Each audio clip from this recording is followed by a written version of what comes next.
Whoa. You know, man, I should turn this on. Give me 1 second. And there you go. I honestly, I just realized how much. Oh, my chat isn't working still. Hey, why aren't you working? I thought I fixed you earlier.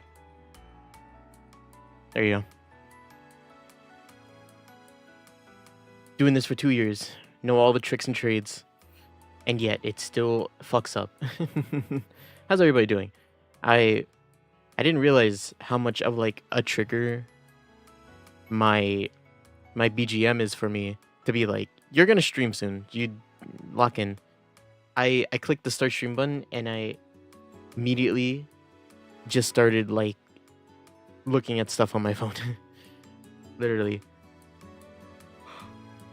Usually I'm thinking about what to do next, but to be fair, I went to sleep pretty late last night. Kind of out of it right now. I wouldn't know what to talk about today. At the start of today's stream. How's everybody doing? Man, yesterday was a doozy. Not doozy. Actually, not a doozy as in like a lot of shit happened, but like I was working on this one thing for a really, really long time. And I got it in like last second. Bless. And now I'm free. I can't talk about it though. But yeah, did a lot of a thing. And now I can finally play games again. On stream, I mean.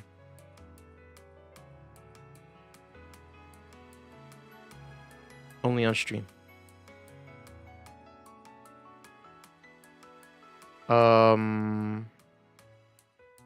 Sorry, I was just checking something. Oh my god, I'm so what is happening with me? So out of it right now.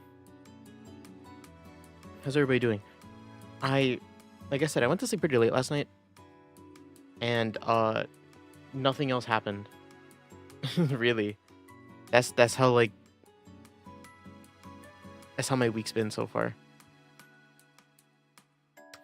Thursdays always kind of set themselves up to be kind of the days where I don't have anything to talk about. Just because Tuesdays is the day I have 2 days to talk about things. Things to happen and things to talk about. But then like Thursday is just Wednesday, and Wednesday is the most boring day. Wednesday is always just boring. It's the middle of the week. Nothing's happening. You know what I mean? Like I don't know, maybe people think of it as like a checkpoint just because like, oh, it's the middle of the week. Oh, hell yeah. We're halfway through the week. Oh, it's almost the weekend. But like, what else is there, you know? Does anything important happen on weekends? Or not weekends, on Wednesdays? Wednesdays is like bottom of the list for days of the week. Wednesdays? What else? Honestly, not even Mondays are down there. Mondays, I mean, there's always like the gotta go back to work or gotta go back to school. It's a Monday, right? But like, at least that's interesting, you know? Tuesdays? No, Tuesdays are happy days. Wednesdays. Yeah, Wednesdays are the worst days. From my perspective, right? I do stuff Tuesday, Thursday, Saturday. Sunday and Saturday is the weekend. Mondays are interesting. Also for me, the day my niece comes over, so something interesting. And then Friday's Friday, man. Who doesn't like a good Friday? Wednesday. Fuck that. Oh yeah, maybe I am tired. Is today the day that I yawn like a fuck ton? Like so much? I think so. Man, I didn't even think I like lost that much sleep last night.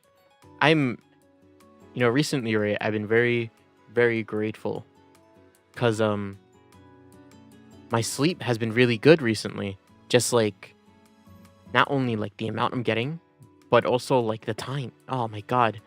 I'm actually like going to sleep at like, well, it was like 10, 11 at night, and then waking up at like 6 or 8 in the morning, and I'm like, this is perfect, right? And I feel like I could do things now. But last night, I didn't even go to sleep that late. I would sleep at like 12:30. And you hear me? You hear how I am? Maybe it's because also the thing that I was working on for the little bit. Maybe that drained me too. I'm probably still in like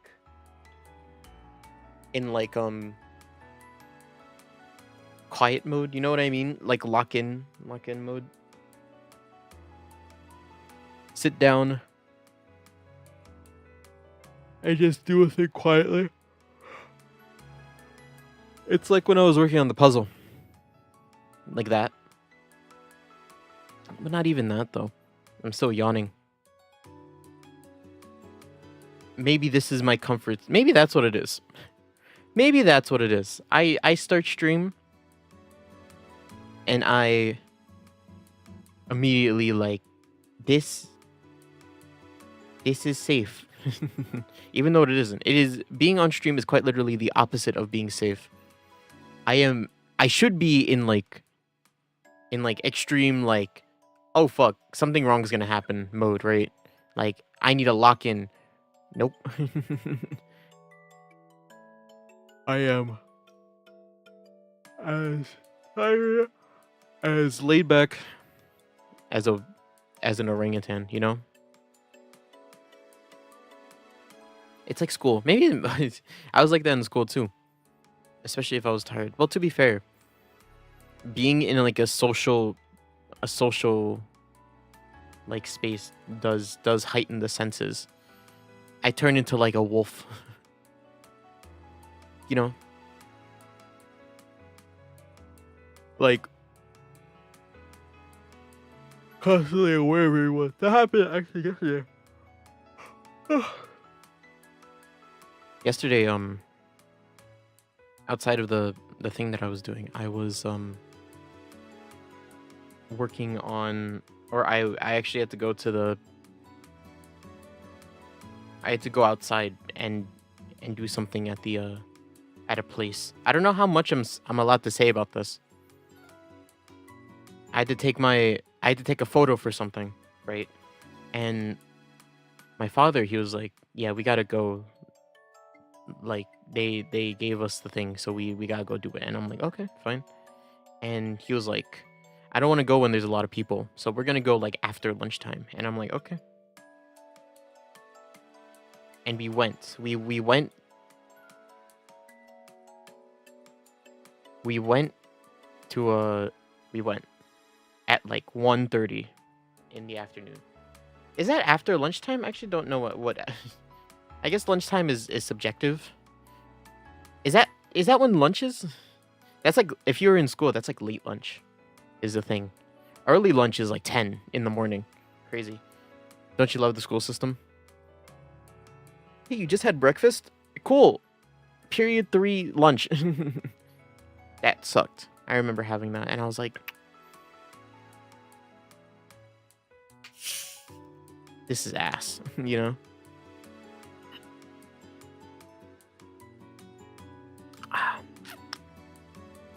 This is good. I'm drinking another sparkling ice, but it's the coconut pineapple one. Something about it. Something about coconut pineapple. Coconut. Man, I really want to like coconut, and I do. I like the flavor of coconut. Like whenever it's like, well, whenever it's in a form like this, or like cream, like coconut cream. Man, it's so good. But like shredded coconut, don't get me started with that, man. It's the most like tedious. It's like paper, right? it's like paper. I can't be, or like sand. I don't know what it like, especially when it's like dried. It's like not great. It's hard to swallow it. I think that's what it is. I'm not a swallower, but sometimes you just have to. But no, seriously, like like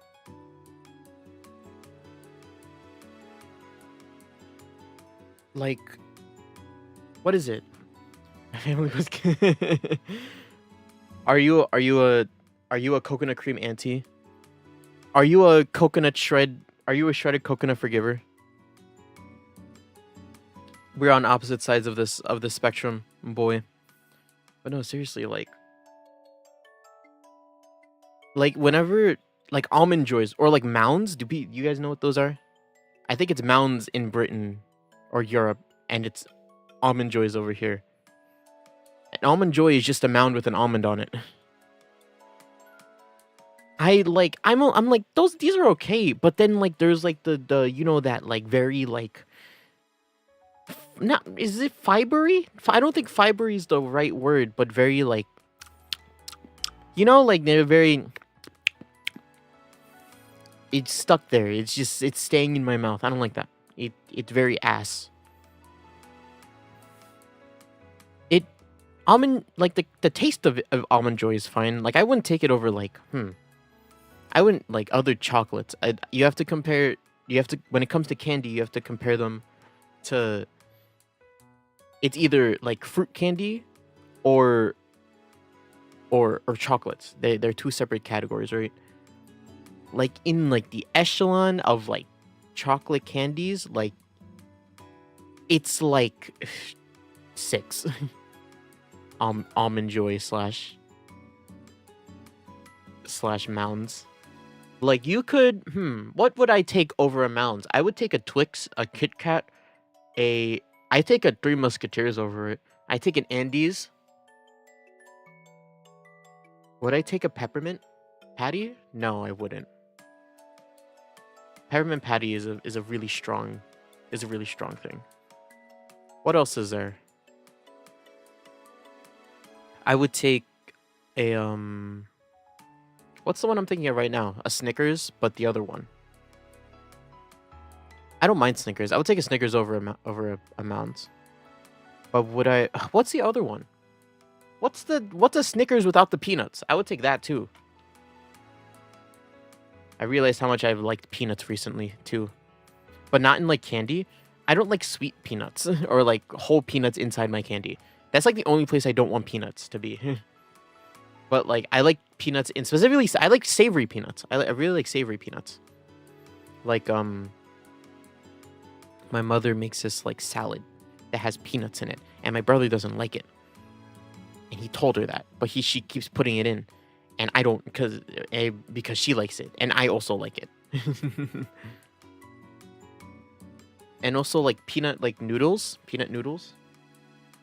Like those are good, but don't put peanuts in. But generally, don't put peanuts into like my candy bars, or like anything sweet, like peanut, like brittle. Do we know like crackle? What is it called? Brittle, where it's like,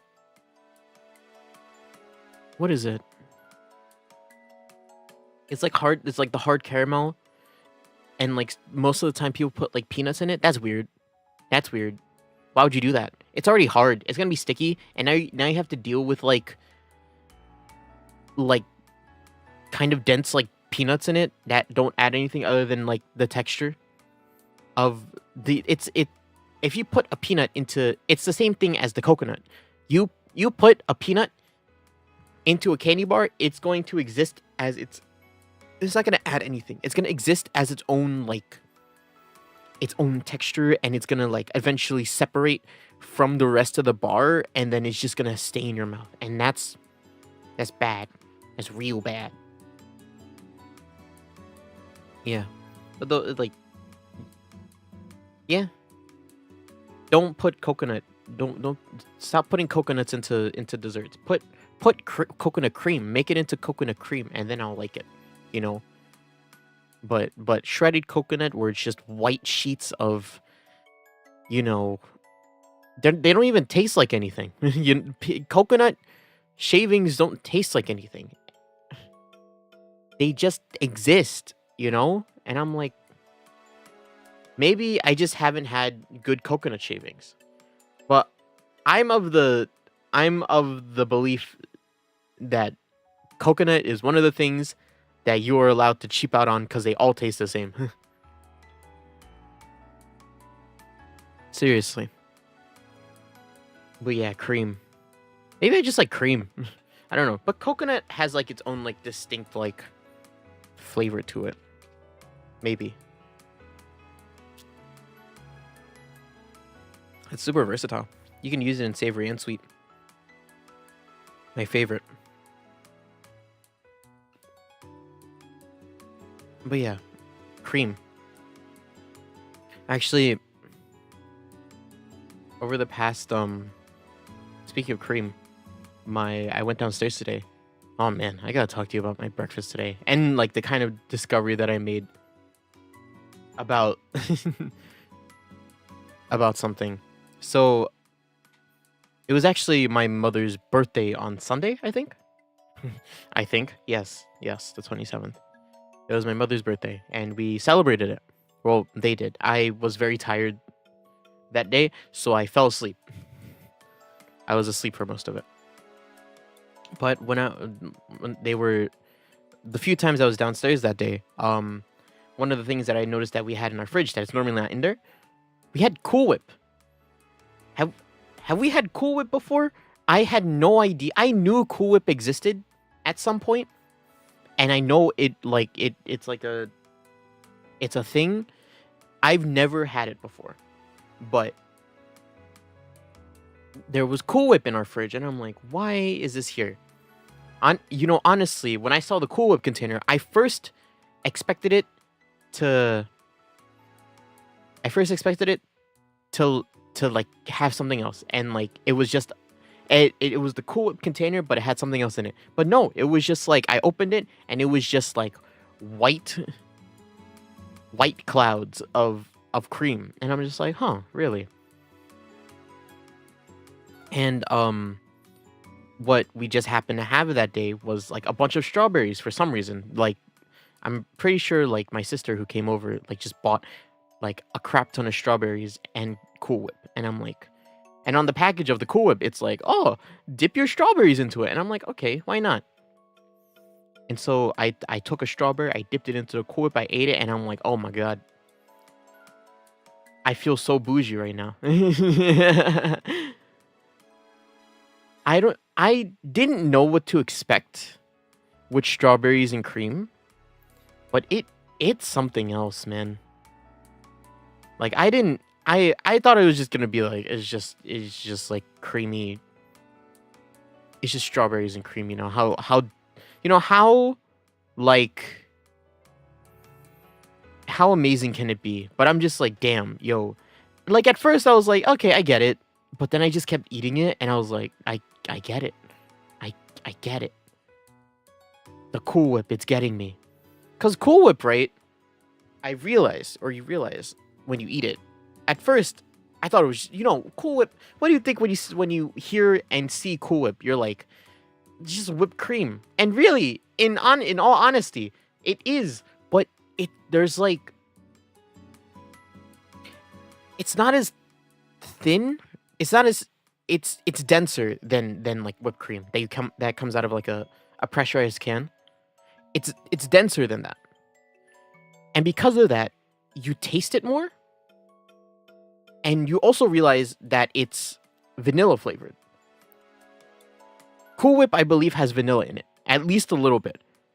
Because you cannot argue with me that Cool Whip tastes like cream or is cream flavored, because it is not. Like I was like, you taste both cream, but you also taste vanilla, and the vanilla amps up the cream flavor. Right? It's vanilla in this scenario is a flavor enhancer, not the flavor itself. And I was just like, damn, this is so good. Really. I sat there and I ate like like half a box of strawberries by myself, and I'm like, damn, I gotta stop. Strawberries, man. Fruits are just good. Give me a fruit, I'll eat it up. I was about to say him. I'll eat him up. Shit, give me a fruit. Yum yum yum. Seriously, fruits. What else can you put into Cool Whip? I mean, strawberries is kind of the. It's actually, you know what it is? It's what I imagine like cream sandwiches to taste like. You know, like those strawberry cream sandwiches. That's what I imagine they taste like, just without the bread. The bread was the weird part, anyways. So just give me a cup of strawberries and cream. I'll I'll eat it up. It's amazing. It's amazing how much it's got me. So yeah, other than that, anything else special happened that day? Not really. The revelation of Cool Whip is what was important that day. Actually, later we're gonna have to go. Today's stream, just because I'm remembering it now. I don't know how long today's stream is gonna go for, but it's probably gonna be, unfortunately, it's gonna be the same length as probably the last Phoenix Wright stream, just cause before I started stream today, excuse me, Jesus. Yeah, before stream today, while I was coming upstairs, my dad was like, "When you ending stream?" And I'm like, "Whenever I want to, cause I don't have a planned time. I don't ever have a planned end time." Right? Oh, and he was like, "Oh, well, your mother wants to go out to the buffet," and I'm like, "Great, great, great, great." And I was like, "Damn!" After I didn't have a big breakfast, but I definitely had like an interesting breakfast, bigger than usual. Not bigger than usual, is it? So I had my usual breakfast of just hash browns and a chicken patty, right? Oh well, this time it was like eggs. I had 2 eggs instead of a chicken patty. So yeah, 2 hash browns and 2 eggs. But yesterday, I don't know what came over me, but I fucking like I was like, oh yeah, yesterday after we came back from taking the picture, right? We had to I was like peckish, and I was like, I'm gonna make a little something for myself. And I went downstairs and I'm like, man, I don't want there's nothing to eat with rice and I don't want noodles. So what am I making? And I looked around and I'm like, oh, we have the Hawaiian sweet rolls, right? And I'm like, oh hell yeah. Now this can make something. So I looked at it, and at first I was just gonna like eat one and then like put it away. But I looked at it and they were like, heat up the sweet rolls and then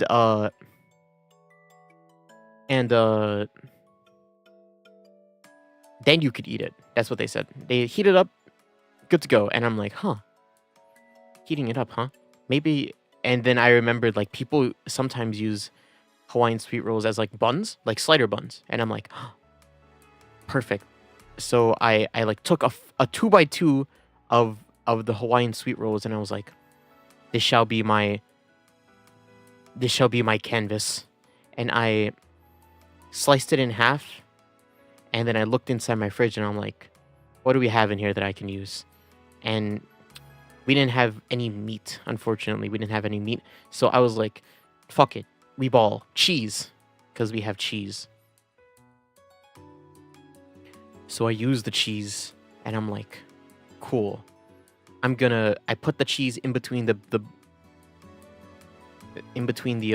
buns and popped it in the air fryer for a bit, and I'm like, you know, just that by itself isn't going to be good. Let me find some other things to use. So I was looking around. I used this like taco seasoning, and then like salt, pepper, and garlic powder. That's what I used. And then it was done. The thing finished, and I was like, all right, time to take it out. And then I took it out. I opened it up. I seasoned it, and I'm like, you know, if this is just, if there was eggs in this, it would be like a breakfast sandwich. But I'm not. I don't feel like making eggs. So I'm like, you know, I'm just gonna put the sauces on it. So I put ketchup, like a bit of ketchup, and I was supposed to also put mayo, but we had none left, so I was just like whatever, right? And I was like, and then I ate one section of it because it's a 2x2, so I ate one corner, and I was like, this cheese is melted. What do I do? And then I was like, I'll put it in the microwave instead of like the obvious choice was to put it back in the air fryer, but like I was like, no, the microwave. So I put it in the microwave, and unfortunately, after it was done, the cheese was melted, but it was still, but now it wasn't crispy because the microwave is a microwave. So I was like, shit, and whatever, I'll still eat it. So I ate it, and I'll tell you what, I don't know what it was about that. That was one of the best things I had ever made ever. Because it's something that I've realized can kick like a craving of mine. And you know what that craving is? The craving of like really bad like frozen pizza things. Like I don't know what it was, but like when I ate it, I was like, oh my god, yo, this kind of tastes like not exactly like a hot pocket, but kind of what I exactly remember to be a hot pot, or what I remember a hot pocket to taste like the pizza one. And I'm like, what the fuck is this? And I was like, is it? I mean, if it tastes like the pizza one, then it has to be it has to be the ketchup, right?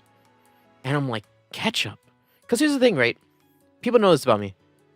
I don't like ketchup. Usually, ketchup is something that I generally like stray away from. I don't like dip my fries in ketchup. I put minimal ketchup on everything that needs it, right? It is simply there to act as a component to a flavor rather than like the flavor of ketchup itself. But I sat there and I'm like, do I like hot ketchup? Because this is the thing. Because I put the ketchup on and then I blasted it in the microwave, right? And I'm like, and it's like, oh, what? But then like I ate it and I'm like, this, what is this? I'm being bamboozled right now. So it's one of these two things, right? It's either I like hot ketchup, or ketchup really, or like Heinz ketchup really needs more garlic on it. Because that was one of the other things that I added, which was garlic powder. I was like, this is crazy good. And I ate the whole thing. And that was very good. But that was yesterday. Today, I did the same thing, but instead of putting it in the microwave, I just blasted it in the air fryer for longer, and it was better. But instead of doing the 2x2, I did a 1x3 because that's all we had left, and it was good. I will make that again if I'm allowed to. That's such like a kid make. You know what I mean? Like, oh, you got some bread, got some cheese, some season it, and, you know, like ketchup. Oh, you don't got anything else? And at first, I put like at first as well, I put hot sauce on it too. But pizza things are kind of the one thing that I don't want to be spicy when I eat it, just because it kind of takes away from the pizza-ness of it. Like if you give me like an actual pizza, right? If you put an actual pizza in front of me, like I'll do the thing where I put like hot pepper flakes on it because I like it, and it only puts heat. It doesn't add a flavor. But when you add hot sauce, right, it's like a whole flavor with the heat, and it's just like that's not for me, you know. One of the few things that I don't like spicy. Don't give me a spicy pizza. Unless it's supposed to be like a buffalo chicken pizza. I know those exist somewhere. Those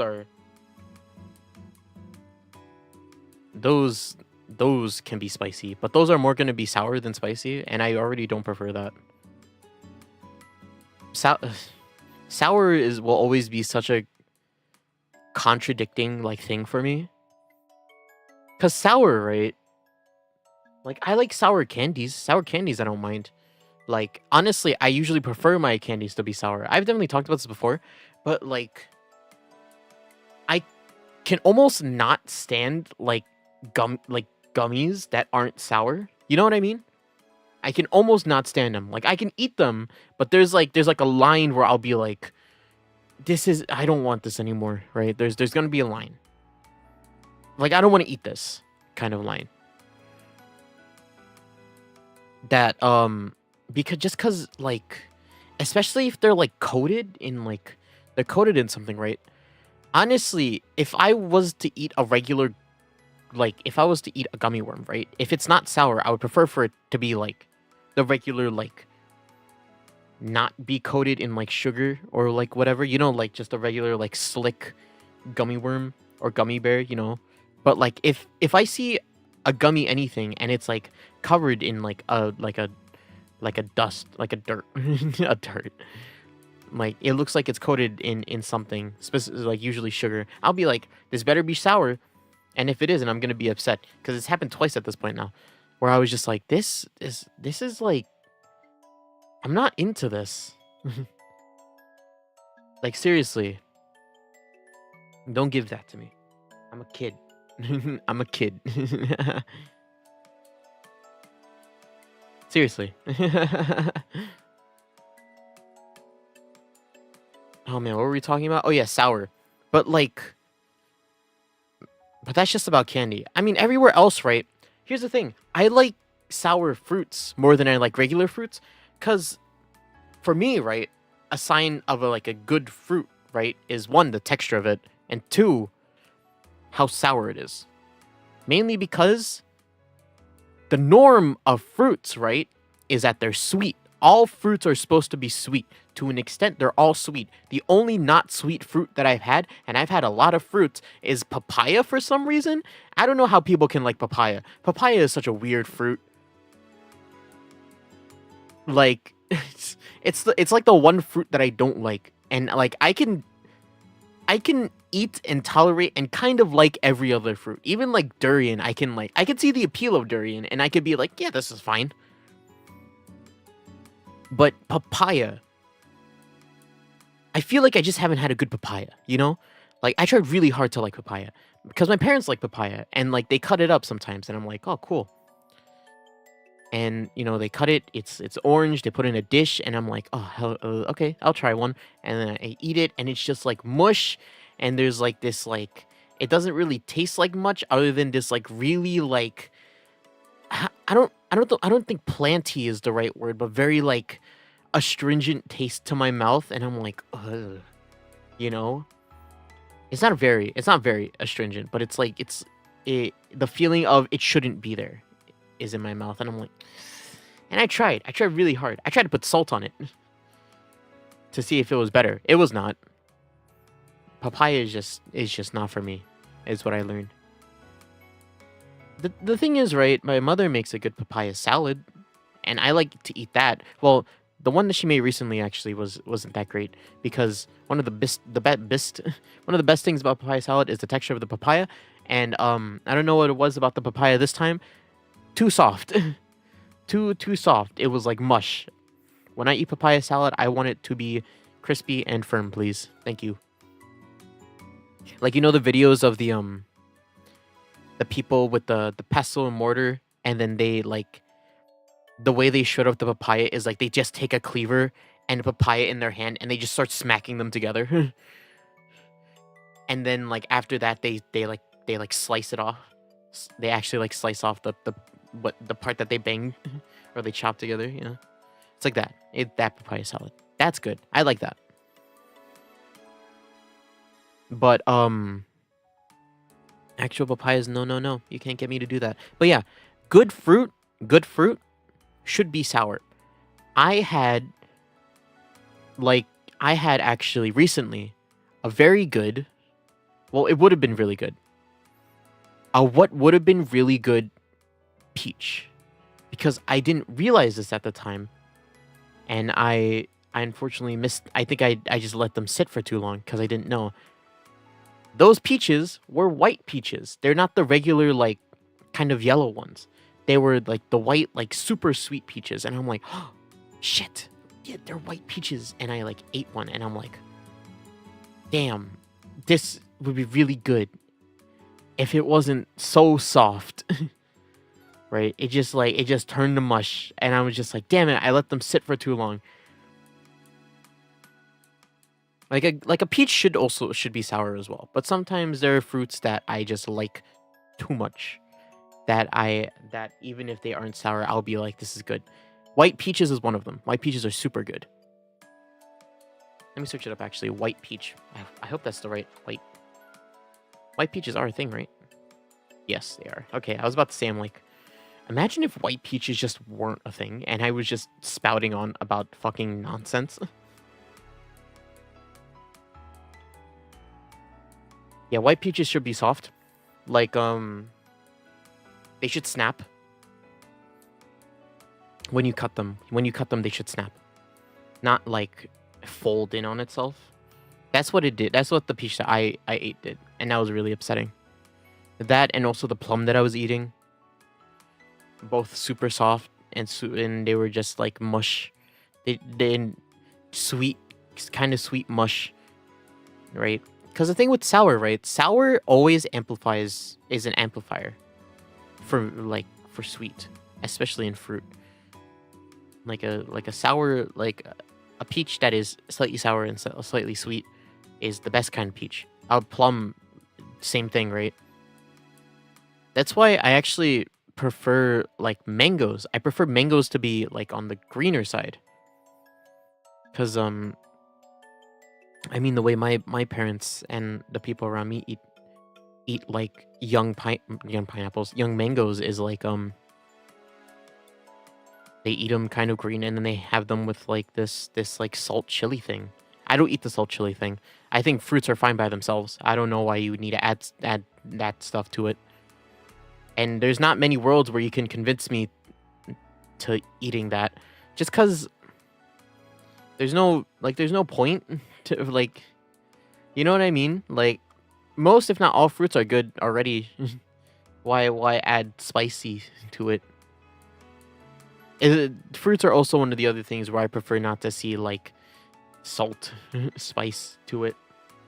Just because it's just such a strange combo to me. And it's not like I haven't tried it. I've tried it before.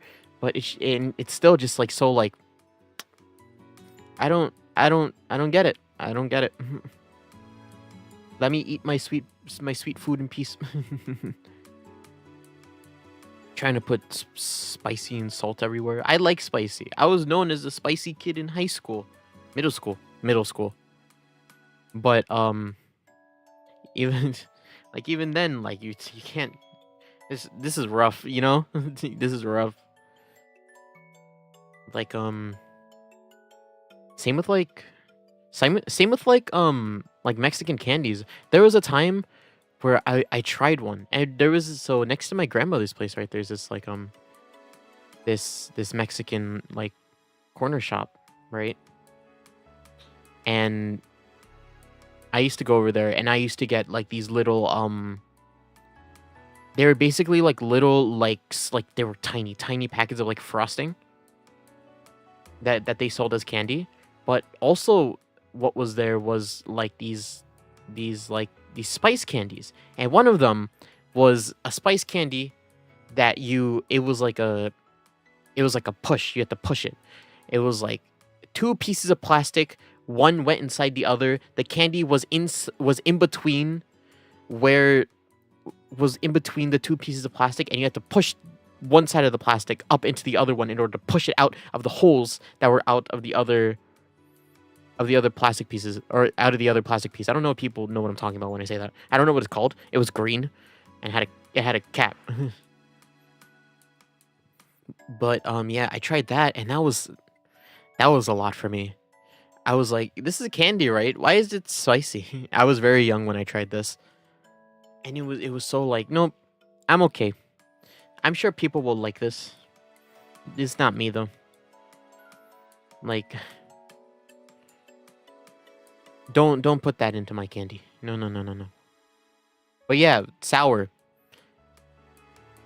put sour in my candy, put sour in my fruit. You know, that's all good. I want to say don't put sour in my savory, but I'm trying to think if that's right. Because there are definitely situations where sour is good in savory. Don't put sour in things that are super oily. Like where the oil is like the main star of it. If you know something's unhealthy, you do not want it to be sour. Cause it'll taste like vomit. Like seriously, I'm just like, ugh. Don't ugh. Don't do it. Because yeah, that's just the only like, cause like my mother, right? This gets pointed out to me a lot, and why I know I'm in my family. I'm kind of like, they know that I don't like sour, or they like the way they see it. I don't like sour, but that's not necessarily true. But it helps them like understand. So I'm just like whatever. But like one of the things that she does is she makes like extra sour like pho. Like whenever she makes pho and she's like making her own bowl, she makes it really sour, and I'm like, this is a lot. I don't like this. Because there was a point in time, right, where one of the things that you put in pho is like lime, but we didn't have limes, right, at one point. And what my mother did was that she substituted it with vinegar. And I'm a pretty on record like hater of vinegar, so I'm like, I'm not gonna use this, and I just ate it by itself. But whenever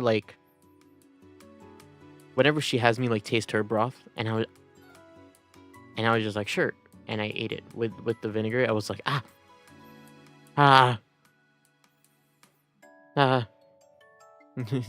you know, like it's just it's all acid. It's all acid.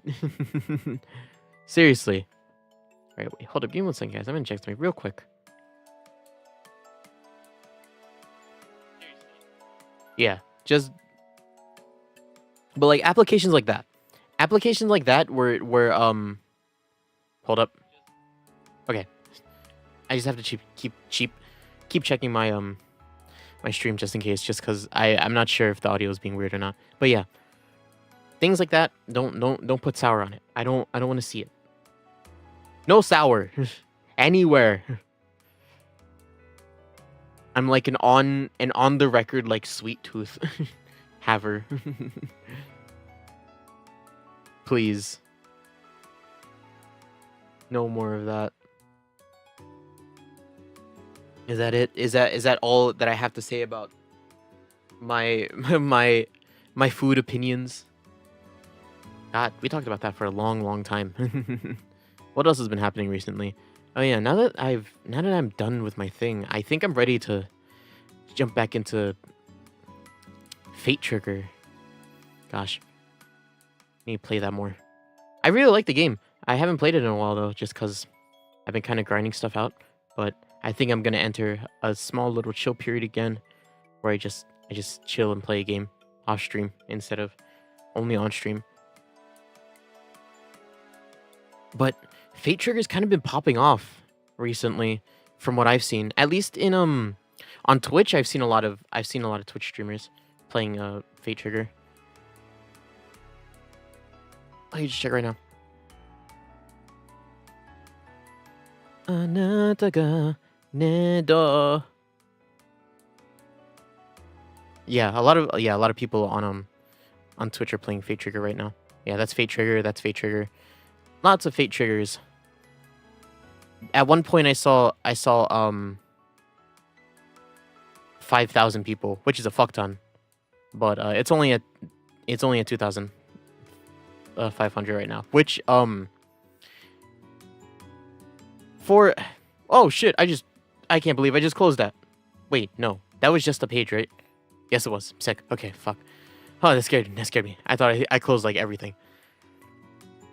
But yeah, 2,500 is a fuck ton. Don't get me wrong, but I've kind of been desensitized to numbers recently just because I've been watching a lot of JP streamers, and like they run numbers like 5,000 to like 10,000. It's so strange. It's crazy. It really is crazy how big their fan bases are. Yo, you know how many people 10,000 is? You know how many people 1,000 is? 30 is already a full classroom, right? 100 is a college classroom. More than that, that's wild. Why are there so many people watching? Really, huh. Like I don't want to downplay it. That's why I'm like these low numbers are so high. But like Fate Trigger as like a game, I guess I'll see how long it lasts. Will it have like the Strinova stint? You know what I mean? Where it was really big for like the first like 2 seasons, right? And I loved Strinova for the first 2 seasons. But then, you know, you kind of fall off, things happen. I keep saying that like I had a personal experience with Strinova. I didn't. You see things and you're like, I don't want to engage in this anymore, and you just leave, you know? And so I can never like, man, whenever I see someone like playing like, I watch people solo queue on like live streams sometimes, and I'm just like, how do you guys do that, man? How do you guys grow the balls to do that? I wish I had that. Really. I think I have like just a case of like I realized this recently just because while I was thinking about League, right? I was just like, I wouldn't want to play a game if I couldn't like guarantee like success. And I think that's what it is. Like, I think one, I'm like, I want to be like a hard carry kind of player. Like, I want to be the person that's like, oh fuck, oh yo, he's going off. I want to be that guy. But also, like, you know, that's something you have to like naturally and unconsciously, I should say, grow into. Because as soon as you realize that, and you start being like, yeah, I want to be that guy, the more your fear of not being that guy grows. And I've always feared that. Like even unconsciously, I've always feared like not being able to be that guy. And that's why I kind of stray away from that. Everybody who hears that is gonna be like, oh fuck, you're so right. I don't want to solo queue anymore. Don't. Be brave. If you want to play a game, play it. Play it to enjoy it. But you also play it to enjoy it. The good and the bad is what I mean to say. Like, the one like solo queue game of Fate Trigger that I did play, because I unfortunately clicked on the the queue button and the queue immediately popped, right? And there was a full squad around me that I was like, I don't know who you guys are. The last time I did that, we won the game, but I didn't do anything, right? And I felt bad, but I also remember that I like rezzed them a bunch of times, all right? It's scary. It's so scary. I don't know how people do it. I get so incredibly anxious during games like that and situations like that.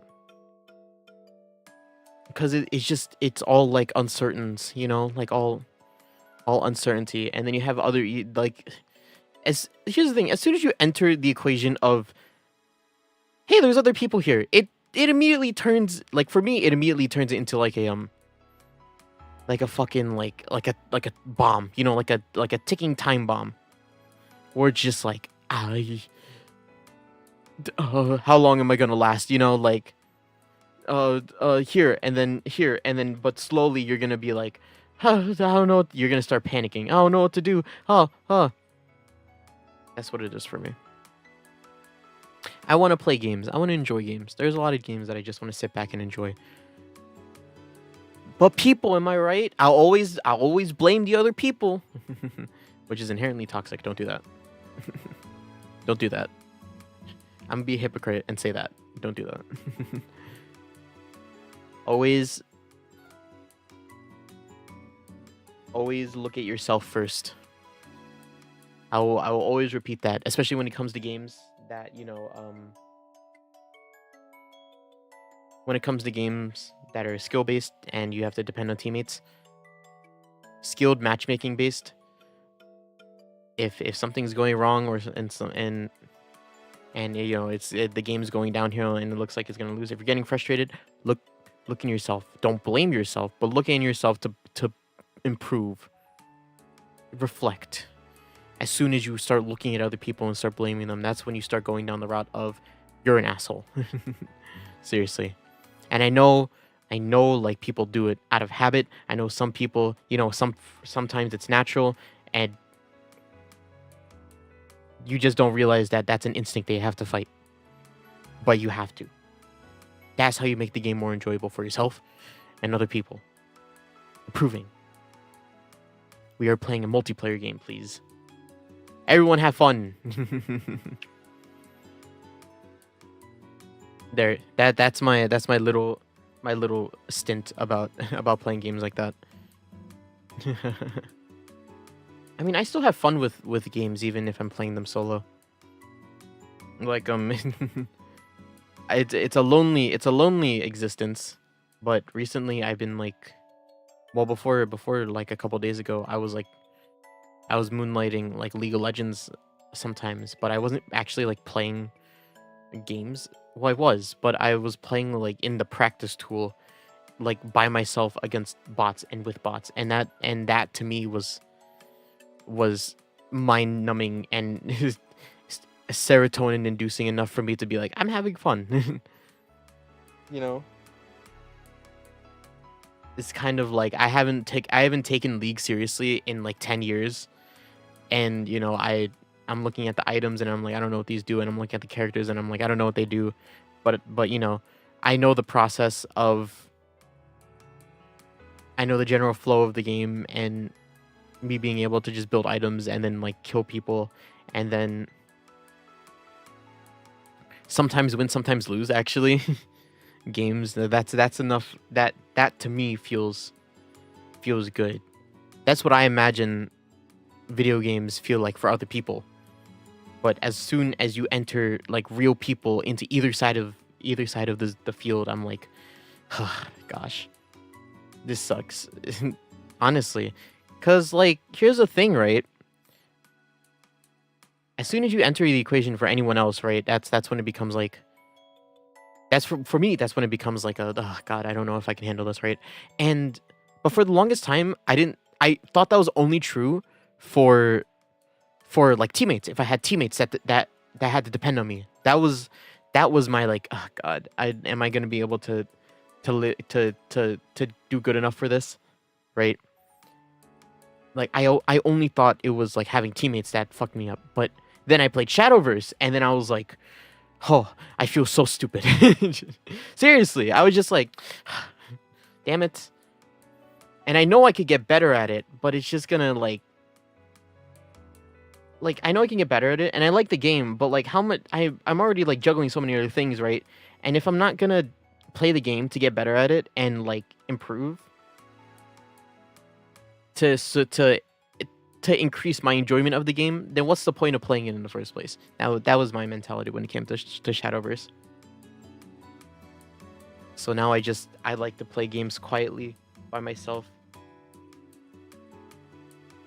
Usually with a person, or usually with a person, or usually on stream.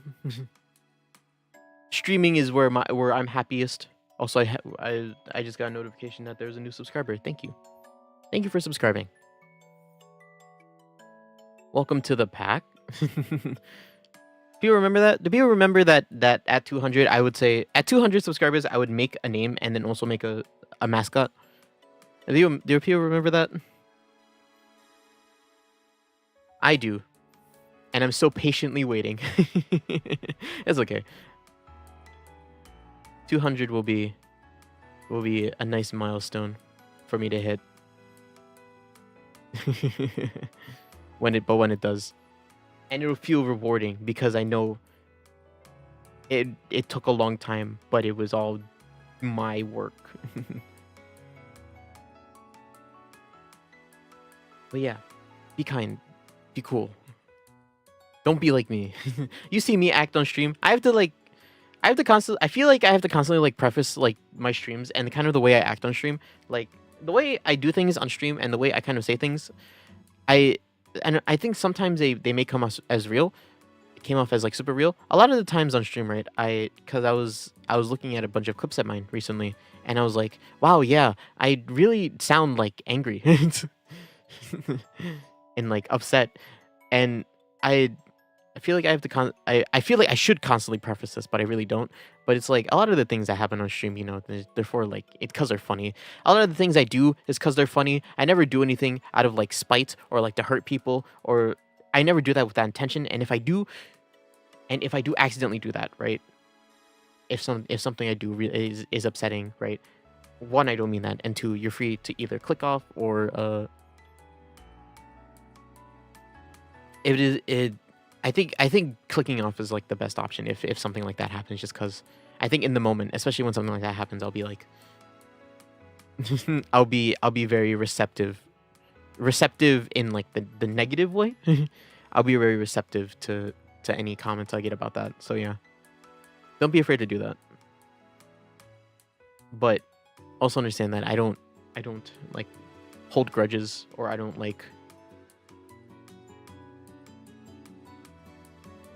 hold grudges against other people, right?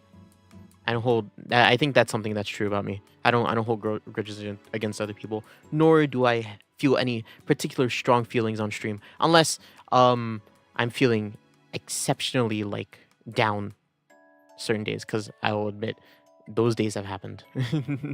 But yeah, like I seriously watched like a clip of mine from like a while ago, and I was like, wow, I seem like really upset here. I'm like I hold myself to a standard. But I hold myself to a standard of like integrity, but also of like being funny and like playing up a bit, and sometimes they're clashing.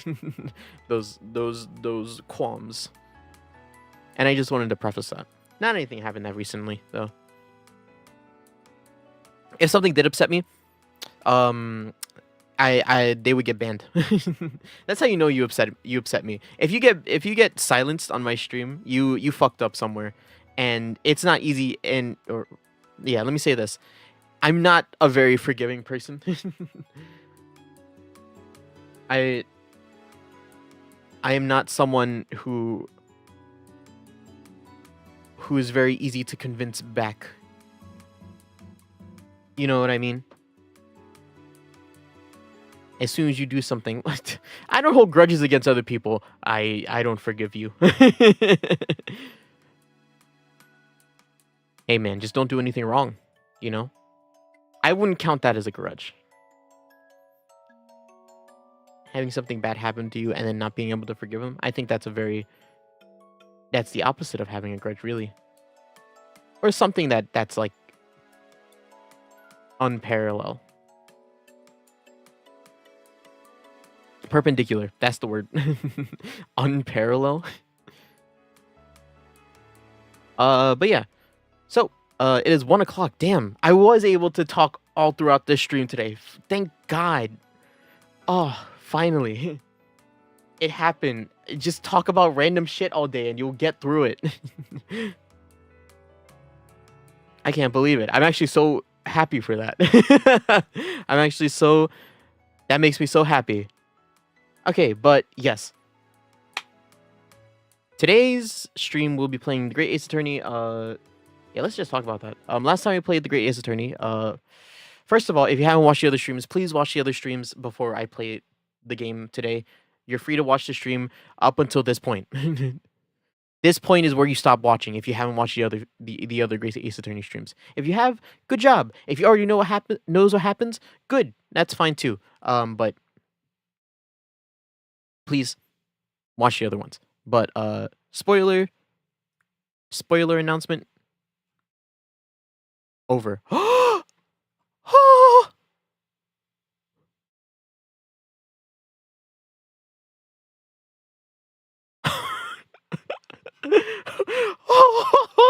Wait. Wait. Dumb shit. Hold up, give me 1 second. Hold up. This is gonna be so like random, and the people who don't know, right? They're gonna be like, "What the fuck is wrong with this guy?" Give me 1 second. Please. All right, let me just. Do I have like a random like? No, I'm just gonna image. That's not how you spell his name, but.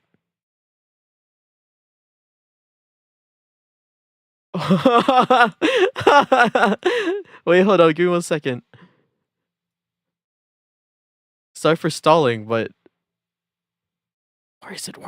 Where's N? Where's N on the keyboard, or the alphabet? N. Is that not N? Oh, that's S. Am I dumb? Oh my god! Look at him! Oh shit! Yes, save. Look at this guy. Whoa! Yo! He got it.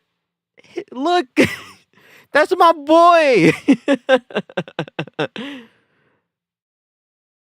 Maybe we should play Stranova again. Oh shit. Oh fuck. I can't believe it. He got it. This is so exciting. Ah. He has a sword and everything. Man, he looks like Finon. Shit. I don't like Finon though. Finon's okay. But Nobunaga's my dude. I love this guy. Ah, look at him. Okay. I know it seems so like irrelevant and so like out of left field, but I just like there was a Stranova like update on my Steam page as I was opening the game, and I was like, yeah, let me check, because Chio came out, and I was like, okay, this is cool and whatever. I don't play the game anymore, and I don't really like Chio didn't turn my head, so I was like, okay, but I'm like update, and I'm like, okay, see, and I'm like, okay, work a new outbreak map. Yep, the zombie mode. You can make a new map. That's cool. Nobunaga. Whoa. Sorry. Okay.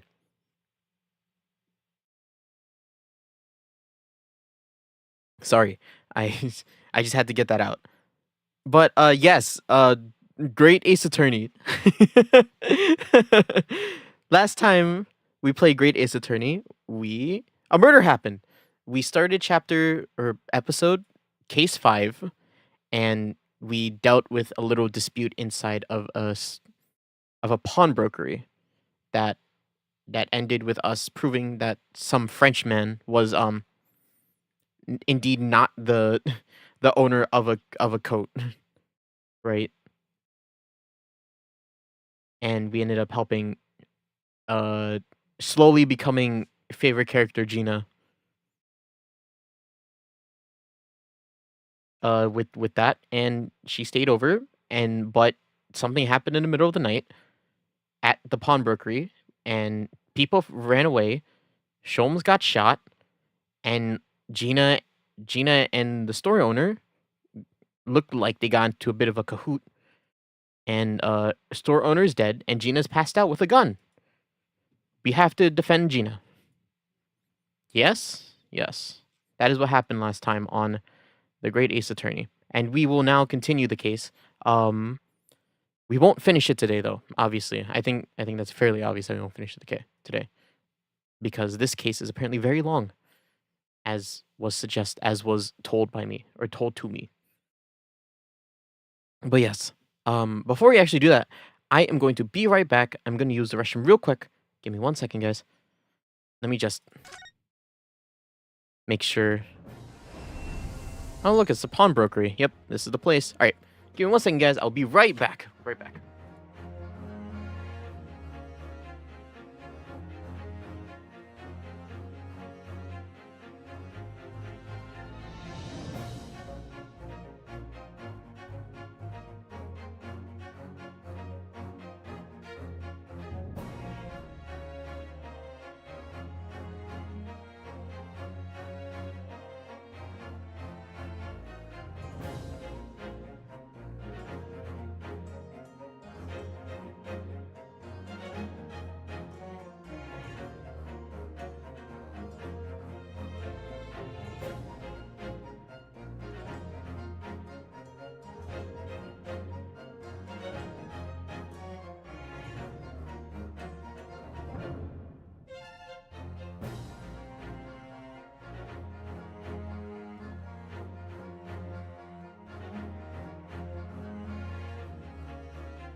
I don't know what's happened recently, but people keep calling me. I don't know why. I'd like random numbers just keep calling me.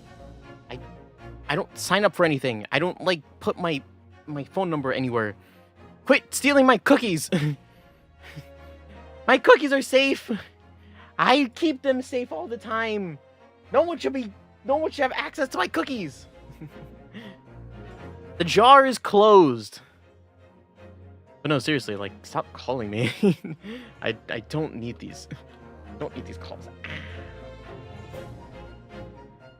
Alright, gamers. What did I say? Right. Phoenix, not Phoenix, right? Great Ace Attorney. Ryunosuke Naruhodo. I love my boy. I also, be. Oh, right. It's Gina. This is exactly where we left off.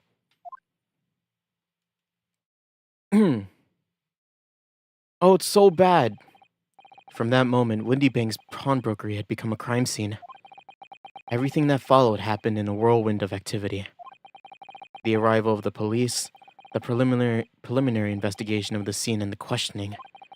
It was just before dawn before I was allowed back into my lodgings at 221B.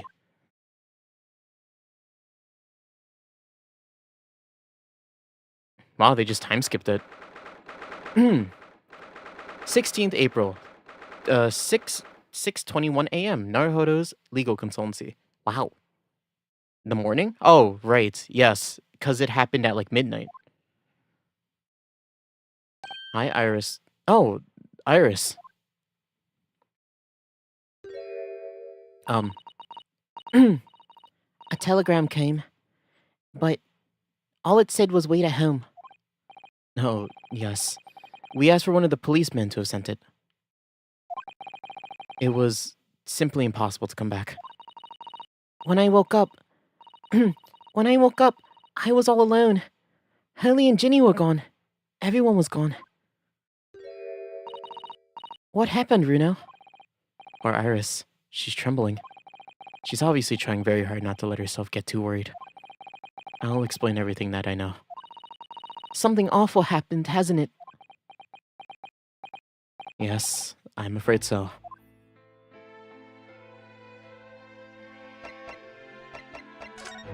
Let's make some tea first, Iris.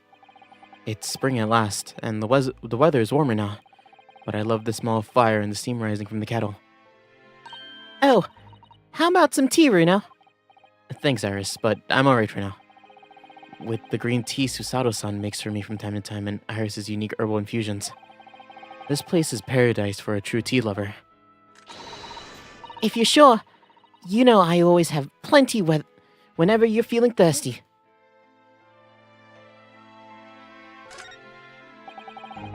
That spade has been in here since we started renting the place. Runo, that's not a spade, it's a shovel. Ah, you're a shoveler, are you? I had a feeling you'd pick me up on that. Oh no. A pick is something else entirely.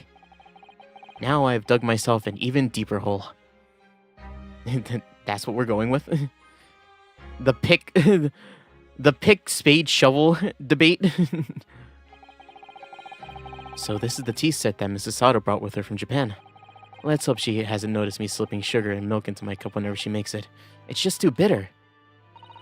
Susie's lovely green tea has always had an impact on Hurley, you know? He stopped putting milk and sugar into his coffee even. And Hurley is normally bitterly opposed to bitterness. Really? That's good. Empty calories, Hurley. Empty calories. We've only been in London here for about 2 months, but my desk is starting to look a little messy already. Hurley's desk is far worse, you know. I'm sure if I try hard enough, I can make my desk as messy as Mr. Sholmes. I wonder. You don't think I can? Well, it takes a certain genius to reach that level of disorder, you know. A path to true mess is a long and arduous one, it seems. Wow, I corrected myself and inserted my own correction to my last line. Did you hear that? Oh, to live with it. Ah, the Daruma doll I brought from home with me. Still with only one eye colored in. I'd said I'd color in the other eye once I won my first court case here in Britain, but... That's cruel, only letting it have one eye. Yes, but it's because I don't consider myself a good enough lawyer yet, you see. Once I become a fully fledged lawyer, Mr. Sato will color in the other eye for me. Well, in that case, why not color the other eye right now? And then every time you win a new case, give it an extra eye. You can never have too many eyes, you know. Call me crazy, but I never consider that. My voice got deeper, but that's only because everyone else talks in a higher voice. Seriously, I've been thinking about that recently, where it's just like, oh, is Susato at the Chief Justice's? Yeah, where's Susato? Oh, this looks like a telegram. It is, but you mustn't open it. Not under any circumstances. Alright, I won't. Now then, let's see. No, what did I just say? You mustn't open it. Don't worry, I won't. With the special concoction I developed, I'll be able to see through the envelope without even having to open it. No, that's not allowed either. Oh, but I'm sure it's something important. Little geniuses sure can be mischievous. Yeah, surely. The fish tank. We are rather lucky to have found that old aquarium left behind here. The prawns we put in there are doing rather well, and the anemones too. Apparently, tanks like those were very, very popular in London before I was born. Oh, you mean they're not anymore? I think people discovered there was too much effort to clean them out and change the water all the time. I can believe that. Prawns and anemones are fun for a while.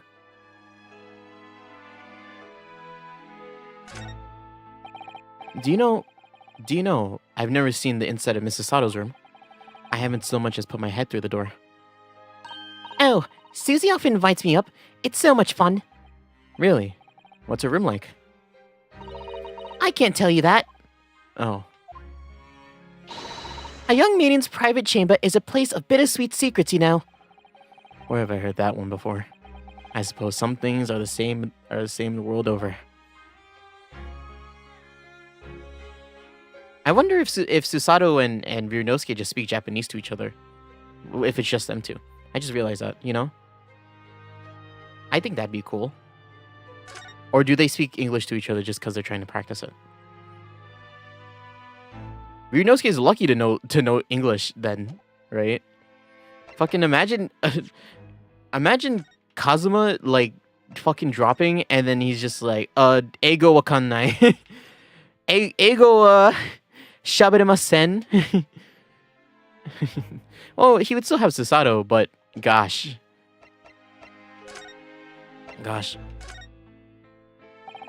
That face. I'm sorry to have to tell you this, Iris, but Mr. Windibank is dead. He was shot. We discovered it in the early hours of the morning. Oh, yes. I had a feeling. You did? Well, I saw all those police carriages pulling up outside his shop, so I knew something must have happened there.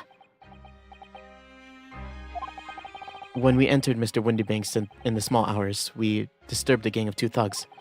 They ran out onto the street, and I chased after them, but they got away. So, it was one of them who shot old Mr. Windibank? It was one of them who shot old Mr. Windibank, I suppose. I don't know, but that's not what the police believe at the moment. Oh, why not? They've arrested someone else as their prime suspect, you see. Gina. Ginny? But why? Well, the thing is... No! Ginny wouldn't do something like that! I know. None of us think she did it. Then why have they arrested her? I'm sorry. There was nothing I could do. Nope, gotta talk about Sholmes first. So where's Hurley then? Is he still there investigating the scene? He got shot. He really ought to have some breakfast. It's not good for him to miss meals. I don't want you to worry, Iris, but I have some news about Mr. Sholmes. He was taken to the hospital this morning. What? Well, when we entered Windibank's, a gun was fired and he took a bullet. A Hallie was shot? No. No. It's alright. His life isn't in danger. Really? Are you sure? Where is he? Which hospital? He's at St. Sinners. Sinners? They're attending him. They're attending him. They're attending to him there. I must see him. At once. I'm sorry, Iris, but you can't. Why not? That's not fair. I'm a family member. I should be allowed. No, I mean, nobody can see him at the moment. He's not allowed visitors. They're preparing to operate, you see. Wow, it's lodged in him, huh? To operate. Hey, hi, hello, fellow extant species? Oh. Extant.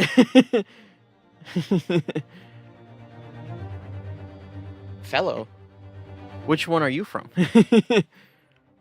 Are you a reincarnation of another species I don't know? Someone must be doing experiments if we're both still alive. How are you doing though? Welcome. Oh, poor Hurley. Hey, he's fine. I'm sure it's Sherlock. Herlock Sholmes. I'm sure he's fine. Fine, that's good. It was the two thugs who were in Mr. Winterbank's shop. They shot Mr. Sholmes when we disturbed them, you see. It was pitch black inside the shop at the time. My mind went totally blank, I'm afraid. I just froze. What's your favorite album? That is a tough question because I don't listen albums specifically. I don't have any albums that I super like.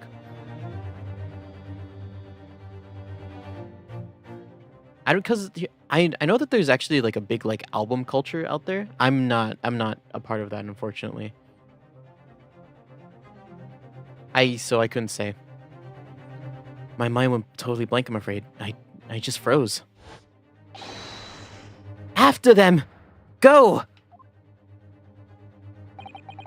After that, I ran out onto the street, but, well, they were long gone. I shouldn't have hesitated. I'm sorry. It's my fault. I let them get away. I think that's a very good thing. Sorry? Well, if you'd seen which way they went and chased after them, you might have been shot as well, Rina. That's very true. On top of everything else, I couldn't bear that. Oh, Iris. Would you say you have a favorite song? I have a lot of songs that I like. I wouldn't say I have a favorite. Do I have a favorite song? If so, what is it?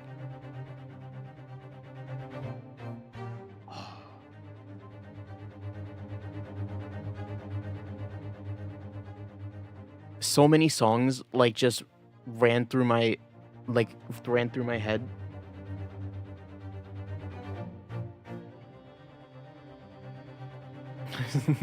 You know, I'm gonna say this because I'm almost completely sure that it is a safe answer.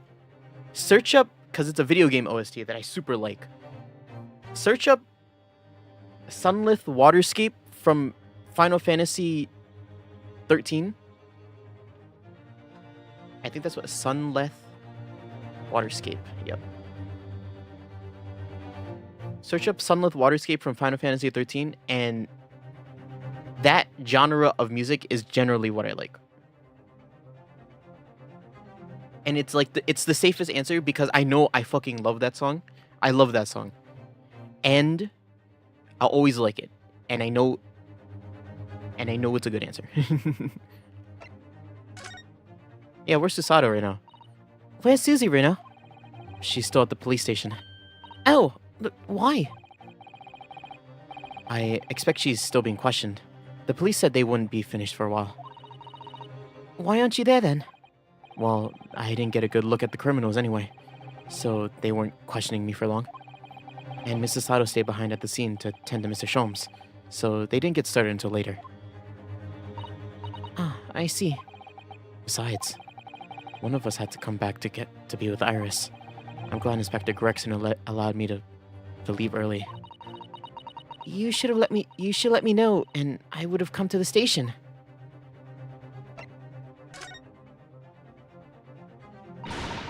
I don't understand why they arrested Ginny. That's not fair. What about the 2 thugs that were at the scene? Why aren't they the prime suspects? After all, they shot Hurley dead, didn't they? No, I mean, Mr. Sholmes isn't dead, Iris. Ah, this is all so horrible. The thing is, Mr. Winniebank was found on the floor in the storeroom where he kept all the deposited articles. And the storeroom door was locked from the inside. I see. But he wasn't alone in there. Gina was found next to him on the floor as well. Oh no! Plastic Beach by Girls? Ooh. I don't know that one. Honestly, I only think I know one Gorillaz song, and I don't even know the name of it. I don't remember it. Probably one of the songs that's on the album with the four squares, the red, blue, green, yellow square. I think a song that's on that album with that cover. I don't even know what the album's called. Yeah, I don't feel good. Is that what it is? Yeah. Probably. Yeah, I don't listen to a lot of Humans. Probably. Is that what it is?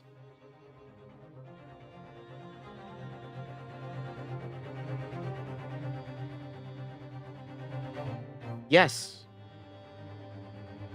Yes. This is it, the album. I wouldn't know which song though. I wouldn't know which song. I don't. Is the one with the color squares? Yeah, I searched it up too. It's. I don't, like I said, I don't listen to. I'm not big into like album culture. Even I know it exists. I'm just not into it personally. As well as I don't really listen to a lot of Western stuff. I am a weeb. I listen to video game music and weeb songs. Yeah. And according to the detectives who investigated afterwards,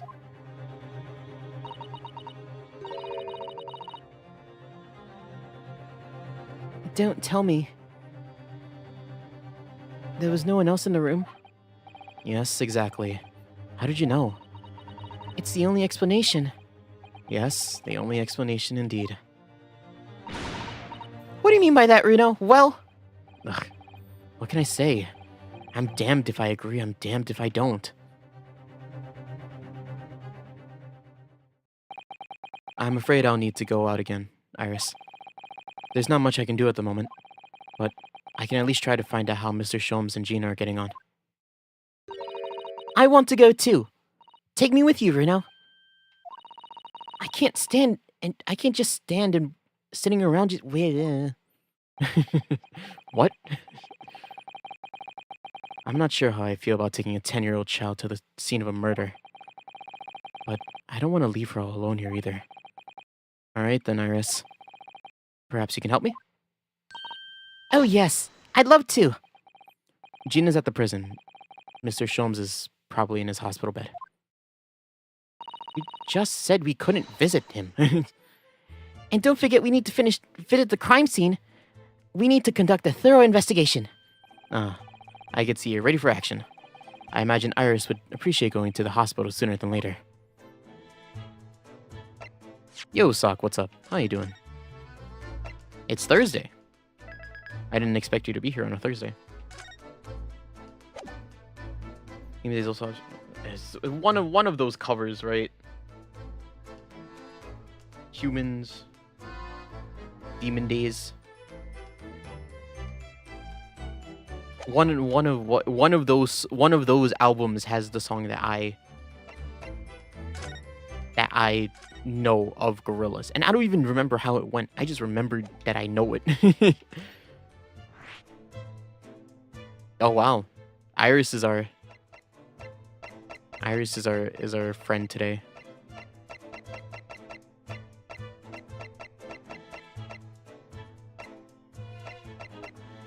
Human's probably the one you're thinking of. Yeah, I wouldn't be surprised.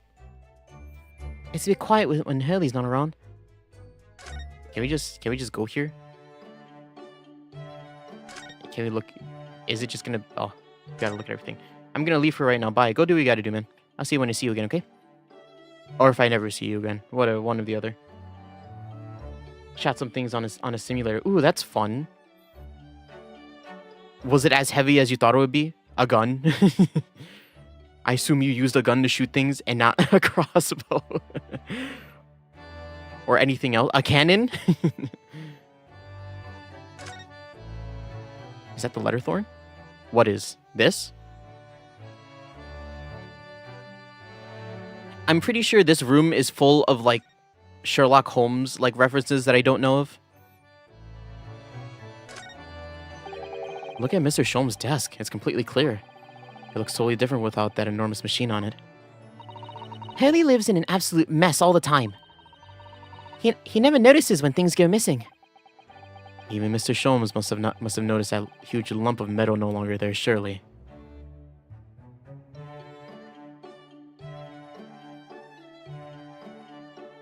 It's unfortunate, because I feel like... I mean, with Sherlock Holmes being the detective mystery guy, I feel like I should like him, but I don't. Ah, yes. The letters V and R inscribed on the wall, in bullet holes. Isn't the initials of the Queen... Isn't it the initials of the Queen or something? That's right, but Hurley isn't a very good shot, really. I can't remember how many times he had to replaster that patch on a wall before he managed to make the letters. Is he a patriot or a plaster? Good. Oh, my cursor's still on screen. Just noticed that. I had to turn it on. I had to turn it on for Fields of Mystery for some reason. A gun really gets to your lower back. Oh, I feel that. That's a pain I can relate to. Holding a gun, shoveling sand, all down there. I never want to feel that again. But sometimes it's necessary. Can you get better at that? If your lower back was stronger. If your lower back was stronger, do you feel it less? Or do you still fucking like, does it still like strain? There's all sorts on these shelves. Chemistry apparatus, books, papers, and a whole lot of things I've never seen before. It's all heaped up so high, I can't help the feeling that the whole lot is going to topple over at any moment. Yes, Hurley does tend to overload the shelves. That's one way of putting it. He wanted to look something up in one of those books the other day, you know? But it was so tightly crammed in, he gave up and went to buy a whole brand new copy instead. Oh my god, what the fuck did I just say? Copy? Now this is really Mr. Sholmes' faithful performing partner then.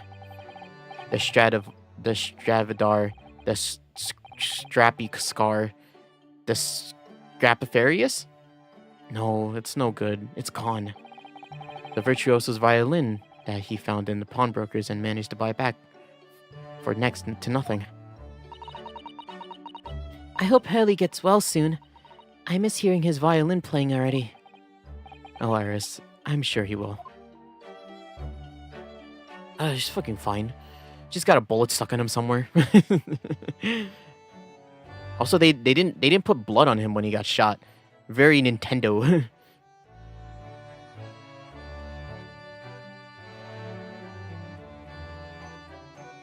But it takes flexing muscles either way. Yeah, right. I think it's like one of those things where you'll always feel it, but will you feel it less? Now that would be a reason to work out. I still think about that time I fucking pulled my calf during the beach trip a week ago. Is it still sore? It's not sore anymore. Thank God it's not sore anymore. But God, it only got better like yesterday, really. Yesterday was the first day I was like, it's not there anymore. But it's still like if I really press my calf, it's still like kind of sensitive. It sucks. That is gonna convince me to keep drinking more water, even though I drink water constantly.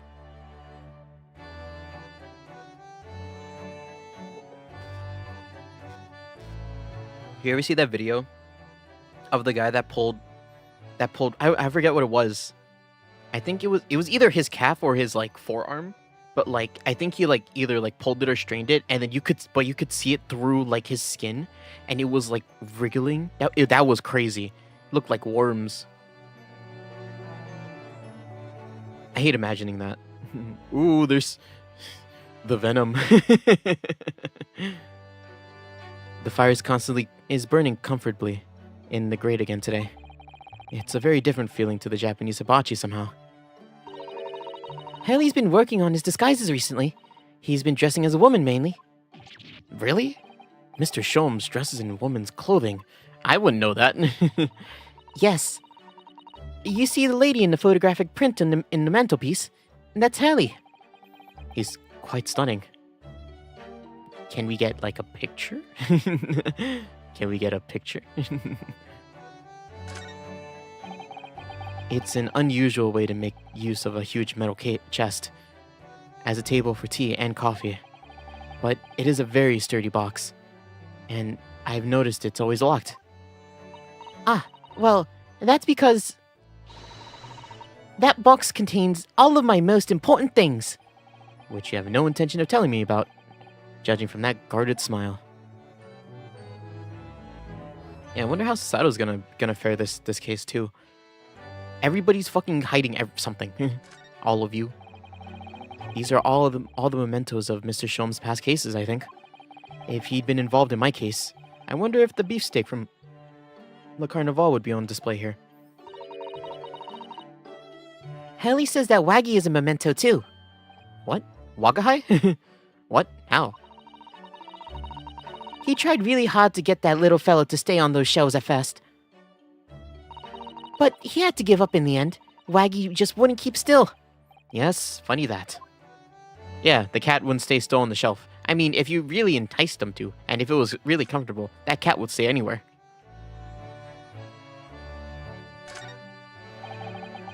Your beautiful tea set is there on the table as usual.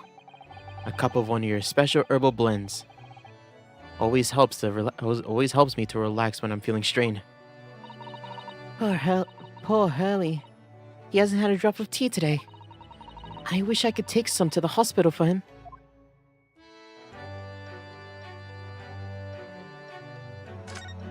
I'm back. Welcome back. That's a charming little white shelf, and full of charming little white bottles, too. But the contents of them aren't quite so charming, it seems. I'm so close now. I've nearly developed a rainbow smoke grenade, you know? So you're still working on those colorful but fumey explosives, are you? I tell you what. When I perfected it, I'll fire the first shot at you, Reno. What an honor. Truly. There's probably some arsenic in there. That really enhances the effect of the smoke grenade, doesn't it?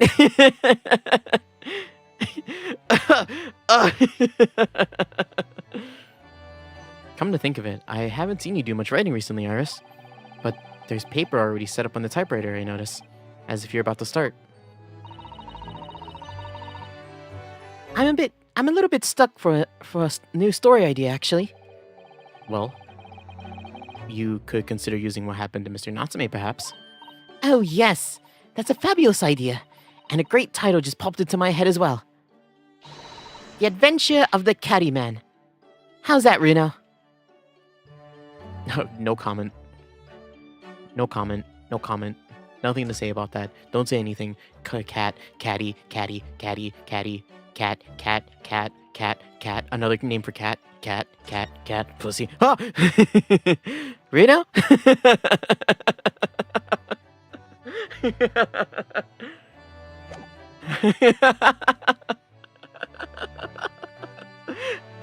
I didn't know where I was going with that, but I'm glad that's where it went. I love attic rooms, don't you? They're so exciting, are they? My lodgings at the office located in the attic above the suite of rooms rented by Mr. Sholmes. I call it a consultancy, but the clients aren't exactly beating down the door.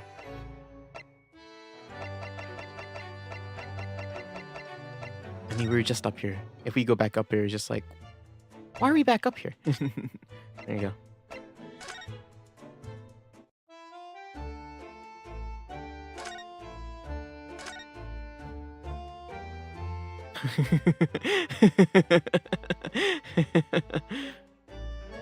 I'm so sorry, I'm still thinking about earlier. It's already been 2 months since we've been taking lodgings here above Mr. Sholmes' office. Up there. Like all the way up there. I still can't believe it. I never expected things would have turned out like this. When Hurley comes back home, let's have a big party. That's a great idea. I'm sure it won't be long. Mr. Sholmes is very tough. Yes. It sucks that Herlock is out of commission. I like voicing him. That's the only reason it sucks. There's still a Scotland Yard carriage outside of the Windy Banks. I never imagined we'd be investigating a case so close to home. Poor Iris. She's very upset by all this. I'm sorry. I was there.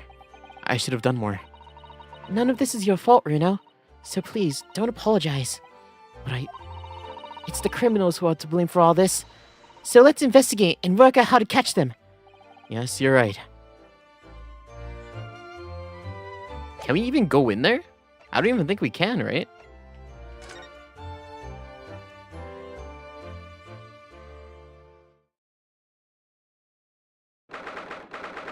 April 16th, Windy Banks Pawnbrokery.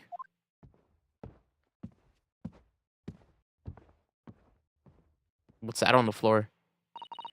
This is where it happened then. Last night. That's right. The two thugs I told you about were obviously ransacking the place looking for valuables. But apart from the policeman in here, wouldn't she know anything had happened? You wouldn't know it. You wouldn't know anything had happened. There's no sign of a disturbance. No, you're right about that, actually. In fact, if anyone, it's the police who seem to be doing the ransacking. I know what you mean. It's like a gang of organized criminals all dressed in black. Oi, I heard that! Oh, hey. Oh, Inspector, good morning. I suppose I ought to thank you for your vigilance last night. We got to the scene before it was disturbed, at least. Shame you'd let those two rogues get away.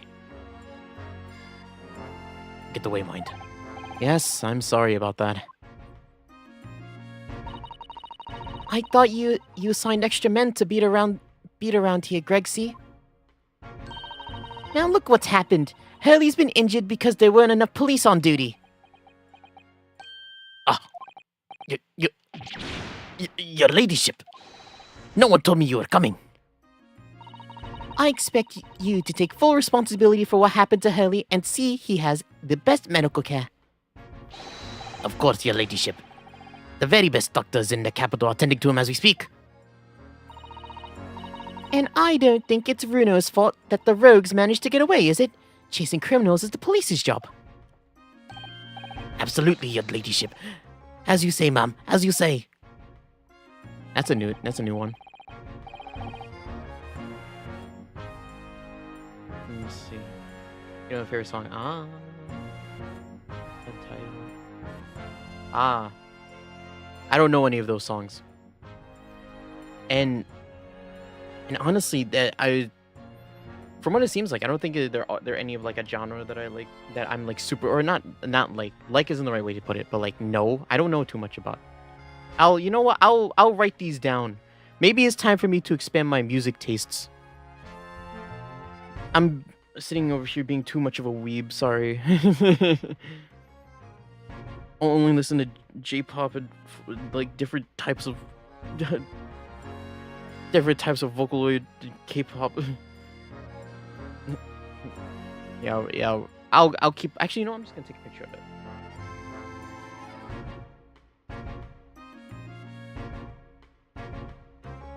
And then, like, even outside of that, I just listen to, like, instrumentals.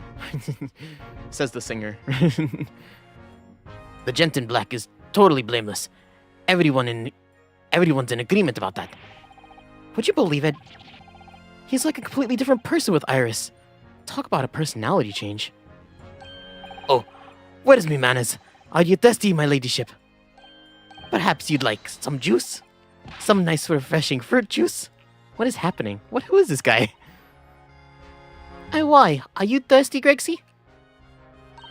I have some of my special herbal tea with me, if you'd like some.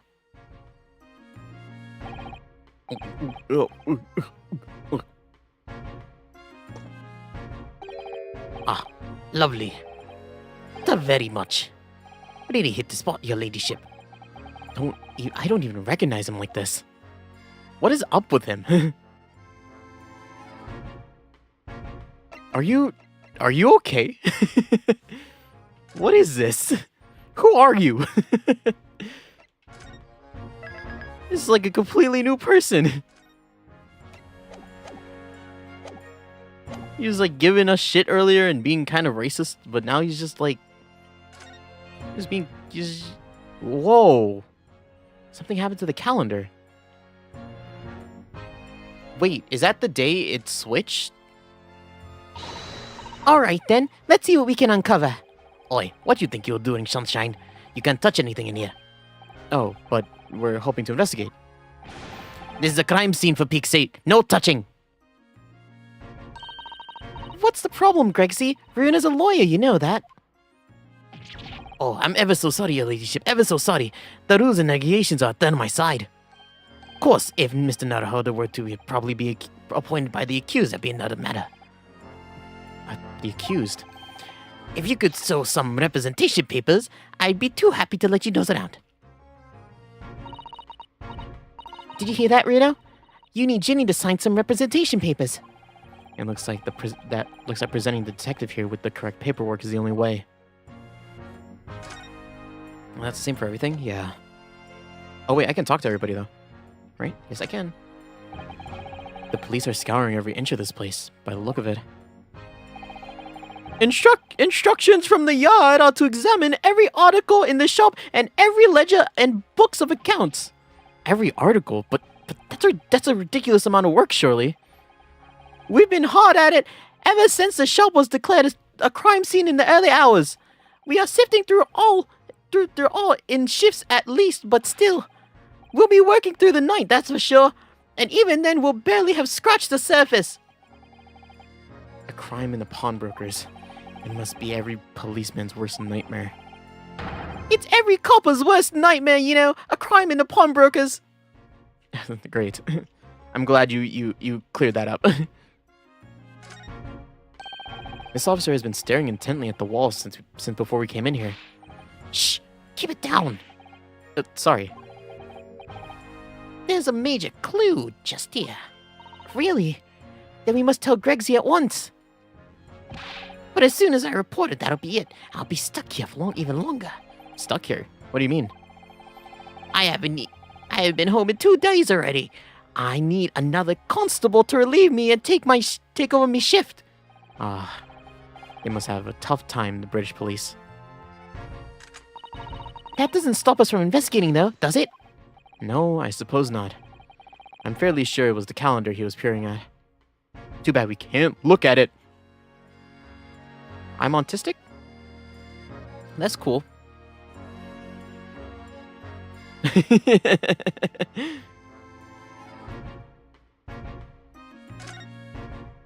It's one of those things, right? It's like, hey, as long as you're, whether you be autistic or whatever, right? Is as long as you're a cool person and you don't do, and you can be as weird as possible, and you could do whatever you want, and you could be whatever you want. As long as you're a cool person, you're cool in my books, you know.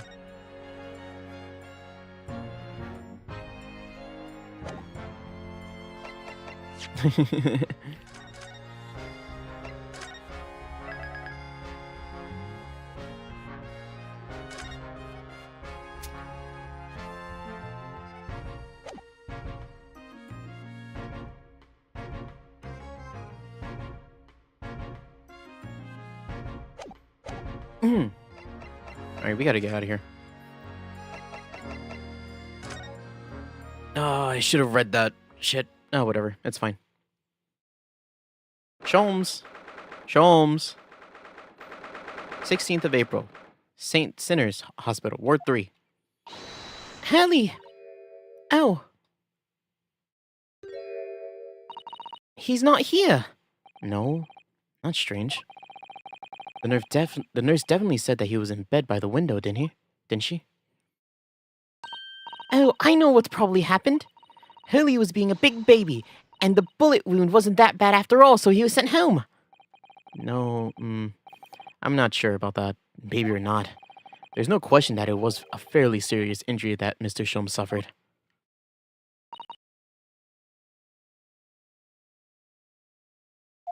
Oh. Yes, Saint Sinners. Hello, what we have here? The ward is off limits, no visiting. So what are you doing in here, eh? Well, I'll have you know, we're Hurley's next of kin. Oh, well, you're begging to your pardon then, ma'am, sir. A little lady and a curious Eastern gentleman. A great mystery solver has a mysterious family, eh? If that's how you see us, sure. Next of kin? Where is he, Constable? Where's Hurley? We believe he's currently in the operating theater, ma'am, undergoing an extensive operation. Extensive? It has been several hours since he went in. Oh dear. Is he gonna be alright? Well, it doesn't appear to be working, you see. The anesthetic, that is. Oh. I heard a report that the gentleman claims he had a little bit too much to drink last night. Coffee, that is. Anyway, I think I would be fair to assume that he won't be back here for several hours yet. I see. Thank you, Constable. Perhaps we should leave and come back later. Oh, poor Hurley. Before we leave, though,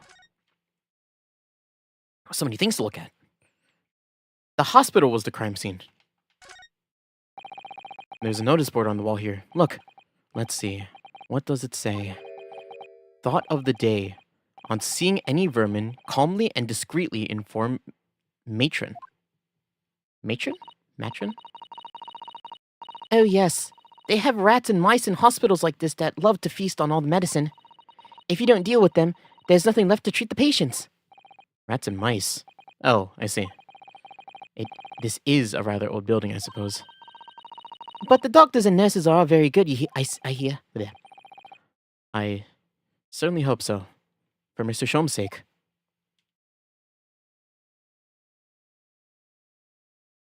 Yeah, I hope so too. They didn't just send him to some dingy, like, backwater, like, surgery place. This must be Mr. Sholmes' bed. Poor Hurley. I know. It looks as stiff as a board, doesn't it? Oh, I don't think that will bother him. No? I often find him asleep face down on the floor, completely dead to the world. I think I'd call the police if I discovered someone like that. Nope, I wouldn't, because an ambulance is expensive. Just, like, kick him a couple times and he'll wake up, surely. Crutches. I wonder what these are. Do you have any idea, Iris? Oh, haven't you ever seen crutches before? Let me explain. They're for people with leg injuries, to help them walk. You hold one under each arm, you see? Ah, right. I thought they were weapons of some sort. Yeah? You keep weapons in a hospital, Ryunosuke? Why would there be weapons in a hospital? I'm glad we're on the same wavelength here. I thought maybe a fighter had been injured in a battle contest and been brought here alongside his weapons. What? That's surprisingly plausible. Is it?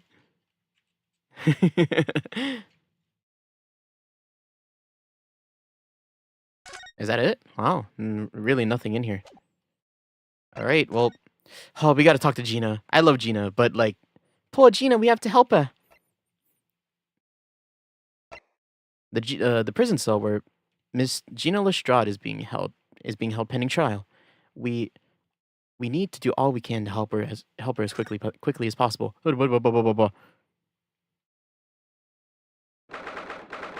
16th of April, local prison, cell 13.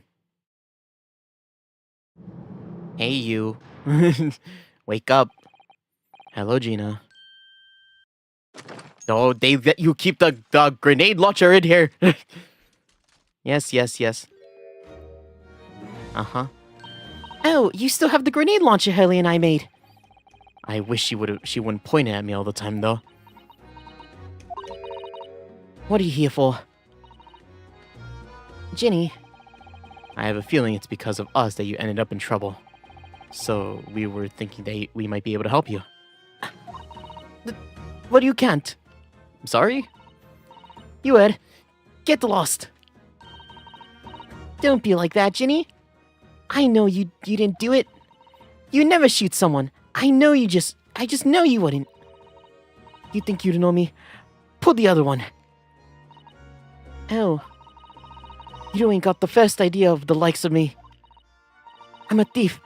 I pinch people's purses when they're walking down the street. That's how I get by. Ugh. You got your voice.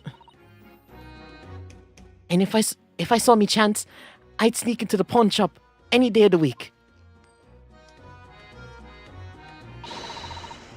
Just to see what I could lay my hands on. Get it? That's the kind of person I am. But Ginny, I'll be in court tomorrow, they say. Some cove came by and told me that he'd be a lawyer for me, or like, said it was my right or something. But I told him to get stuffed. I don't need no lawyer. I don't need one.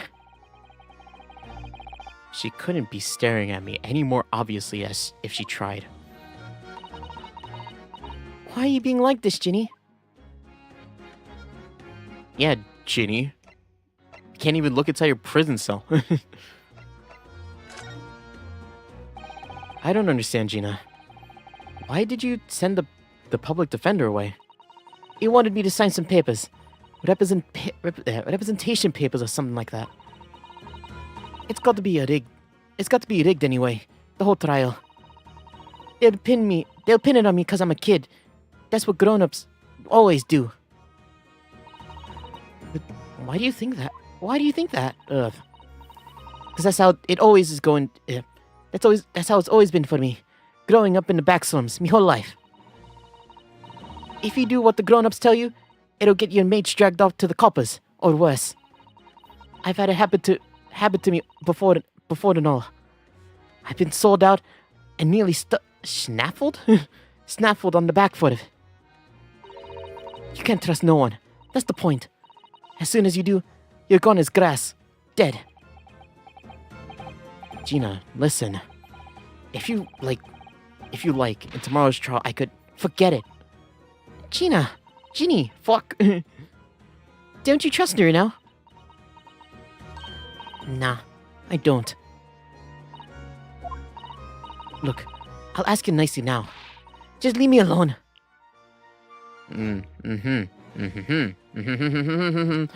Stop! What happened? Will you tell us what happened, Gina? Last night, at the pawnbrokers. There's nothing to tell. I figured it'd pay me, so I broke into the place and started going through the storeroom. But the old bloke walked in on me and you know the rest. But why, Gina? Why did you do that? Ain't it obvious? The place is full of stuff I could sell for a shilling or two. Diving ain't easy, you know. It's a lot of work. Half the time you don't even get nothing. Nothing. Is that really why you broke into the place? What? What? Are you sure the true reason wasn't something else? Oh, give me the rest. What'd be the point anyway, huh? Nothing I could say would make the blind a bit of difference. You speak so strangely. Tell us, Ginny. We'll believe you. Whatever it is. Believe me. Don't be daft. You can't believe nothing. Nothing. Nothing. Why do you say nothing? Everyone lies all the time. And you know what? When it comes to lies, I'm the biggest one in the lot. I've told some unforgivable lies. I have. What do you mean by that? What unforgivable lies? Like the one you just told? The one about breaking into the room to get some stuff to steal? That one? The one that's gonna get you murdered or hanged? Ginny, please. What do you mean? What did you mean before, Gina, when you said you were the biggest liar of the lot? Why don't you tell us what unforgivable lies you've told? Maybe we can help. Sorry. We're at the time. They're gonna want to question me now. Ginny, please. Oh, yeah. I wanted to give this something to remember me by. Oh, what? You say you don't like us, but then you... Oh, whoa. That's the snowman outside of, the other place. A photographic print of a really adorable cat. Not Wagahai, though. Not Wagahai cute. I found it in one of the pockets of this coat. Ain't no point in me having it. I wonder what this little photograph was doing in the pocket of that overcoat. Anyway, don't bother coming again. Bye. Oh, Ginny. The white cat photograph has been entered into the court records. A photograph depicting a sweet little white cat obtained from Gina while interviewing her in a prison cell. This will be the most important piece of evidence in the case. Can we look at it, actually? I actually want to look at it. People. Wow, she's 16. Isn't that crazy? You're younger than Gina. Holy crap.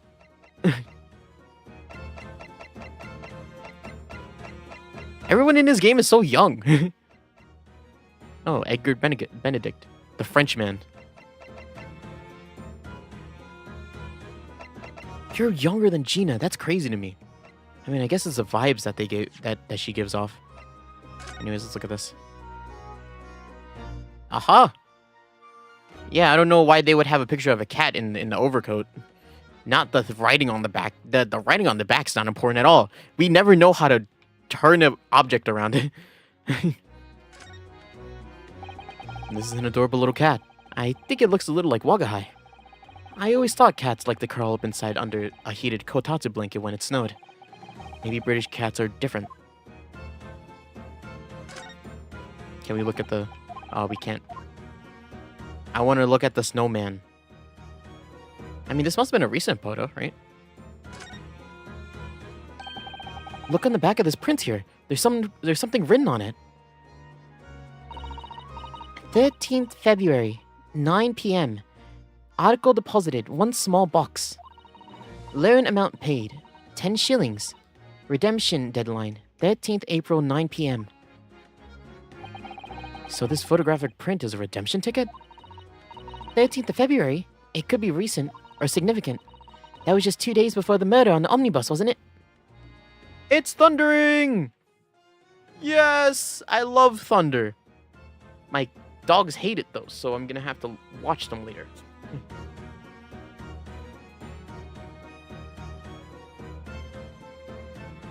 Oh man, today would be such a good stream day if I didn't have to leave early. Oh well, I can always just fill my time with other stuff. 2 days before the omnibus, huh? A small box. That doesn't tell us much about it, does it? Bruno, if Mr. McGilded still had the ticket, then presumably he never redeemed the article. So what do you think? So do you think the box might still be present somewhere in the shop? Ah, yes. Isn't today the 15th, the 16th? If it's something McGilded deposited, we need to investigate.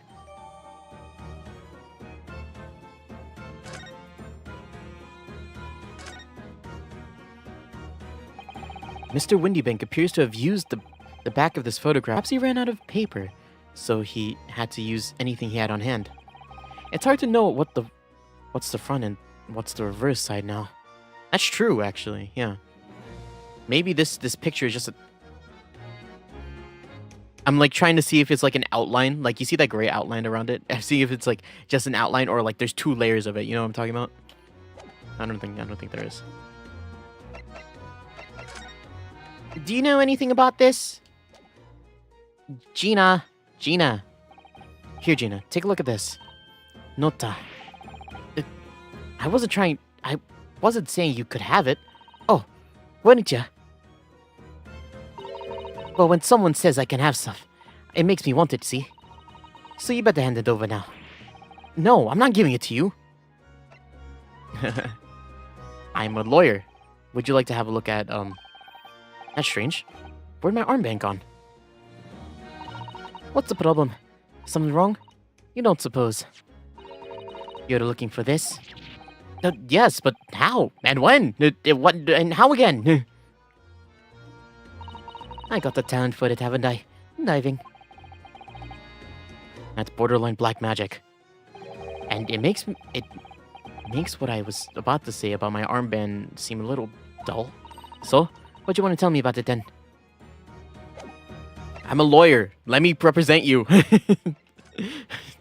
Please. We're like friends, right? Or something? Anyways, we gotta look for a box, right?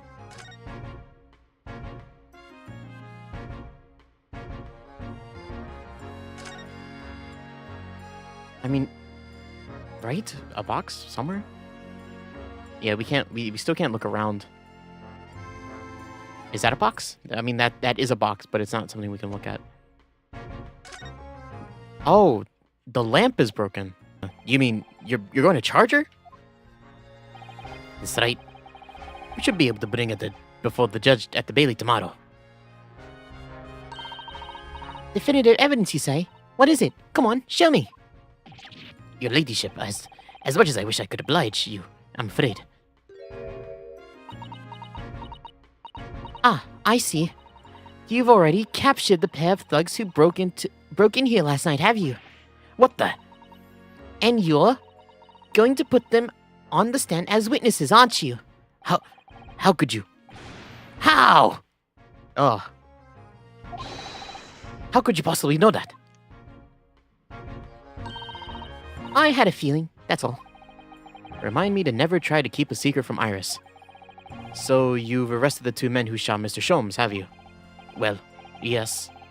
They were rounded up pretty quickly by the lads on the beat. And Miss Lestrade is being held at the prison? She should be. That's assuming she hasn't lifted the key off the jailer, of course. No. Yeah. Can you tell us anything about Mr. Sholmes? What's his condition? Sorry, I'm not at liberty to divulge that information. Scotland Yard matters are strictly confidential. Well, I know he's being operated at St. Sinner's. Why can't I see him? I'm family, you know. I'm terribly sorry, your ladyship. It's the hospital's policy. No visiting at all. Oh. Yeah, didn't we just visit? The bullet must have hit an artery in his midriff. Damn, he's lost a fair bit of blood. Blood that we didn't see at the crime scene, obviously. But blood in your head. Like imaginary blood. Oh no. He didn't seem too bad the first hour or so. But a hemorrhage like that is enough to make even the one and only Sholmes pipe down. Mr. Sholmes is human, just like the rest of us, you know. Well, anyway, he's having emergency surgery right now. They've got to stop the bleeding. But he'll be alright, won't he? They'll be able to make him better? Of course, your ladyship. He'll be as right as the rain before you know it. Really? How do you know? How do I know? Because... Of course. Yes, because Mr. Sholmes is such a great detective, that's why. We better pray the doctors have a better grasp of what's needed to make someone feel better. Oh dear, please don't die, Hurley. I'll report to your ladyship the moment I hear he's out of the operating theater.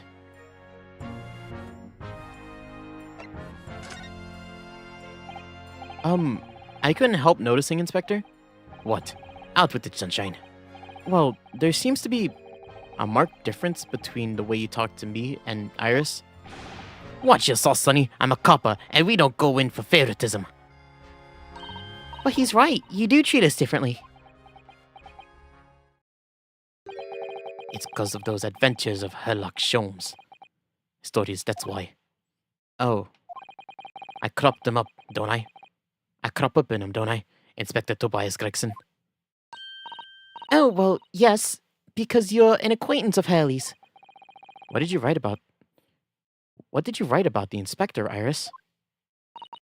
I don't remember, really. It was one of Sholmes' lines. Gregson is the smartest of the Scotland Yarders, is how he put it. Oh, did I write that? And I know what that one line did for me, and you know what that one line did for me, huh? The next month, my pay doubled. Doubled, I tell you. Oh, that's amazing. All because everyone at the yard reads them. They read all the Herlock Sholmes stories. They've even set up a fan club for me. Of course, that explains everything. It was around that time that you started to become such a toady to me. Can you blame me? All it takes is one bad word from you, and Sholmes could change his tune about me.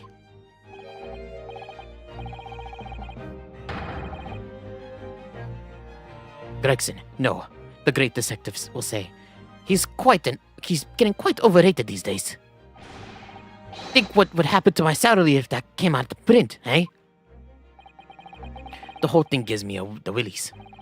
I can't tell you how many nights of sleep I've lost worrying about that. But that would never happen, Craigsy. Every month, when the new Rants magazine comes out, my hands were trembling as I turned the pages. Oh, how awful for you. Here, have some of my tea to still your nerves.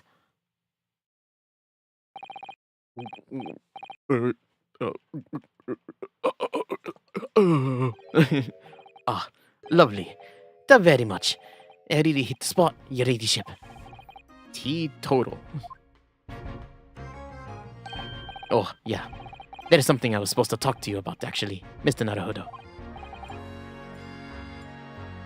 I don't know. This is kind of the voice that's just kind of come out of him.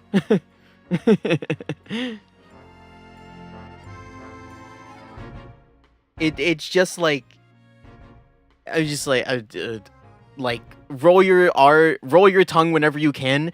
It's like kind of graspy and like and low. Like that's it. That's all Tobias is. Yes, what is it? I've got an important message for you. I clean forgot about it until now. An important message? I know what it could be. Cisato? Tell me, please. Important message.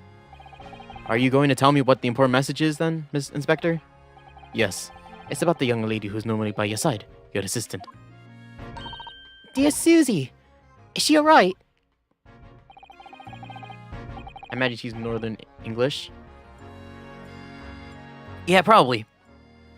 But I can't. I like can't do that many like different like English accented voices.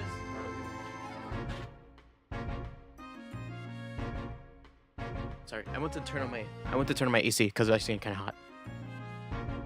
He probably is, and I can imagine that. But I need some variation in these characters. She's at the station, isn't she? Being questioned, I believe. Nope, not anymore. She's had to head off. Head off to the Chief Justice's place. The Lord Strongheart's office, of course. He summoned her. Ah, yes, of course. Or he's from Birmingham. Yeah. I mean, he's Scotland Yard, right?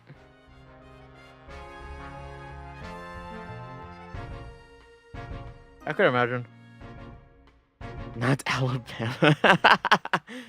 That's funny.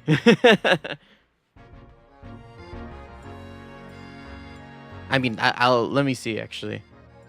Yes, of course, I'd forgotten about that. I mean, just add like one of the whipstocks. took her there in a yard carriage after we'd finished questioning her. Oh. Birmingham is a... Oh, actually? Really? I only know about England, Birmingham. I had no idea. I was about to say, I'm like, does that sound like something from Alabama? Well, I'll be damned. but she was asked. She asked us to tell you she doesn't have to have the fare for the return journey to go and meet her there. I thought that might be confusing. I was about to say, I'm like, huh. Sweet home. Country roads, you know?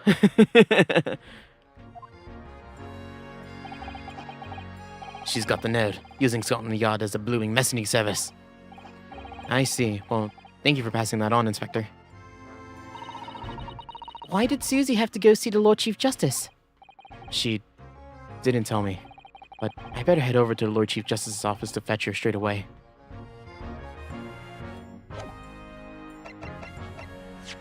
Let's go. Lord Chief Justice office.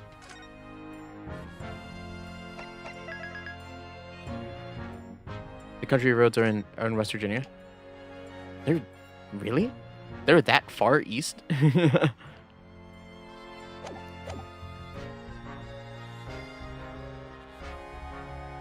That's a lot higher than I thought they would be. Cause like, I mean, country road, take me home. Cause here's the thing, right? Like,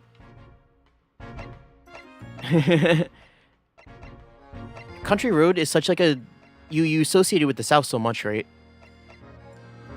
So I thought it'd be lower, but it's like right there, right? It's like what? Cause wait, is West Virginia or is Virginia the one that's confused? Because one of the Virginias is 100% considered the South, but the other one is like in the middle. It's like the line for like southern states is like right there. Like before it goes like north. Right. I don't remember though. So play I belong West Virginia. Oh, wow. That's the next line. Mountain Mama. Alright, let's just we gotta go to the I keep forgetting to read those.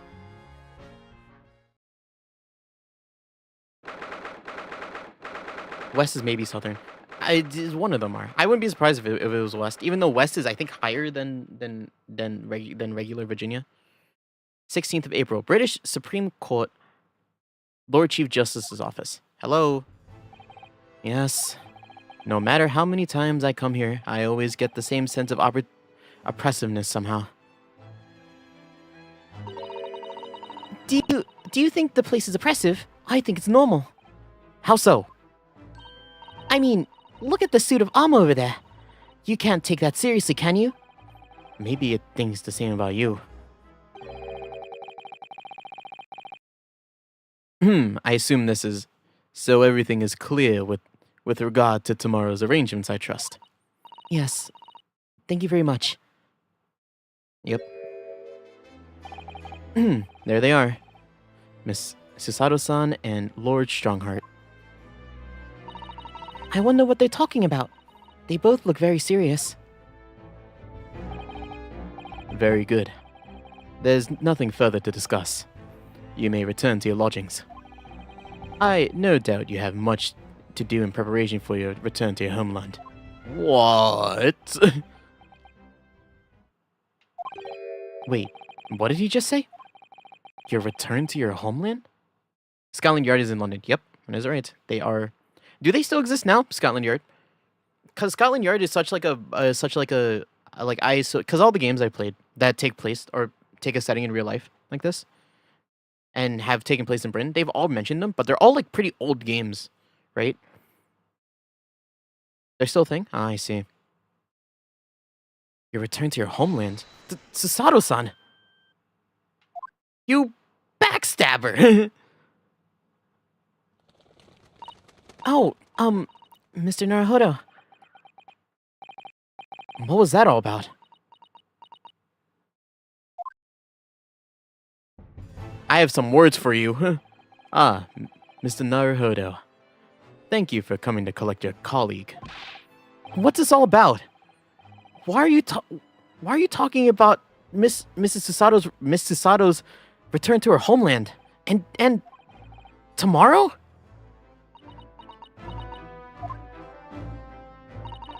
Tomorrow? But what about Ginny's trial? You mean... she's been formally charged now? Oh dear. What the fuck is happening? Hey, you! Quit, keep it I thought we were partners! God damn it! All of you keeping secrets from me! I am from... Sweet home, you know? Oh my goodness, just look at all these books! Yes. There are books about judicial systems of all different Western nations. Even for someone like me, it would take at least 10 days to read all these. Just 10 days? Oh, I was only joking, Runo. I thought it'd be fun to play up my genius. It's scarily believable with you. That's the trouble.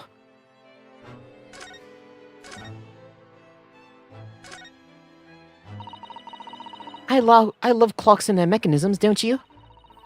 The way all the hundreds of pieces fit together and work as one to move the hands of a single timepiece.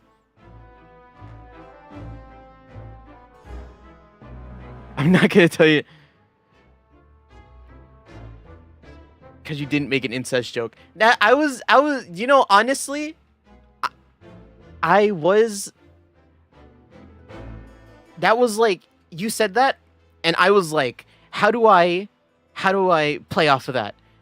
The only thing that ran through my mind was an incest joke, and I was like, that feels really played up, so I'm not gonna do that. So I'm just gonna say, Sweet Home Alabama, and like, done. You know, just like that's it. You know, like the conductor like stops all the orchestra, the whole orchestra. Done. That's it. Like what like I couldn't even tell you what else there is about from Alabama. Like guns? You guys like guns out there? That's like the only other thing I could glean. Do people from Alabama not like the incest jokes?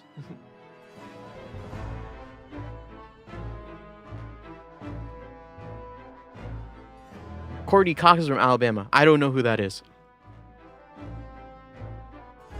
God, it's raining hard actually. The way all the hundreds of pieces fit together and work as one to move the hands of a single timepiece. I read that already. Yes. I can imagine clocks are just your cup of tea. When I was little, I used to dream of one day living inside a clock, you know? Then you must be envious of Lord Chief Justice having an office in a place like this, I suppose. She was on Friends? Ah! One of the Friends people? I know Friends. I didn't watch that show a lot. I don't watch shows a lot, period. Which one is she? Ah! This one. I know this one. She was Monica, that's her name. Yeah, I don't watch. The only time I watched Friends ever was with my sister, cause she watched it, and I was just kind of there. And I was like, okay. I mean, it's just like a sitcom, right? I'm not a big show watcher in general. Like, I wasn't a big sitcom guy. I'm still not a big sitcom guy. But like, what did I watch? George Lopez. She's from Birmingham. Interesting. Really? I wonder why they named it Birmingham. The British got there and they were like, "This is what we shall name it." I'm from there, and that will be brought here. No, not really. What? Oh. British people. Well, I mean, that's a dream for when you're little. It'd be silly now. Don't let Lord Strongheart hear you talking like that. Called Leeds. Leeds. With leaks? I live in a city down south. Leeds. Well, I grow leeks. Why is that? That's the first thing my mind went to. Lakes. Grow lots of lakes. Those giant suits of armor are still facing each other menacingly across the room. I just can't understand why anyone would wear those things to battle. They must be so heavy.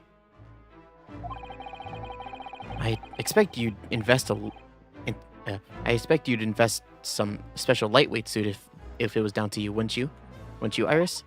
I think if it was me, I'd invent a world where people didn't need to fight each other in the first place. Iris, you're a champion. Well, what do you think? That was a moral answer, wasn't it? She's 10, Ryunosuke, 10.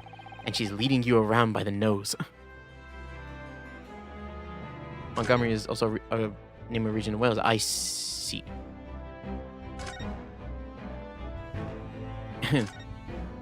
British. I didn't think they got that far. British people. Like, is town. I see. Oh, in Wales it's a town. Yeah, right? Like, I didn't think they gotten that far. I thought they just got to the 13, like, colonies, and they were just like, this is it. We're done. Oh, I've always dreamt of sitting at a huge desk like that. Looking important. Why don't you try it then? Discreetly, of course. Alright, I will. Tell me how I look. Well, Reno, what do you think? A little too discreet. I can't even see you.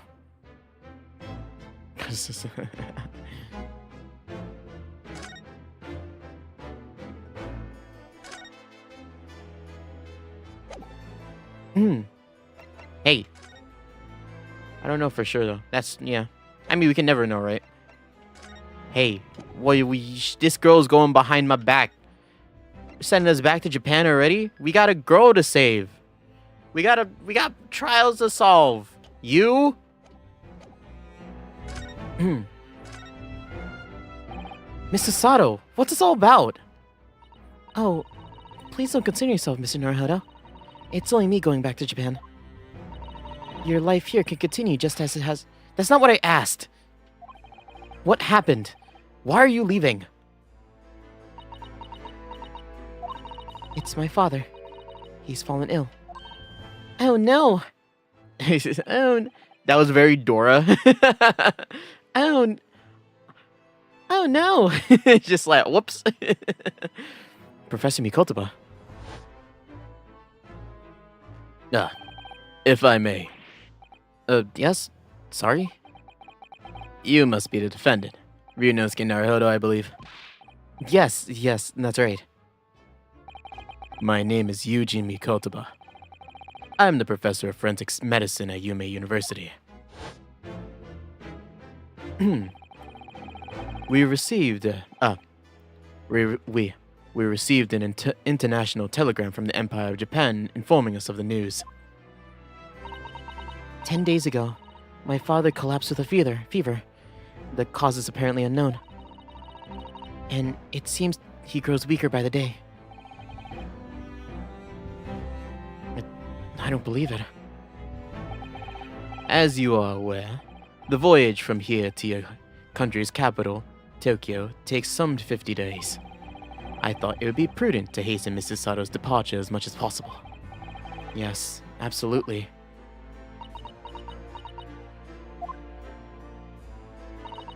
I will leave London first thing tomorrow morning. I can't believe this is happening.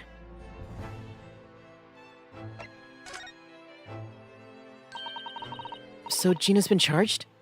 She'll have to appear in court? Yes, she was formally charged a few hours ago, and the date of the trial has already been set for tomorrow. No! Not even 24 hours later? Gina. The Lestrade girl and the murder of the Baker Street pawnbroker, yes. An all too conspicuous case. A pickpocket was clearly disturbed mid-robbery and shot the man in a panic. No, the yard is overstretched as it is, without wasting time on these open and shut cases. It's not wasting time! Ginny would never do something like that! Mr. Naruhodo. Yes, Lord Strongheart? In deference for your fine services to date, I shall overlook this young girl's insolence. But I have no recollection of admitting a child into my office. Leave. Now. Of course, Lord Strongheart. Criminals will tell the most palpable lies in order to evade justice. The police can ill afford the time it takes to unravel all these untruths. Meanwhile, more crimes are perpetrated. We have far more serious matters with which to contend. Serious matters? Didn't Gregson mention something like that yesterday? Yes, Inspector Gregson did make a similar remark yesterday. It's no concern of yours, though I'm sure I need not remind you of that. Strongheart looks evil? Yeah, I don't know what the purpose of his character is yet, really. He's kind of just acted as kind of like this, like, not god, but like super strong figure that I think I don't really know what his intentions are. He's a really strange character right now. 3 minutes. 3 minutes precisely until my next meeting. You must excuse me. There's just one more thing, Lord Strongheart. Which is, it's Miss Lestrade's trial. I wonder if you might permit me to defend her? A timely suggestion. Sorry? The girl currently has no representation. But that's not fair! Yes, she may be a pickpocket, but she still deserves a fair trial. Do not misunderstand me, young lady. The government provides for those too poor to afford representation with a public defender. The accused only needs to sign the relevant paperwork, and a defense barrister will be assigned to the case. However, the young girl in question has refused that right. Why would she do that? Yeah, I mean, she fucking told us. A question you do well to direct at Miss Lestrade. You'll find her at the local prison. Yes, thank you. Now then, it's time I was leaving. Good day to you. Man, we're doing this last case without Sasato? Are you kidding me? What a day. Gina charged with murder? Is Miss Sasato about to leave?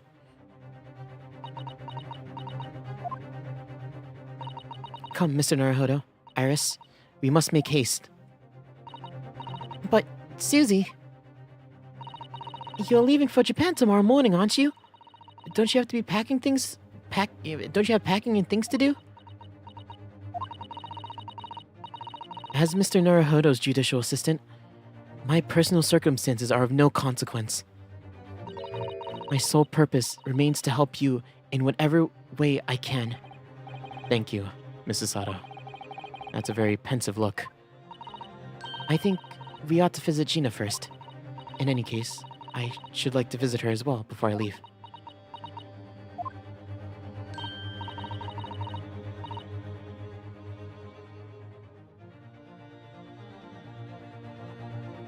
You haven't played these games yet? Like Ace Attorney games? Like ever?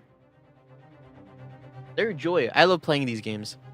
These games are so fun. And these last two games, The Great Ace Attorney 1 and 2, I haven't played them yet. They're the only games I haven't played from this entire series. I love these games so much. Yeah, you should play them. Actually, if you haven't played, I would also implore that you like watch like the rest of like the cases from this. This is the first game, right? This is the last case of the first game. I would implore you watch those at some point. And the first case apologist only the really wow. Actually, I don't know. I'm trying to think about it. The first trilogy is good. I like the first trilogy, even though it had like its lows. And then the Apollo. I'm trying to remember what my favorite part of the Apollo Justice trilogy is. It's probably no spoilers, right? No, like if you want like my no spoilers, spoilers opinion on like the Apollo Justice trilogy. Spirit of Justice is probably my favorite game. Spirit of Justice is probably my favorite game. Yes, that sounds like a good idea. Let's go. Are you sure? If I'm honest, this has completely thrown me off. I'll just have to do what I can as a lawyer. And then, actually, honestly, to be frank though, I like all the games, but like, the Apollo Justice trilogy is probably my least favorite. Because the original trilogy is really good, but then all of like the spin-offs are really good too. Like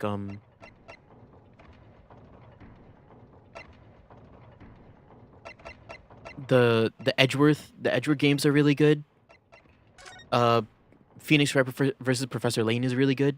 I played that one on stream too. That was a really good game. And then these games that, at least as much as I played of this one right now, this is really good. Like they're all really good. It's really hard. They fucking Shu Takumi cooks with these games. It's kind of crazy. 16th of April, local prison, cell 13. Hello, Gina. Ah. Hello again, Gina. Hi. Stop. You're not allowed to have weapons. It's a prison. What are you lot doing here now? To have the muzzle of that grenade launcher shoved in our faces yet again. Obviously. I think I need to improve the way you load the ammunition into that thing, don't I? Look. You can come as many times as you like, but I ain't got nothing to say to you. Ah, fuck, what was your voice? I completely forgot it.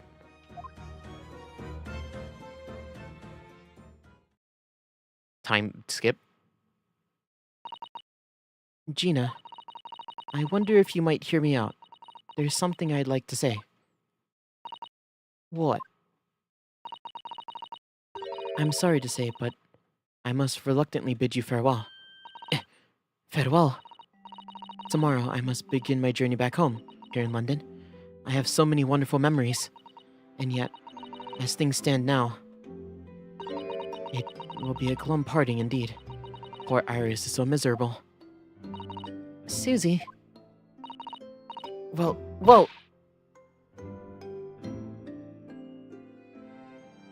That ain't my business. Both Iris and Mr. Naruhodo believe you to be innocent, Gina. They've put their faith in you. But somehow, you can't find in your heart to put your faith in them. Yeah, that's right. I can't. What of it?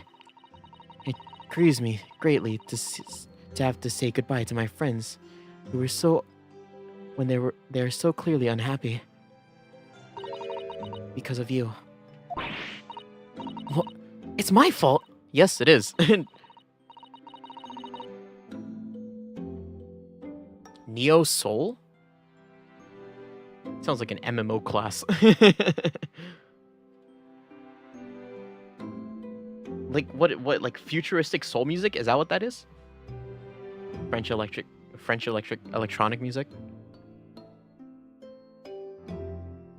Like swing? House? Electric music. It reminds me it hearing that, I mean, first thing I think of is dubstep, but then the next thing I think of is like those parties or those shows with like the guys with the lights, and they're like he's like on the ground, and then there's like a bunch of like lasers around him, and there's like this whole choreographed thing where he like grabs onto the laser and then he fucking twirls it around. You know what? You know that? That's what I think of. Yes. So I have one final request, Gina, before our paths never cross again. Right here and now, I want you to show both of them that you don't deserve the faith that they've invested in you. Wow. Oh wow. Holy crap. I thought she was gonna be like, please let them represent you. But no, gosh. Fucking show them the piece of shit that you are. Only by doing that will you truly be as alone as you claim to be. What are you talking about? What do you expect me to do, huh? You've told us that everyone lies. So prove it by admitting one of your own untruths.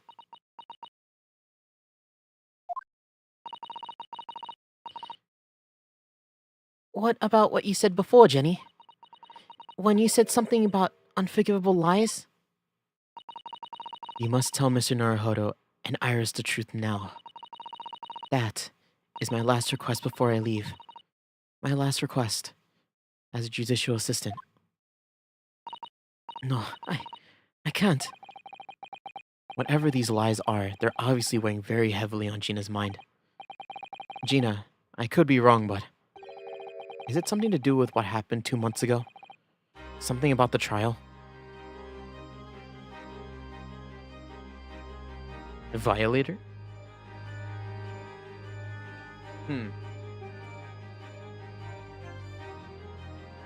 I'll put that one on the list.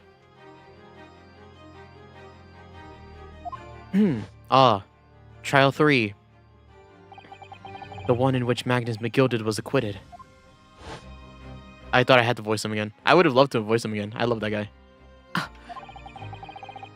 The case from that mysterious murder that took place inside the omnibus. You were called as a witness by the prosecution. Is that what this is about? Yeah, you're right. Because in that trial, I lied. I lied like you wouldn't believe. Will you tell us about it now?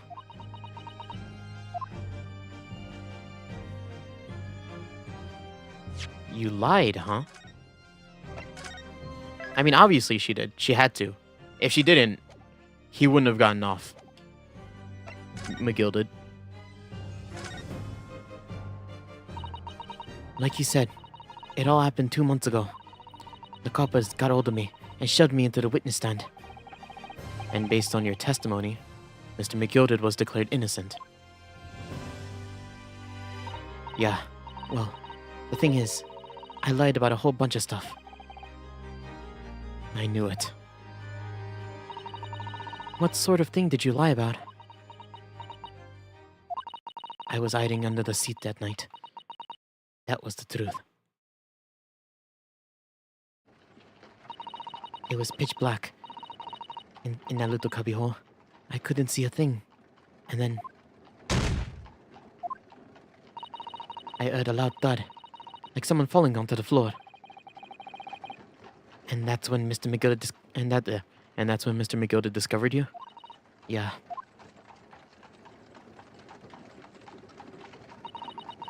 He pulled me out from under the seat and sat me next to the dead man. There wasn't much light to see by, but when I looked at my hands, I had the cove's blood all over them. I was so scared. I couldn't even speak. You had his blood on your hand. You had his blood on your hands. In other words, it was Gina that the witnesses on the roof saw through the skylight. I see. Yeah, that's right. Then, Mr. McGilded started asking you questions, I suppose. Who you were, and why you were hiding under the seat? Yeah, he did. Only, that's not all. What do you mean? I mean, he threatened me. Threatened you how? He made me swear about what I'd seen and what I'd heard. About what he was going to do after the cove was found dead. He made me swear I wouldn't tell no one about any of it. If I did, he let me scrapper before the couple showed up.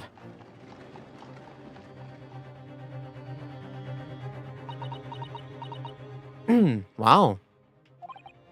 Gina, you must tell me what he swore to you to secrecy about. What you saw, what you heard, everything. It's so strange, because that case feels so unrelated to what's happening right now. Actually, no, it doesn't. He went to this pawnbrokery. McGill did, so it's related to some extent, but what more is there to it? Oh my god. Let's start. You said McGill made you swear to tell no one you to... Yeah, blah, blah, blah, blah. Sorry. Dyslexia is kicking in. You said McGilded made you swear not to tell anybody what you saw. But you were in the pitch black compartment under the seat the whole time, weren't you? Yes, Mr. McGilded sitting above your head, if I remember correctly. Yeah, that's right. That's true, but... It was when I heard the thud from the cove hitting the floor. I let out a little scream, see? Couldn't help it. McGilded heard that and dragged me by my arm. That's when I saw it. It was on the floor. Next to the old geezer, what had been stabbed. A disc, all bright and shiny. A disc? Do you mean... Yeah, that's right. The one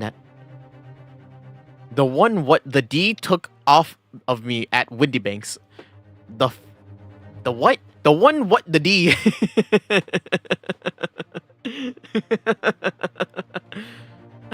I'm like, I was about to read it and I'm like, those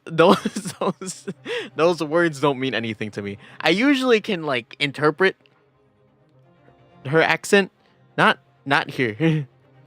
Took off me at Windy Banks. So the music box disc was there on the floor of the omnibus. Not for long. Miguel did spotted it right away. Picked it up smartish and stuffed it inside his inside pocket. So the disc was in the omnibus 2 months ago at the scene of Mr. Mason's murder.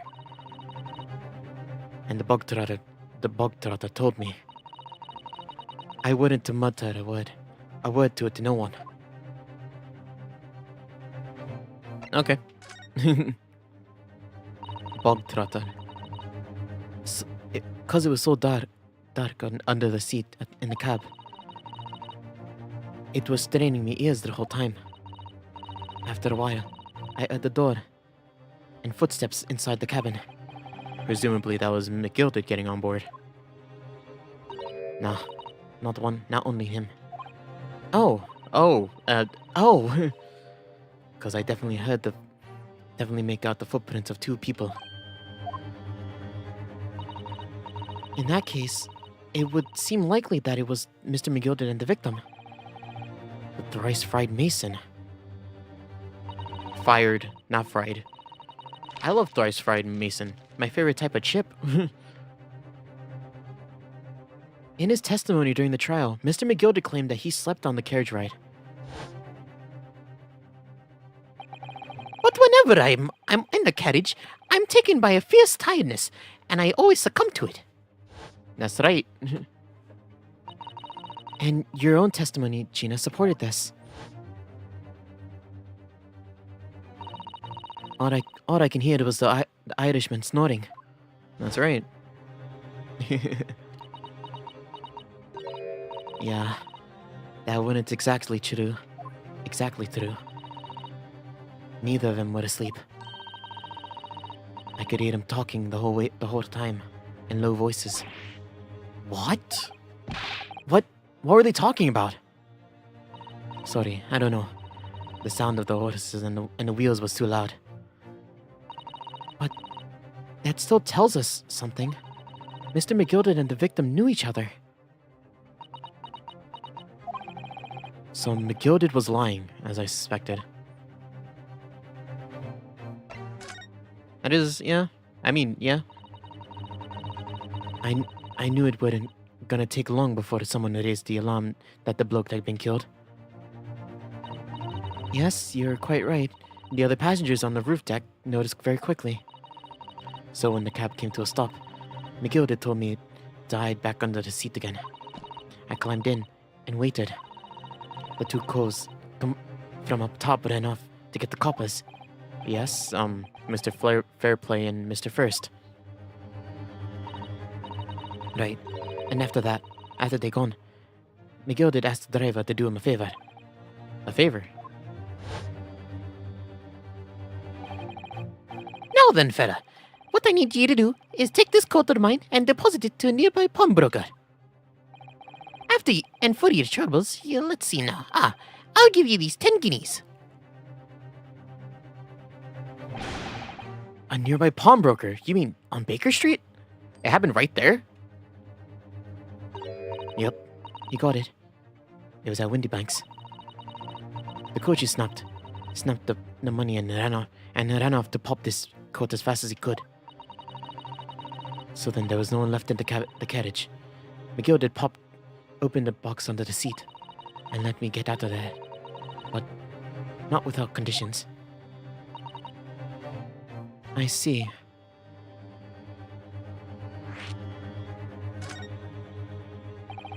What were McGilded's conditions then?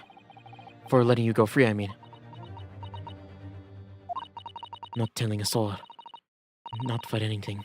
About what I saw. And what I heard. And there was something else as well. There's more? Yeah. This is the most important thing, he said. Whoa. I'm after the coachman on a little errand for me. With some small change in his hand.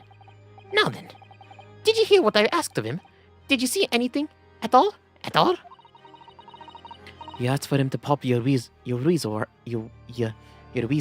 right? Aye. The fiend's taken me overcoat to deposit it at the pawnbroker hereabouts. What the fuck? I can't do McGilded's voice anymore. I want you, lass, to take the redemption ticket for it. Do you understand? What? You want me to have the ticket? That's right. And I'll come fetch it from later. Sometime within the next 2 months. You're to hang on to it until then, is that clear? And whatever you do, don't lose it. Alright then.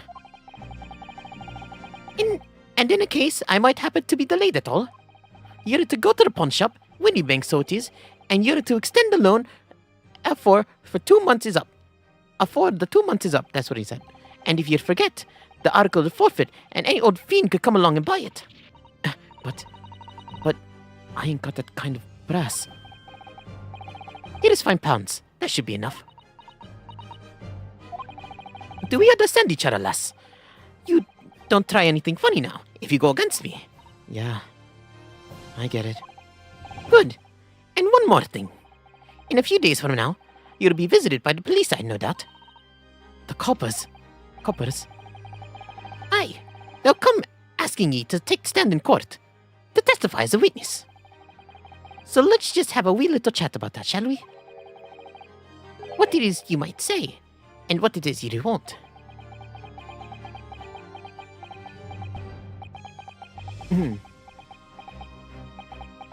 I mean, we still don't know the conditions, right? What was he gonna do to her?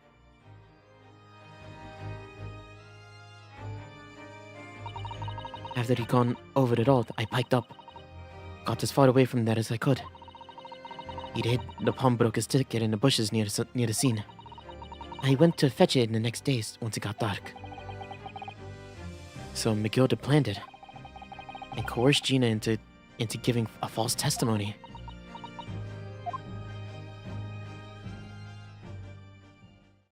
I mean, it wasn't even your fault though. I mean, yes it is. You're someone who steals. Don't steal. I bet you're ready to string me up, eh? I lied. In that old big courtroom, I told some corkers. Excuse me. The thing is, he said he would make it so we couldn't live on East End no more. That's what he threatened me with. What a wicked man. He knew everything. Everything what went in the back slums. He knew we had no one to look after us. And we was all just looking out for each other. Getting by together. So you mean Mr. McGilded would have... In an heartbeat. He would have had the lot of us chased out of there if he wanted to. And then where would he have gone, huh? Nowhere. That's where. So, I didn't have no choice. Thank you, Gina. Gina, sorry. For telling us everything. But, I'm for it now, eh? Go on, admit it. You must be livid. Well, you can make amends by doing me a simple favor. A favor? What? Sign the representation papers for tomorrow's trial. What? If you don't actually want me to represent you in court, you can rip it up later. But we need that paperwork, or we can't investigate. The police won't let us. Investigate what? The scene of the incident last night. Mr. Sholmes was shot, you see. You're what? Hurley's having a big operation right now, Ginny. Is it bad? Is it gonna be alright? Sholmes is gonna be alright, right? And that's why I want to investigate. For Mr. Sholmes' sake. As much as anything. Right. So what you're saying is, if I sign the bit of paper, everyone's happy, is that it? Something like that. Mrs. Sato? Yes, of course. I have the representation papers here.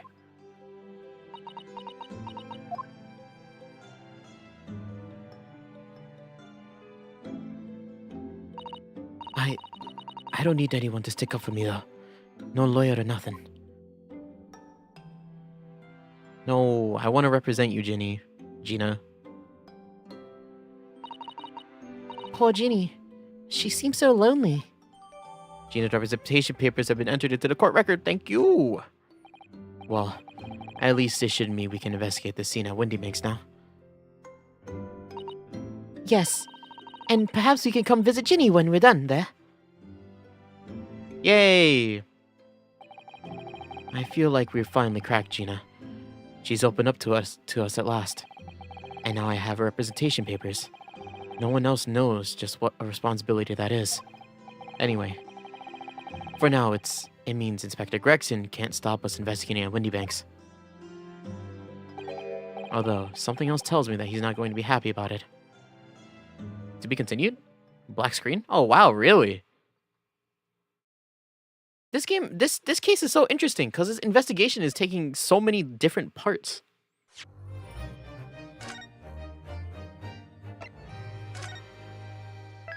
We're in investigation part 4 now. Yeah, right? Jesus.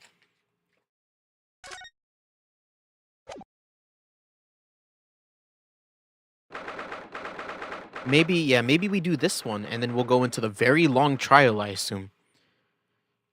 16th of April, 1:26 p.m., Windy Banks Pawnbrokery. I haven't slept in 8 hours.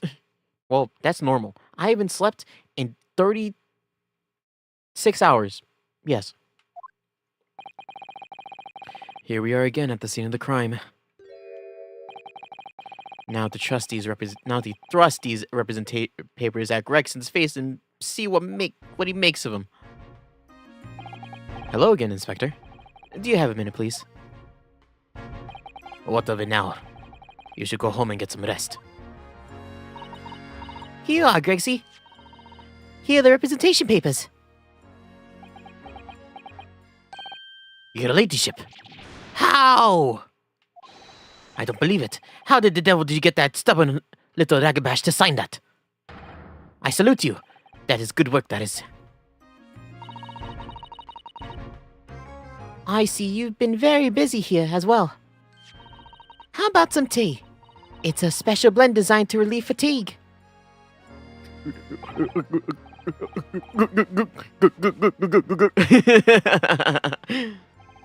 Ah, lovely. Let's see now. Yes, yes. I hardly feel tired at all. I'm fine as a fiddle, your ladyship. Would it be alright if we investigated the scene of the crime then? Do as you please. You know what had happened behind the door, behind the counter. Yes, that storeroom. That's where I discovered Mr. Windybank and Gina. Dog! You see the dog? Right. Well, I'll be getting back to business then. Will you be investigating the storeroom as well, Inspector? If I'm perfectly honest, we need to wrap this up before long. I can't afford to spend too much time on it. But there are so many articles to go through. It's taking forever, even with the lags working on the clock. Which is a problem, because there's another case the yard needs to be investigating urgently.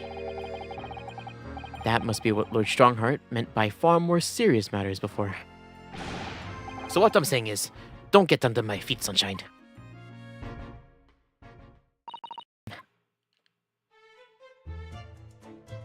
Cool.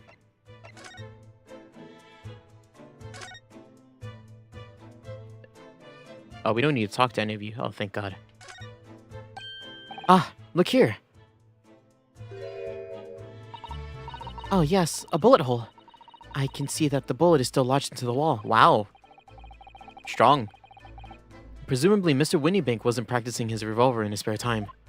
But it's red with blood. Ah, well... Mr. Sholmes likes to practice in his drawing room whenever he can. He's very patriotic like that. Sorry? It's all there in the Adventures of Herlock Sholmes, you know. Isn't that right, Iris? Ah, did I write something like that? Partly in jest, perhaps. In jest? Well, he doesn't do it often. It is quite a dangerous pastime. He doesn't do it often. He shouldn't do it even once. Forget it. Forget that now, Runo. Let's examine the bullet. What's that around the bullet hole? Blood? Is it blood? A suspicious red stain on the calendar. Like blood? Aha! I may well be able to help with that. What? There's nothing like the sight of blood to get the blood pumping, isn't there, Runo? I have a feeling I'm not as bloody-minded as you, Iris. I'm afraid the sight of blood makes my blood run cold.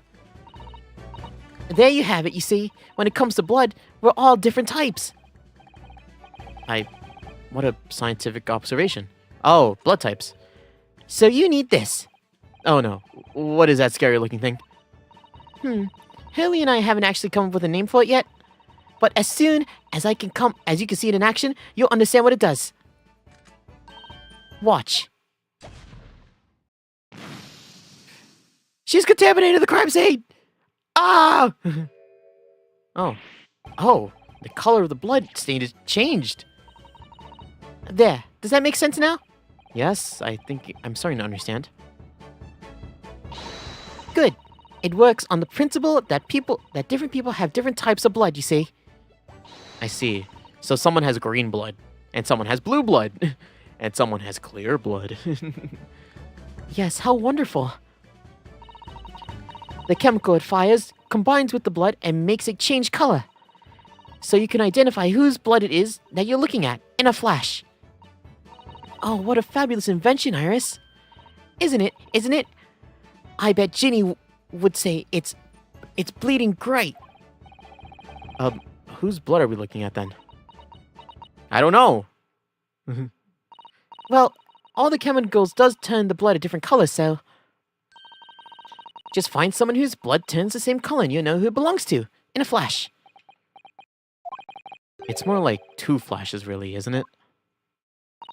1 flash or 2, this could well turn out to be a very valuable clue. So we must take note of it in the court record. Yes, we will. Blood samples portfolio. Yep. Oh wow, that's going to be updated a lot. Let's keep testing and adding the results of any other blood analysis to the portfolio. As long as I have reagent left, sure. Green blood. It just seems wrong somehow. Oh, there are all sorts of colors. There are pretty pinks and purples too, you know. Like I said, everyone's blood is different. I wonder what color my blood would turn out. Actually, I don't want to know. I was about to say, I'm like, Reno, I think your blood is black. he's like, what? How do you know? He's just cut to a scene of of Iris bloodletting Reno's cat at night. Like, whoa! I'm fairly sure this contraption was here yesterday as well. And here we are. Though I'm not confident I can get it closed again. Oh yes, that's a folding stereoscope. Stereoscope? Really? This is a stereoscope? Mr. Shulman showed us a picture yesterday that you were supposed to be able to see in the 3 dimensions. But for that he used the great big contraption over there. Oh well, that's for use in public houses and places like that. It contains a carousel of all sorts of pictures inside. But this little thing is a much simpler design for the use at home. There are special shops selling prints that you can use in them. I have a little collection myself. I wonder if I could make money out of these in Japan. It would be keeping my toilets sparkling clean anyway. What it? Your toilet? This is that strange contraption that lets you see pictures of things as if they're right in front of your eyes. It makes you think. When Mr. Sholmes gleefully showed it to us yesterday, we were all blissfully unaware of that any of this was about to happen. Wow, really? That you reflecting? That's what you had to say about it? I guess there's nothing important there. These shelves are where the pawnbroker puts articles that have been forfeited on display for customers to buy. Yes, that's a really strange miscellany, right? Miscellany, isn't it? I mean, who would buy this horse statue, for example? Well, sometimes you find some real treasures among all the junk, you know. Are you alright, Rena? Oh, it's just, well, it looks like a collection of useless junk as a whole, but when you pick out individual things, you can't help wishing you'd own them. Even that horse statue. That's exactly how a pawnbroker works. They're very clever. No clues. The horse statue. I want the horse statue. That's a music box. Do you have them where you come from, Reno? Yes, but I've never seen one as large as this in Japan. Oh well, this will be a treat. Shall we have a listen?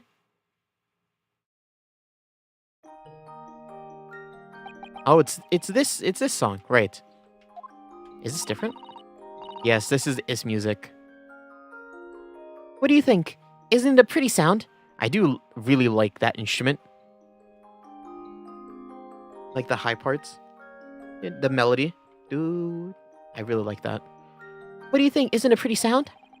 It's a beautiful sound, yes, but it's a little hard to enjoy with all the policemen in the room giving you fierce looks. Never mind that.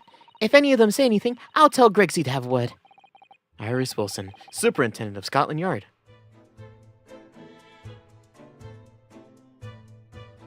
Truly terrifying. There's an article ledger here, and Mr. Windybank's notes, and... What's this? It looks as though someone has left a little photographic print behind. Oh, look on the back. There's some writing. Is there? Ooh, show us, Susie, show us. It's a ledger again. 15th of February, 10:30 p.m. Article deposited, one gentleman's overcoat. Oh, shit. Isn't this the night it happened? Loan amount paid, £1. Redemption deadline, April 15th, 10:30 p.m. A gentleman's overcoat, pawned for £1. Clearly, it's a very fine coat, I think. In fact, I think. Yes, this must be the ticket for the overcoat that Ginny redeemed yesterday. And is still wearing. which belonged to Mr. McGilded. I would never have expected the redemption ticket to be handwritten on the back of a photograph, though. It seems Mr. Windybank just used whatever piece of paper he happened to have on hand. But this photograph of the cat, it looks familiar, doesn't it? I'm sure I've seen this exact picture somewhere recently. Oh, yes, you're right.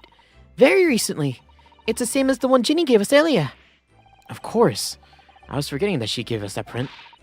Well, what are you waiting for then, Miss Naruhodo? Get it out. All right, all right. Let the cogs turn, please. I'm the lawyer. Are you a lawyer?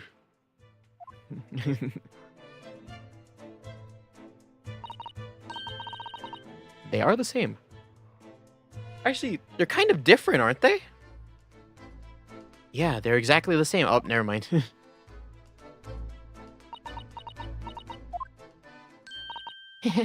I've got it. These two photographs hide an amazing secret. Amazing. Secret. What does she mean? You must tell us, Iris, at once. Do you really, really, really want to know? Yes. We need you to tell us all you know about this pair of photographs. Oh, what, do we have to talk to you? Oh, we have to talk to you. Great. We still have things to look at, though. That ledger that's open on the counter there really is enormous, isn't it? It must have an awful lot of work to keep track. It must be an awful lot of work to keep track of all these hundreds of items in pawn. I think it's too much to think about. Better to sell it all and have a clear head if you ask me. But clearly, Mr. Windybank was very careful when it came to the articles in his care.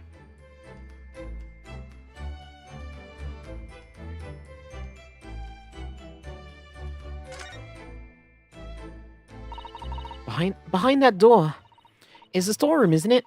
That's what Gregsy said.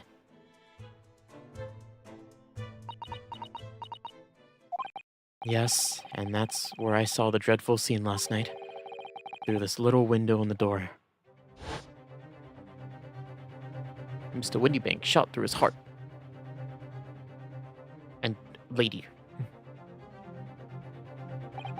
Mr. Windybank, face down on the floor, with Gina beside him. As the accused legal representative, you have the right to examine the scene, Mr. Naruhodo. We must make a thorough investigation. Yes, of course. And we will. Behind that door. That's the real scene of the crime.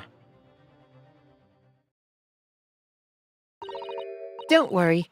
If there's clues in there, I'll find them.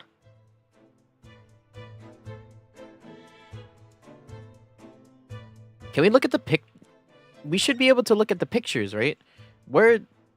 Are we forgetting about the cameras that Shom set up? Probably. Alright, let's talk about the photographs, Iris. So, Iris, about these two photographic prints. The ones we found here on Mr. Windybank's counter and the one that Gina gave us before. What is this amazing secret you mentioned that's hidden between these two identical prints? Actually, that's not quite right. Sorry. If you look carefully, the two prints aren't the same. Not exactly. Oh, they aren't the same. Oh, bless. I'm so good. They're not? They're... Take another look at them now.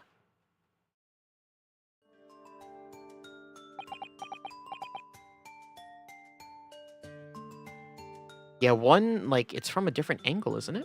No, because one of them, the snowman is more in the picture. The other one isn't. But also the cat is looking in different directions. I don't know. I would assume they would want, like, obvious, like, hints, though, right? Can you see that they're just slightly different from each other? I think so. It's very subtle, though. What's the reason for the subtle difference between these two prints? They were taking at different times. Well, it's because they're set, you see. No, I don't. I don't see. A pair of photographs is meant to be used in a stethoscope. Everyone in London is raving about them at the moment. Hold up, give me 1 second, guys. I'm gonna check something real quick. I keep saying stethoscope, too. Stethoscope. Yep. I love stethoscopes. All right. Sorry. Just had to check that one real quick. Ah, a stereoscope. Why do I feel as though I've heard that word before recently? Oh, yes. That's what Mr. Shom showed us yesterday. You see? There it is, just over there. Ah, yes. Of course. The magical machine that makes pictures look almost real enough to touch. Well, actually, it's quite possible to see the same depth in pictures even without one of those contraptions. What? Really? Do you know how a pair of flat photographs can appear to have any depth in the first place? No, I have no idea. Oh, wonderful. Then I'll be able to tell you. She's over the moon, bless her. Should we let her explain it, though? We really need to carry on investigating the scene. I, for one, simply have to know. Let's go. This is important. Have you ever considered, Reno, how our eyes see depths in the world around us? Well, I just open them, and it works. But the reason it works is because we have two eyes. 2 eyes. Shocking. If you try closing one eye at a time, I think you'll see straight away that what you see with your left eye and what you see with your right eye are ever so slightly different. You get a different view from each eye. Yes, the position of objects seems to slightly shift. Exactly. In your head, your brain uses that shift to estimate depth as it merges the two views into one. That's how we can sense depth in everything we see. Ah, my brain really is amazing, isn't it? It does so much without telling me. Ah, I think I see. So a pair of photographs consist of a left eye view and a right eye view. Isn't that right? Oh, well done, Susie. You're so quick. Quick. So if you can persuade your brain to merge the two pictures together in your brain, you'd be able to see the depth in the prints. Yes, Reno. You're beginning to understand. And the stereoscope's function is to act as your brain and allow you to do just that. Yes, but as long as you have two images, two eyes, and one brain, you can actually do it yourself without needing a stereoscope at all. You can, really. Let's see it. Let's try it. Let's see if you can view these prints without the help of the stereoscope. Oh yes, I'm dying to have a go. Susato-san really loves this kind of thing. You need to be able to cross your eyes. Oh. Oh, that's what this is. They want you to 3D this. They want you to be able to do this in 3D. This is a 3DS game, right? Yeah, they want you to be able to turn on 3D and see what they want you to see. Oh my god, but we aren't 3D. That's the main thing. Can you do that?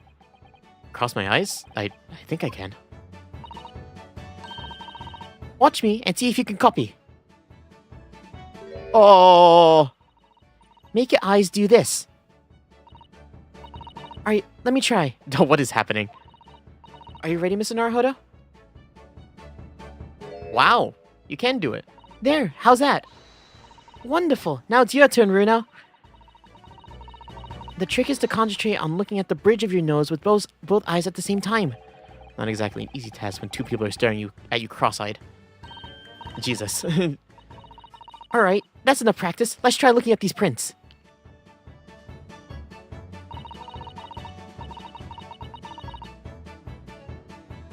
Stop by staring at one point and slowly crossing your eyes.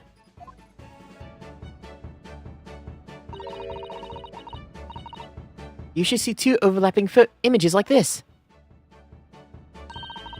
Now you try it, Rina. I'm just going to have to give it a try, I suppose.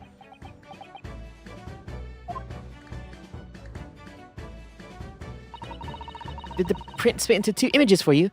Now the next... Oh, shit. It didn't. How do you... I can't cross my eyes as a thing.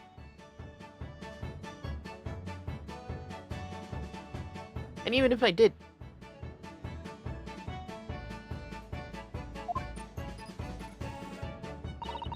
is to put the pair of prints side by side like this, and then try crossing your eyes again. The prints should slowly merge together. Until... Oh, sick. They did it for me. Oh, bless. they form a new single image in the center. Oh, yes! Oh, it's Susato. Whoa. Mr. Naruhodo, it works. I can see it in the middle now. It looks so real. Oh, I could look at it all day. I wouldn't advise that. Your eyes might start to hurt. Your turn, Reno. Pretend you're looking through the two pictures and slowly cross your eyes.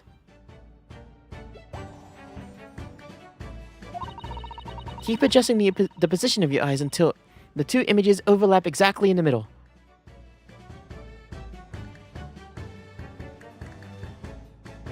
This is really hard. Like this, I think it is.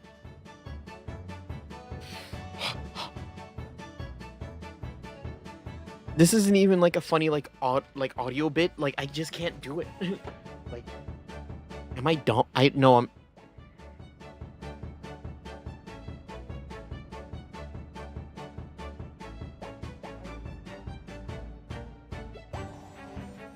Nope, can't do it. I started by looking at the bridge of my nose, like she said, and I was like, okay, maybe I could do it here. Nope, like this.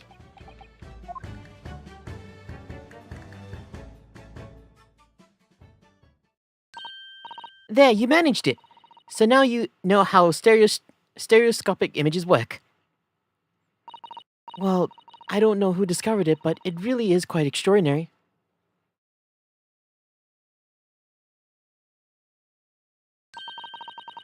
So what do you think of these stereoscopic prints then, Reno? They're certainly amazing, but it isn't easy to get the knack for viewing them properly. No, some people find it easier than others. That's why contraptions like this exist, for people who find it tricky. Oh, I recognize that. We saw one over there yesterday, didn't we? Yeah, and we just looked at it again. If I remember correctly, you press this knob here, Open sesame. and a pair of photographs, and then set a pair of photographs in the back, and then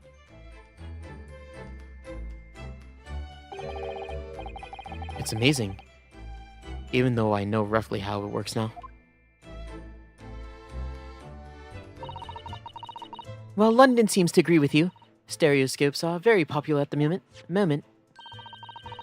You can find one of these folding contraptions in lots of households in the capital currently. But if these little machines are so affordable, surely there's no need to go around staring cross-eyed at pictures when you hate them. But it's so much more satisfying to be able to see the effect with your own eyes. Well, I think so anyway. Stereoscopic pictures. I never even heard of them until yesterday. We've certainly learned a lot about them, but I wonder if it's knowledge that I'll actually ever need.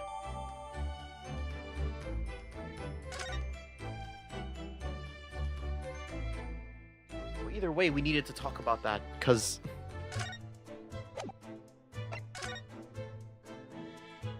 we wouldn't have gotten that evidence without it.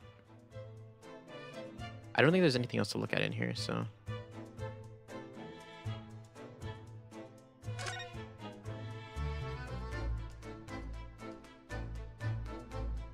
Shovel. Oh. Well, we didn't even get to look at this down here, even though I know it's a new thing. Okay, well. Let's inspect.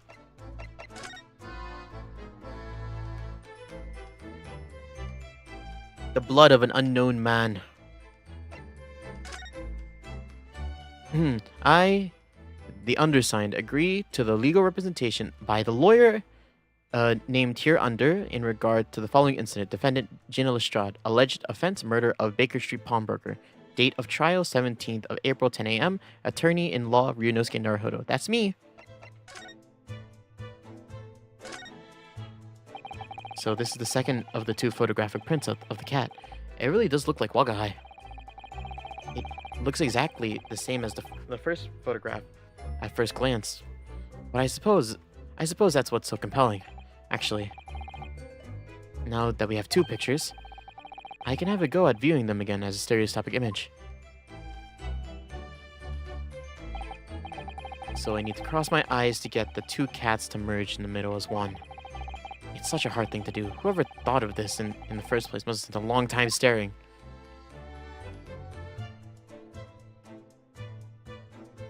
Fucking goddammit. They really want you to be able to do it. This is the ticket that Gina brought in yesterday.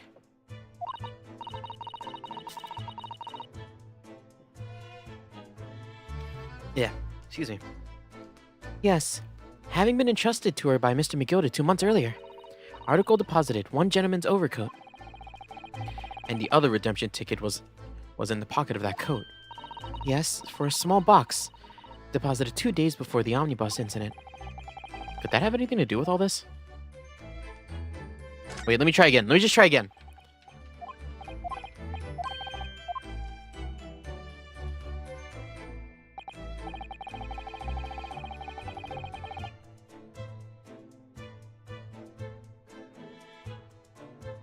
It...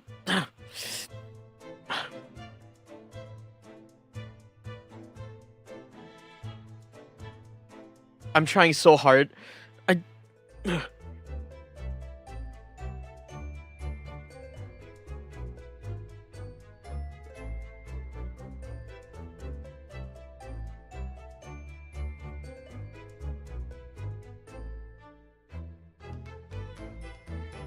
Nope, can't do it.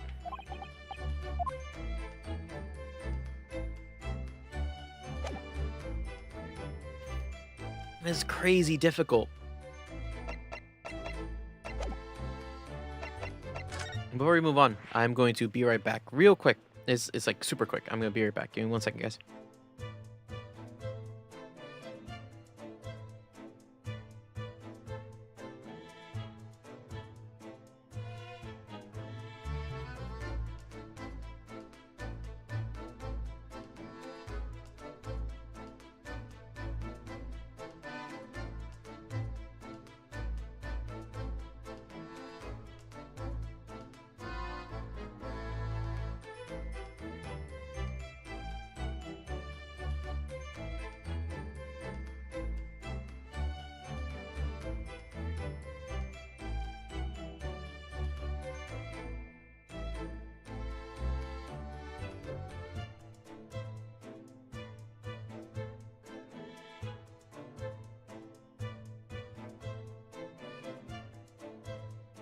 It's time to...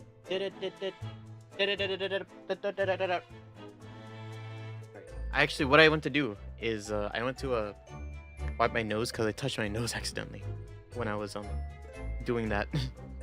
I was really like, If you let your concentration slip, you might just miss what people say. Some people say. The storeroom where pawned items are kept until they're redeemed or forfeited. It's also where Mr. Windybank's body was discovered. Poor Mr. Windybank. Poor Mr. Windybank. 16th of April, Windybank's storeroom. Poor Iris. She's clammed up completely. Iris is bound to find this difficult. After all, Mr. Windybank's life was taken in this very room only last night.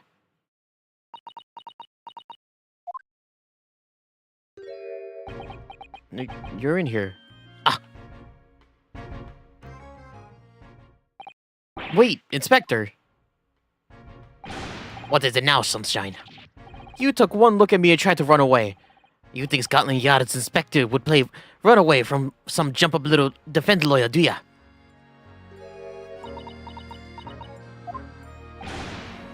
Well... I've never seen her ladyship looking like that before. Is the thing. I didn't know what to say to her. So you weren't running away from me, you were running away from the 10-year-old. I'm afraid this is all a little much for young Iris. Some gentle reassurance might go a long way, perhaps, Inspector. Eh.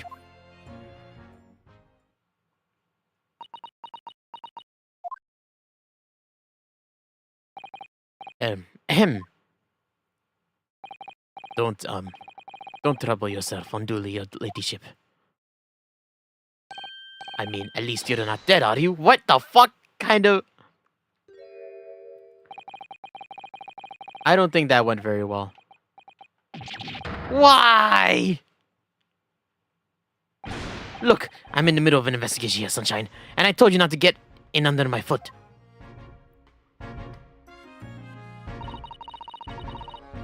And we have investigating to do ourselves. Yes. I'd like to hear more of what the socially inept inspector has to say. Oh, Hurley. And inquire how Mr. Shom's operation is going. But first we look.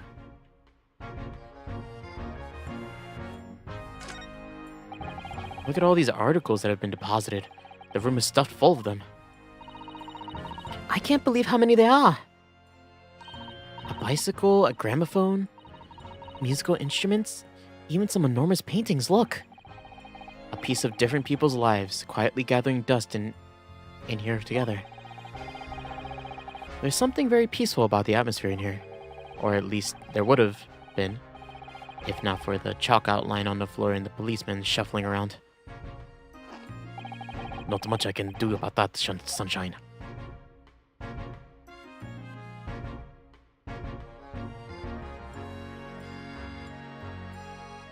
Chest.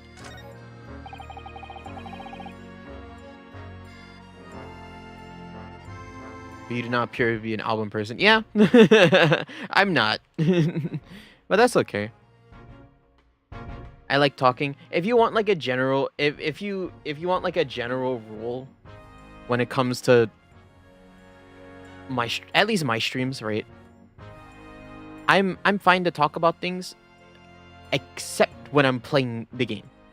Especially games like this. Especially games like this game, where it's very like story focused. Like games like Phoenix Wright, you know, or like any other like Thursday like detective streams. Like if it's something where if I have to voice act it, especially, like I would prefer it be about the game. But like any other stream, basically, like my Spirit Fairy streams, I talk about a lot of different things. My Saturday streams, I tend to talk about a lot of different things. But like this stream specifically, right? And like any other game where it might be story heavy and like I have to voice act, I prefer if the chats were about the game. Well, like I said, I don't mind them. I'm not gonna super enforce it. I'm gonna enforce it stronger here, but on the other streams it's fine. Out of all the articles in the storeroom, the game of this music is very good. It is very good. Honestly, I've cried to the I've cried to this to this OST as much as I like don't want to admit it. Like this game's OST is so good because like it fits like it fits the mood so well. All of them, right? And then like when it hits you with an emotional moment and it hits you with like music that's like you're sad and I'm gonna make you even more sad, right? It's like oh that's what gets me. This is the only thing that shows any sign of being ransacked. What is it, Iris?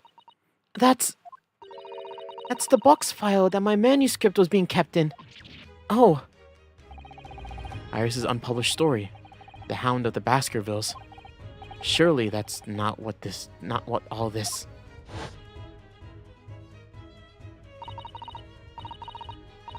Oh my, she came in here to get the fucking that's what she came in here to get? Sorry, Iris. But if you'd ask me, he sold it. Without telling you.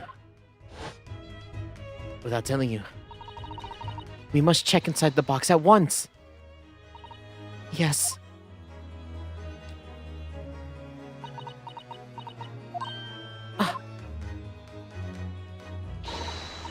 It was there. Iris's story was there. Really? It was? That's good news, isn't it, Iris? Yes. I mean, of course I believed Hurley when he said he deposited here, but still. It's a relief to actually see it. Really? Because that's not a very well hidden frown. Every game in the right, it really does. I mean, who doesn't love a good like pursuit or objection theme? You know what I mean. Actually, one of the things that music really like, I don't know what it is about music, but it really like hits me like emotionally. I don't know why, but it's really easy for me to feel things about music. And back then when I was really young when I first got into the Phoenix Wright series, right? And I'd say I was about like 8, 9. And one of the things that I was always like when I first watched someone play the Phoenix Wright games and I was watching like a playthrough of it, every time the objection music from the first game, every time that music popped up, I got scared. I was scared by that theme. Dun, dun, dun, dun. Or the other one, like the pursuit theme, where it's like all like suspenseful. That scared me too, but like dun, dun, dun, dun, dun, dun, dun, that scared me. Music is my favorite form of art. It's really like, it's really hard to pinpoint music just because it's not visual, right? But it really is like its own, like, it's such a unique thing, music. Don't get me started on me talking about like music as an art form. I mean, I sing, right? So like, obviously I would have an opinion on it. Really? Oh yeah, I read this already. Oh, you're not happy about that, huh? Iris's manuscript hasn't entered into the court's record. So she wanted it to be sold, huh? Wow, she's not happy. Can I see it?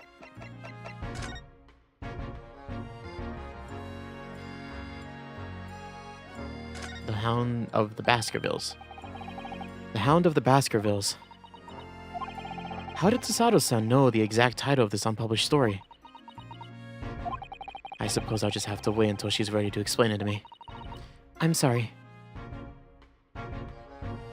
Did you hear me? I was thinking all that. Stamp. This is a giant manuscript. Are her stories always that long? That's like a novel.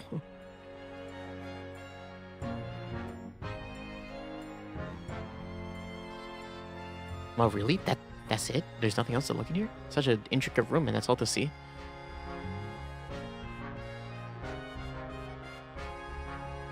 Not even the bicycle or the desk. I've investigated thoroughly, but I can't find anything out of place. Wow. Alright then. This is a revolver. A real one. And quite possibly the murder weapon. The one used to take Mr. Windybank's life. What's the matter, Susie? You and Runa look like you're about to faint. Well, it's just that I've rarely seen a gun in the flesh. Really? And I've had issues with guns in the past. They do. Well, anyway. Oh, right. We haven't told her yet. But anyway, we saw Mr. Windybank with this yesterday, didn't we? That's true. I shall take my own life. That was your voice, I remember. It must have been the same gun. And last night, when I looked through the spy hole in the door of the storeroom there, I mean, that was the same gun I saw in Gina's hand. I mean, the thing is, there is a bullet in Mr. Windybank, but there's also a bullet in the calendar. And he said he only loaded one bullet at a time in that thing. So I'm gonna assume that the bullet hit someone else and hit the calendar, but then something happened and then he ended up in here and then got shot dead with Gina inside. Mr. Windybank told us that he only ever had a single bullet loaded right into his revolver, isn't he? Guns do tend to... Well, it's empty now. The one and only bullet he had in his gun had been fired. And we can be fairly certain that only a single shot was fired from the revolver. Wow. Astute observation. Ryunosuke, Jesus. There is only one bullet in here, and the bullet is now gone. The bullet must have been fired. The police have marked the position of the body with a chalk line.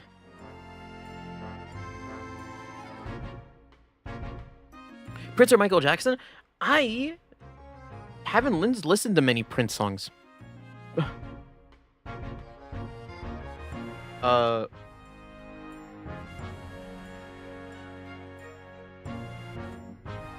Purple Rain? Yeah, Purple. That's it. That's all I know from Prince.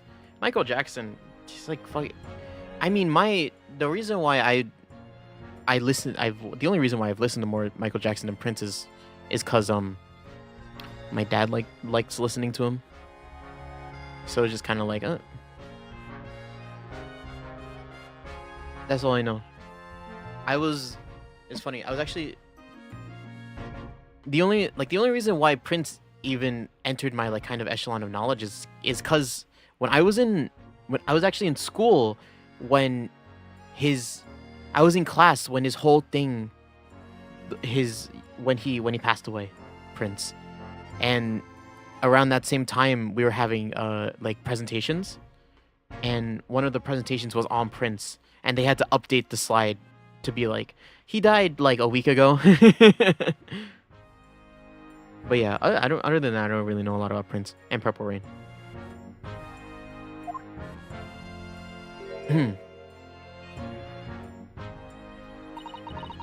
Poor Mr. Windybank. He was a nice old man. Well, he was shot just once, through the heart. Most likely, the fellow died instantly. Wouldn't have felt the thing.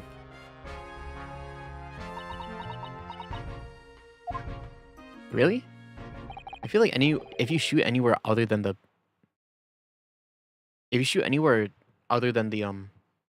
head, you kind of last a little bit. This must be his blood then. Iris, whip it out. I don't like to ask this at such a wretched time, Iris, but I do wonder if perhaps... Don't worry, Susie. I'm ready for action. Bang! What blood is this one? Blue! You have blue blood!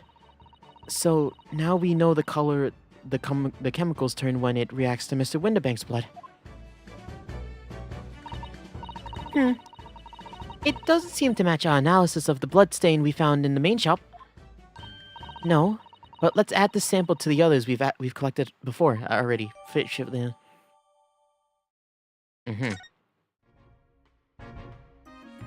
look at it again. Iris? Don't worry, I'm alright. But we must find the true culprit. Yes, absolutely. Yes, we will. We will get to that. Hi. What's your name? And so, Inspector, what do you make of the crime scene here? You don't have to roll Gregson's R's. I like to. Pshaw. You've got eyes, haven't you? Use them. It is what it looks like. Nothing more, nothing less. Iris, could you lend me a hand? So, Gregsy, what do you make of the crime scene here? Oh yes, your ladyship. Do allow me to humbly explain. Last night, shortly after the hour of 1 o'clock in the morning, Scotland Yard, police attended the scene. The one and only door to this storehouse was found locked from the inside. So it was locked from the inside. Wow. The lock appears to be broken now, though. Was that the police officers doing? Quite right, ma'am. Quite right. We took the liberty of smashing the door in as humbly as possible. Oh. As you can see, the victim was discovered prostrate. Prostrate? on the floor, thuswise. And the aforementioned body, we discovered the vile gutter child. I was like, gutted? Gutted? Whoa. Are you talking about Ginny? She's my friend, you know, Inspector. Mr. Strad, the hapless girl, was curled up on the floor, dead to the world. She's still alive, you know. Was it locked from the inside? Yes. Yes. They're explaining that now. Yes, and when I saw her, she appeared to be unconscious. I'm afraid to say, she had the gun that was used in her hand. No. Presumably, it's the gun that's still down there on the floor now. In her pocket, we found the key to the door as well. What? What? The key to the storeroom? And you say the storeroom had been locked from the inside, Inspector? Correct.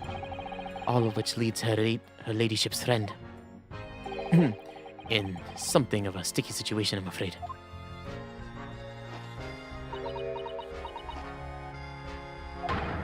Obviously, my personal opinion is that it's all some sort of misunderstanding. Of course it is, Inspector. Of course it is. Talk to me. Gregson, talk to me. Gregsy, do you know anything about Hurley? Is the operation finished? Is Hurley alright? Is he?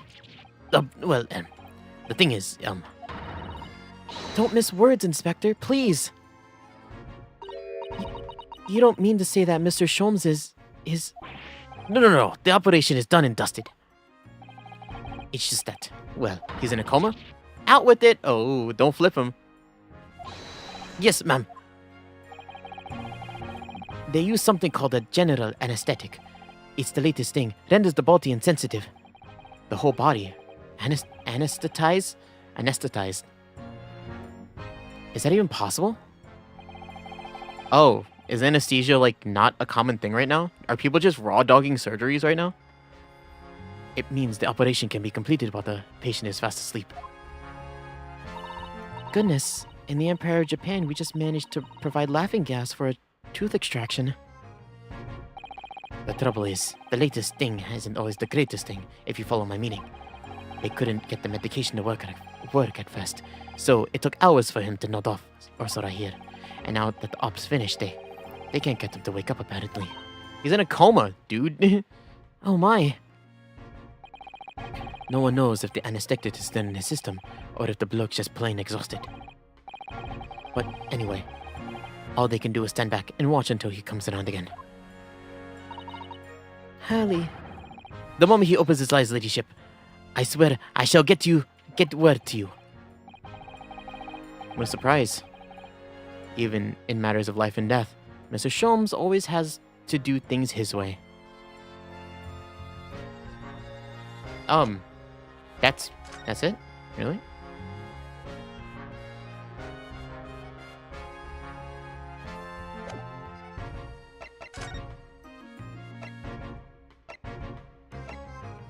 If you let your concentration slip, you might miss what they have to say. I think that's it. I think we're done. Time to go start investigating everywhere else.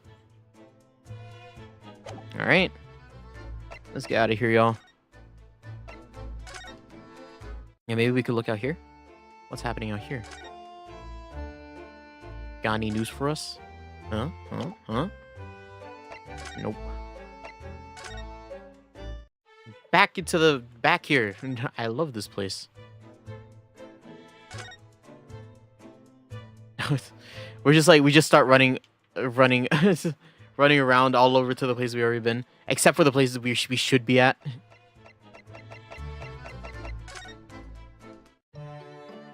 We're back here. Everything's the same.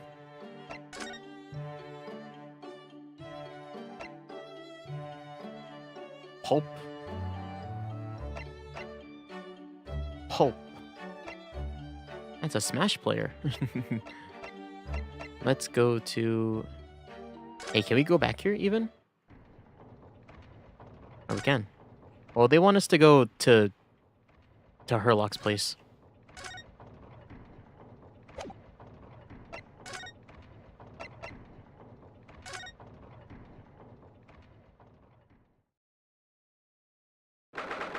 Jenny? Jenny? You in here? Gina doesn't appear to be here.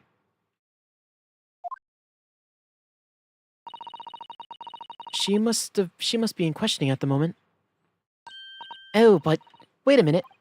What is it, Iris? Well, if you examine the scene very carefully, there's another possibility, isn't there? Ginny could have slipped the key from the jailer when he wasn't looking and escaped. Oh my.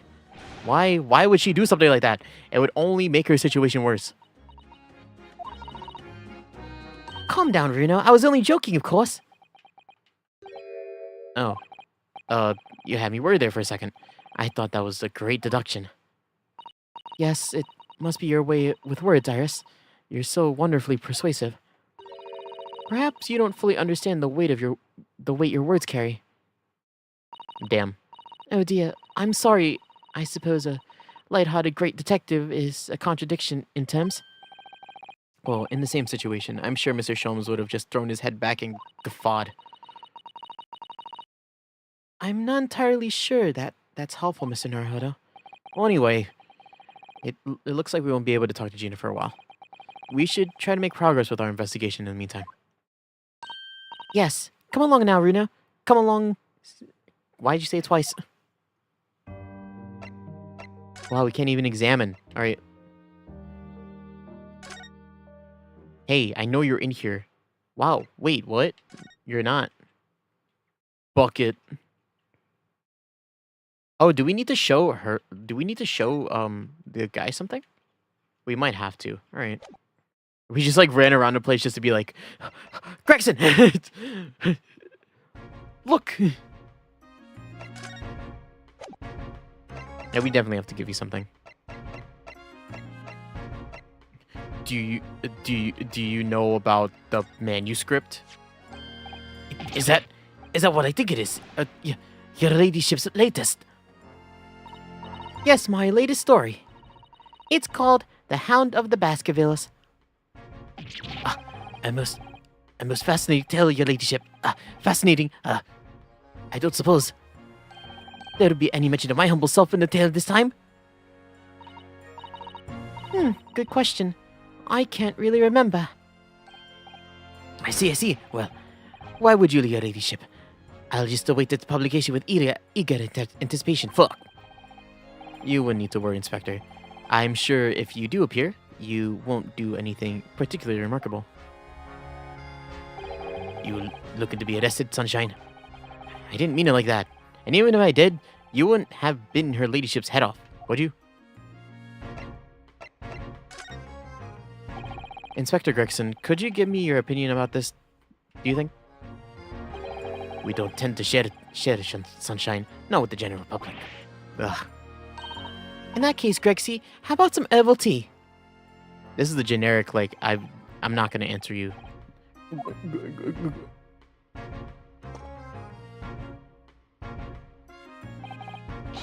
Lovely.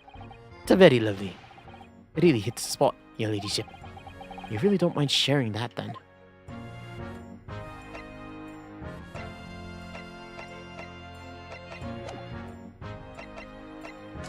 Are we stuck? Is there something else in this room that we didn't look at?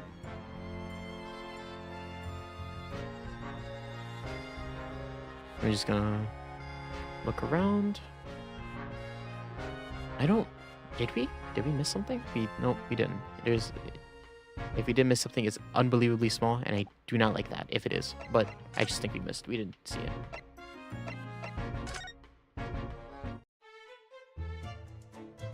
If you let your concentration slip, you might... You tell me.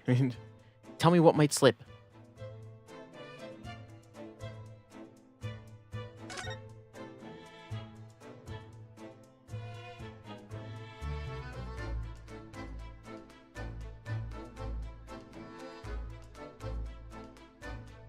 Ah, the balls. 3 golden balls. That's right. That sign shows that the shop is a pawnbrokery. A bit like your armband shows you're a defense lawyer. And what's the significance of the 3 golden balls? Does it have some special meaning? I expect Hurley would be able to answer a question like that when he's back from the hospital. You mean you don't know? No one knows, because Sherlock doesn't know either.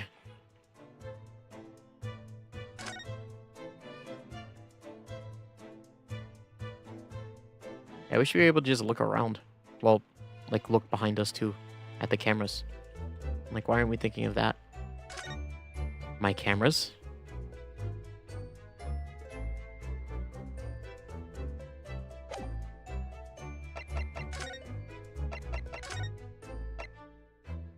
Yeah, this is Mr. Pop Windabank is his name. That's funny.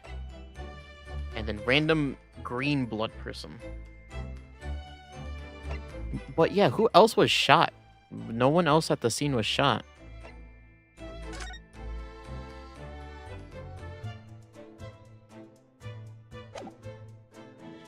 What if I show this to her? Hey, Iris?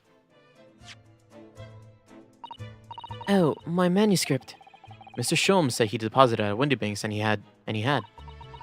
But it's so strange. What is it about this particular story? I worked so hard on it.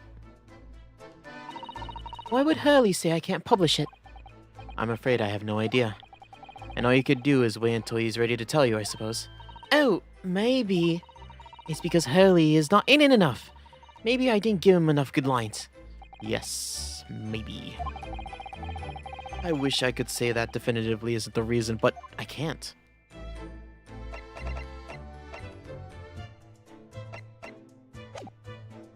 Am I just gonna have to present? I think I just have to present things to Mr. Man until he tells me something. Hey, you! You see these blood samples? Oh shit. We don't tend to shatter sunshine. We don't tend to shatter. We don't shatter here. Shedding sucks. I hate shedding.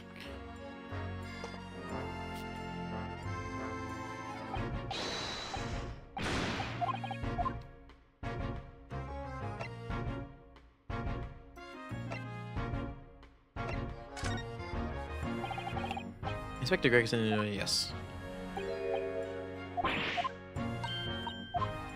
Yes. I wish this animation wasn't so long. Is this gonna be my first instance of I'm stuck in this game? Yeah. Inspector, what do you make of this? Oh, no, it isn't. Ah, what do we have here then? A redemption ticket for an article deposit here, is it? It looks like someone ran out of the stationery and wrote it on the back on whatever the paper was to hand. Yes, this is the ticket for Mr. McGilda's overcoat. The one that the little diver turned up with yesterday. No, actually, it's not. Really? What? You think you know better than me, do ya? No, I didn't mean to. Bruno's right, Gregsy. This isn't the same ticket. Of course it isn't. Of course it isn't. I never doubted you, your ladyship. So what's all this all about then, if I might be so bold to ask? This is a second ticket. A second one. It seems that Mr. McGill in fact, had another article in storage here at Windabanks. Is that right? I think we need to discuss this further with the inspector, Mr. Naruhodo. Oh, good. Because he's ever so easy to talk to. Yeah, you are. This ticket was in one of the pockets of Mr. McGilda's overcoat. You mean to tell me? Yes? There was more than just the music box disc, it seems. I should have insisted on the lads taking it back to the yard and examining it properly. Well, according to the details on this ticket, Mr. McGilda deposited another article here with Mr. Windabank. Yes, I can see it written here. A small box, was it? Do you have an idea where it is, Grexy? Anything at all? It's another article belonging to Mr. McGilded. It could be an important clue. Yes, I suppose it could be. Please stop looking at me with those big turquoise eyes, all full of hope and expectation. It's too much pressure. I'll lose my marbles. I'll go barking. What is happening? This is no time for dog impressions, Inspector. I want that cone, by the way. Infinite fish and chips? Are you kidding me, man? That's enough sauce from you, sunshine. There is one thing that springs to mind. According to the ticket, the redemption deadline's already passed, isn't it? Oh yes, of course. Articles are only held for 2 months. So the small box is no longer in here. It's just chips? There's a fish right there, man.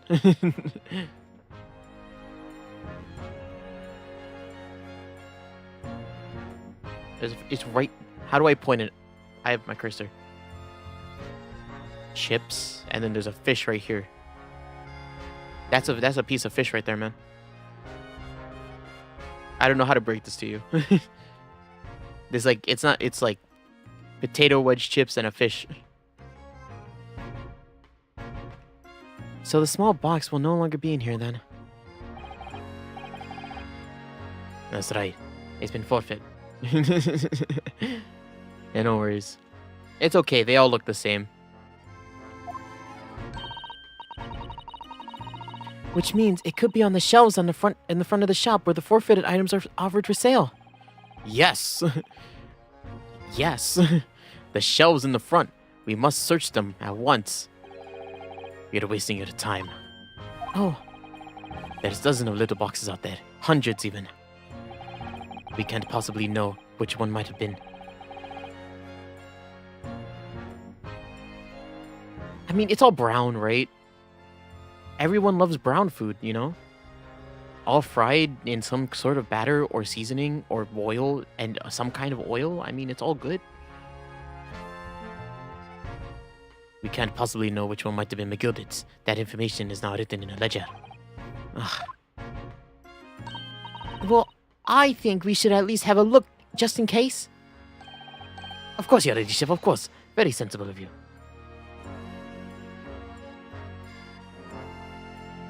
I'm sure. This is getting old. Yes, very much is getting old. Let's go. Let's go look for that box.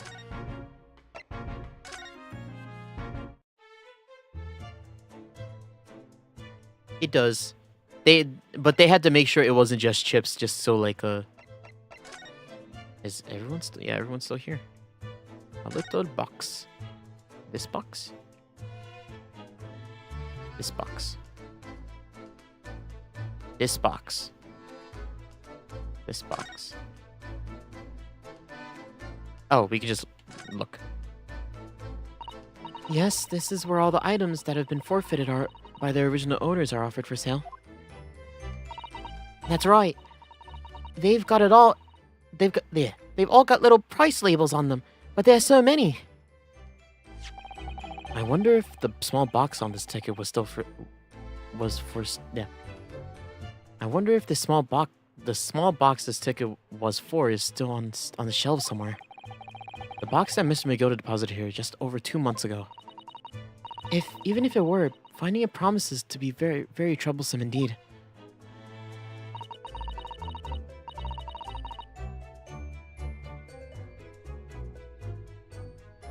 Name a song that you would give a 10 out of 10.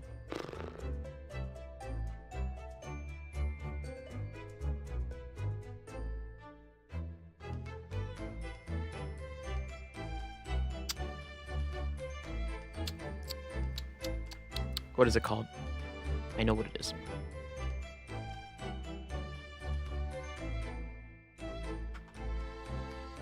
Hold up. I got it.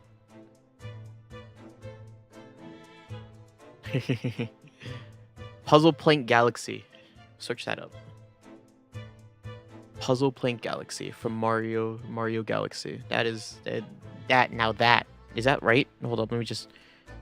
Just make sure that's right.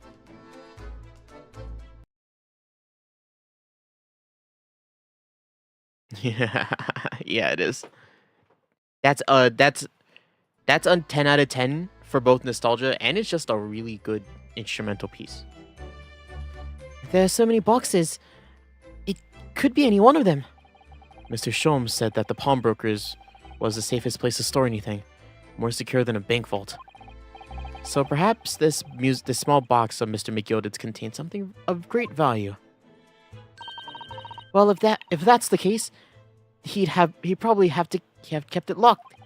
So then, we need to find every box with a lock and break them open. Yeah, that sort of misconduct would get you arrested. I won't let that happen. This takes me back. It's been some time since Sato-san less through me.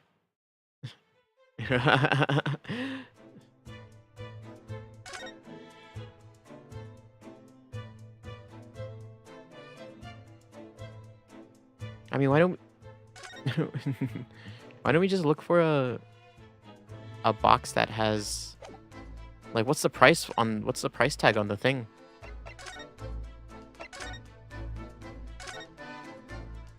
$10? Mr. Winterbank appears to have used the back of this photograph to write out a redemption ticket. He's written it very neatly, but perhaps around a time if I had it in hand. 10 shillings?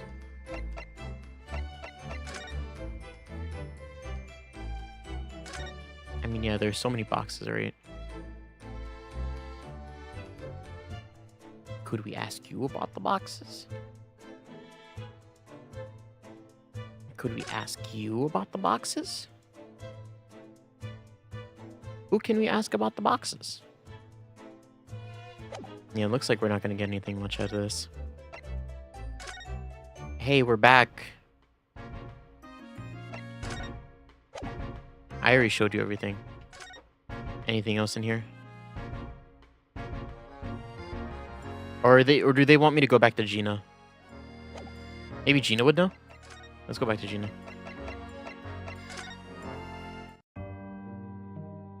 Nope. Still not here. Are you here? Nope. I was like, Herlock's about to pull some shit where he's just sitting on the other side of the room.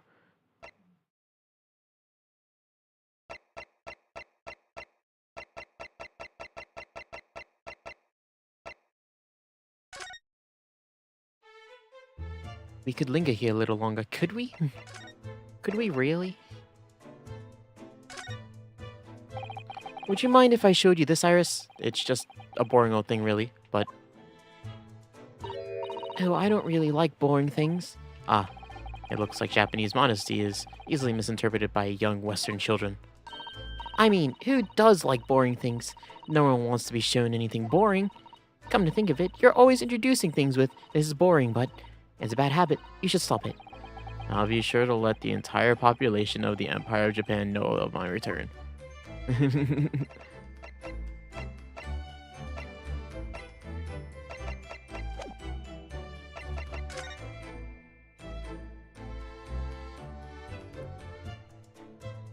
Is that your 10 out of 10 list?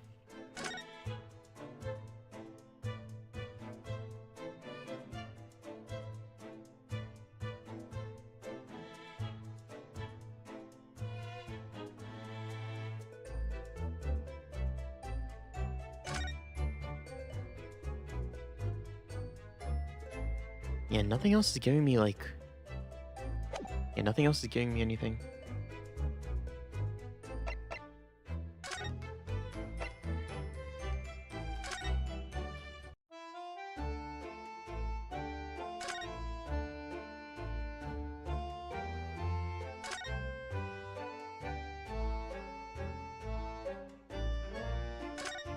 That's not all of them.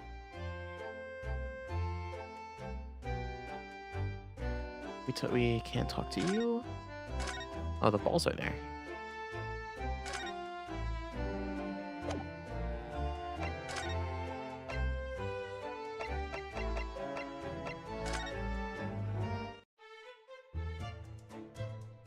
Iris, what are we supposed to do? What am I supposed to show you?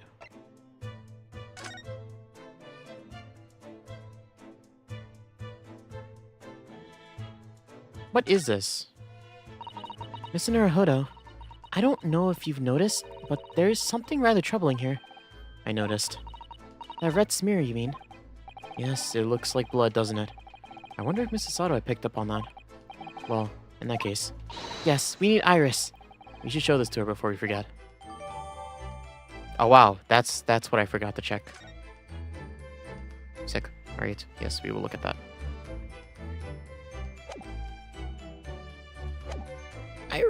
Iris, look at this for me, please. Oh, that looks like blood. I would say it's from a gloved finger, but almost certainly a glove made of leather. Well, don't you worry, Runo. You can leave the rest to me.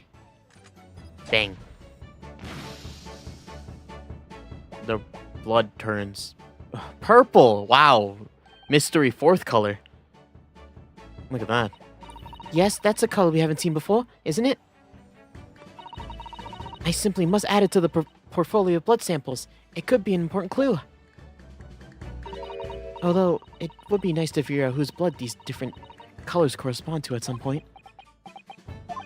Well, this particular stain of blood. Oh, you've had an idea, haven't you? Do you know whose blood this is? I think I do. Yes, I have an idea whose blood this might be. Not from the color returned, but from a little deduction. That's right. I think it's clear. Iris, you think so as well?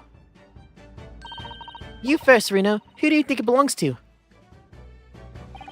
Alright, I believe that this blood is the blood of...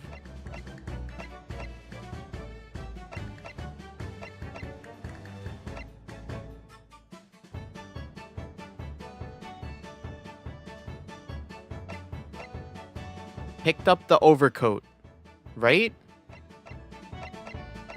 It's Mason's, right? Because it's when Mason died?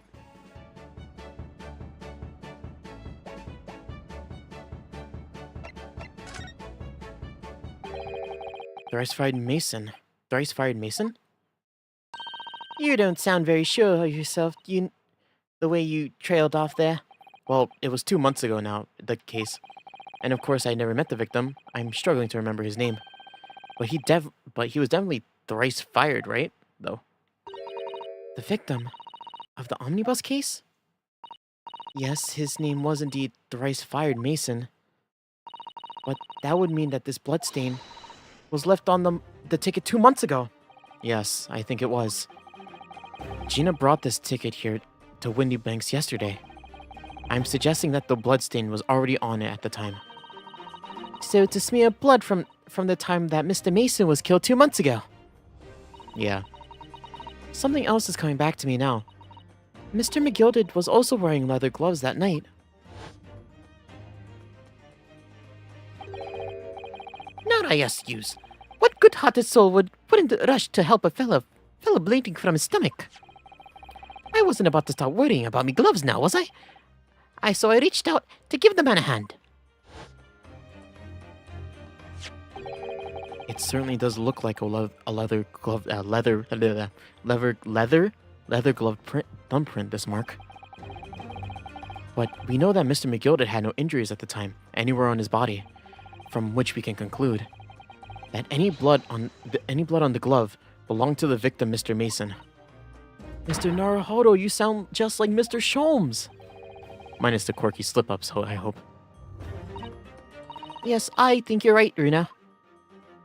Yeah, I was scared too that I was wrong. Very well, let's make note of this.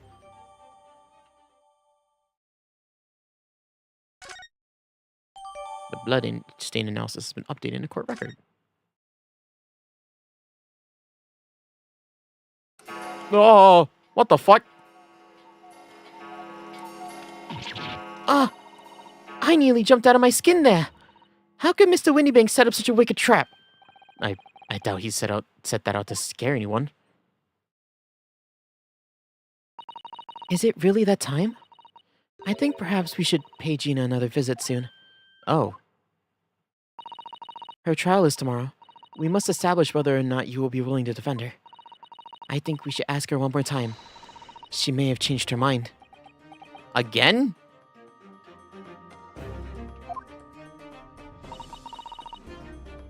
Don't you remember, Runa? I told her you could rip up the representation papers if she didn't want you to be her lawyer. Really? Did I say that? Yes, you did.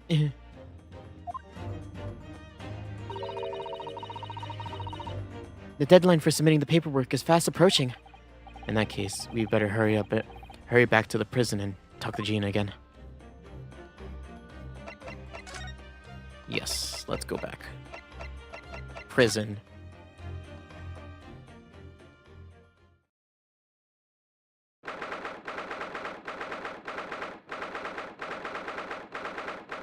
"16th of April, 5:41 p.m. Local prison, cell 13. Gina, good. You're back.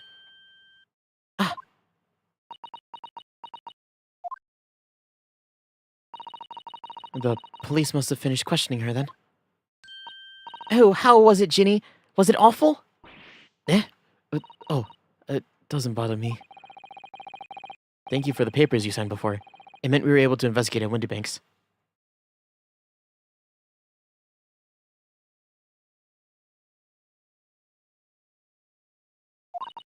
Oh, right.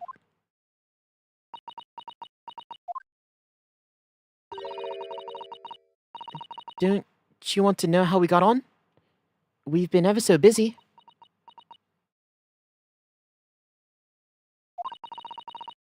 What's the point of asking?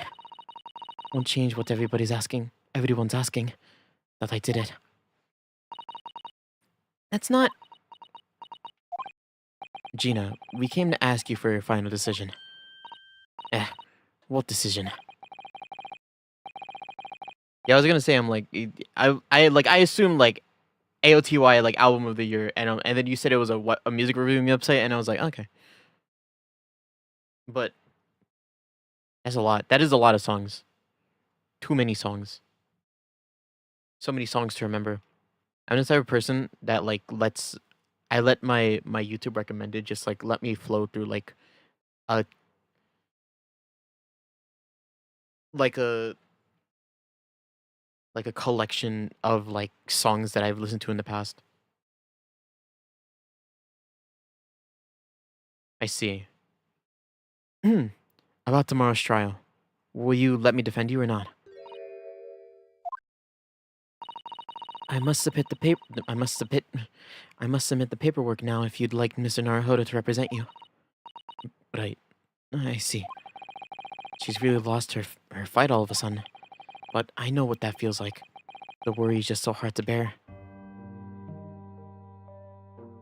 Are you? Kinda like letter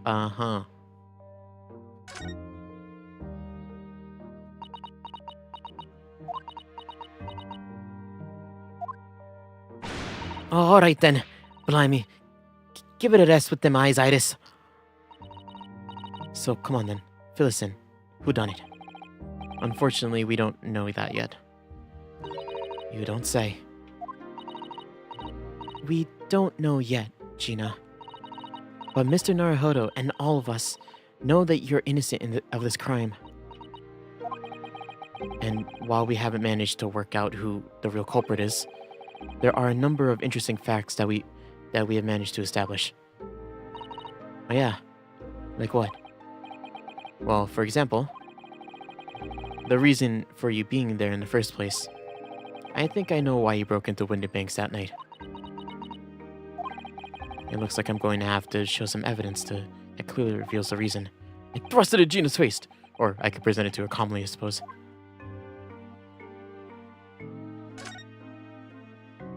Oh, whoops. I just clicked that again. Have you ever given any characters a Scottish accent? I couldn't do a Scottish accent, unfortunately. I can't do a oh.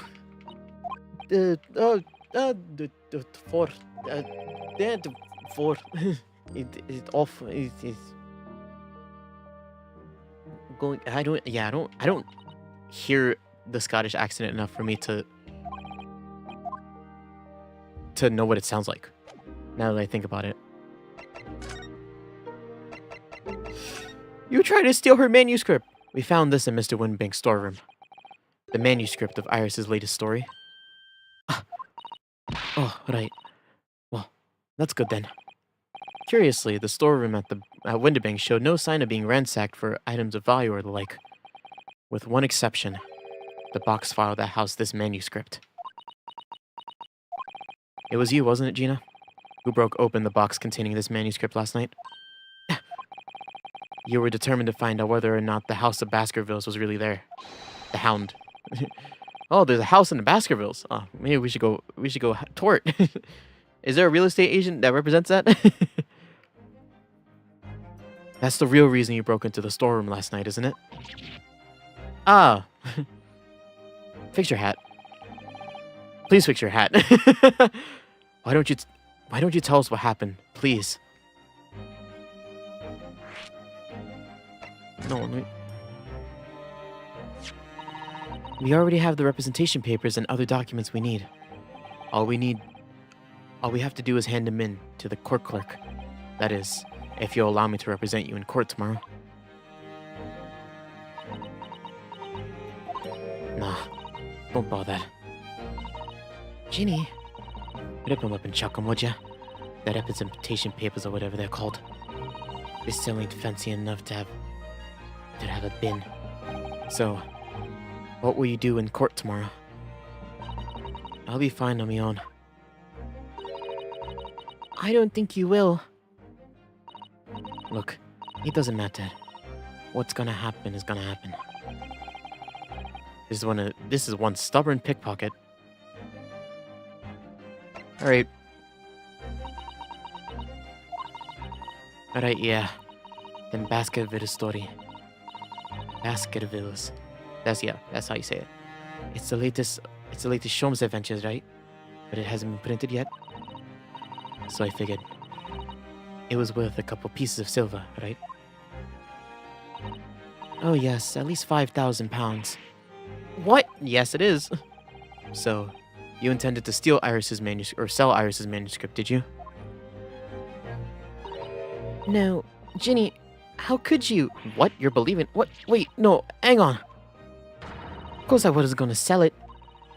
All I wanted to do was find out if the manuscript or whatever you call it was really there or not. That's the only reason I went to the place. For Iris's sake. Isn't that right? We knew why you'd done it from the start, Gina. Of course we did. But I knew you wouldn't do anything mean like that, Ginny. I just knew it. Well, when I saw the manuscript in the storeroom, it reminded me of what you said that night before.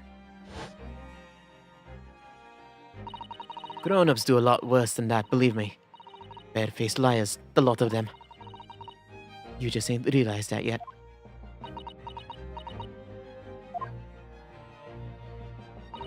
I'm telling ya, the manuscript ain't at Windibank's. You'd soon see it if you had a look. If I'm honest, I have wondered if Hurley's telling the truth sometimes. I mean that I sometimes wonder if he might have hidden the manuscript somewhere. Somewhere I don't know. Even though it's wrong of me to doubt him.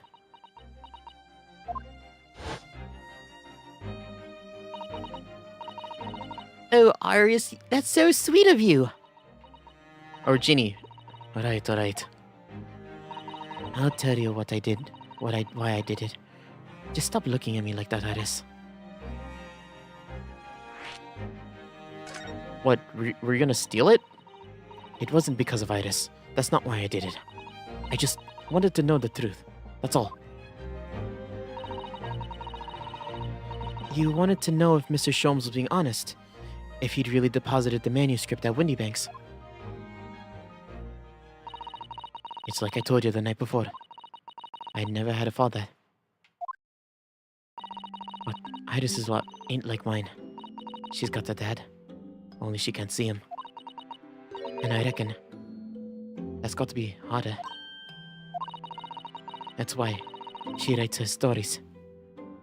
They're about her dad, really. It's what it sounded like to me anyway. At last night, shit, when I was listening to what you were saying. Stories? About Daddy? You mean they're not the adventures of a great detective, so much as they're as the adventures of a great detective and his trusty partner? Well, that's how I see it, yeah. You're so thoughtful and so kind, Ginny. Yes. And we never thought any differently, did we? Look, give it a rest, will ya? I ate all this jummy nonsense. Do you hear? I hate it. I don't trust no one, right? That's how I work. Because if I don't trust no one, I can't let none of you down. Ah. So leave me alone. Go on, scrapper. Scalper. What do you say there? Scrapper? Scarper. Scarper. I remember that one. I hadn't noticed until now, but it's unmistakable. Right there on both sleeves of the overcoat are some very suspicious red stains. What? What are you looking at me like that? It might be worth presenting some other findings in the area to Jenny now.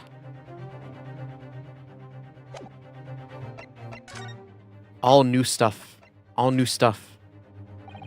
Those stains on the sleeves of your new coat, Ginny. They're blood, isn't it? Not that I know whose blood yet. What?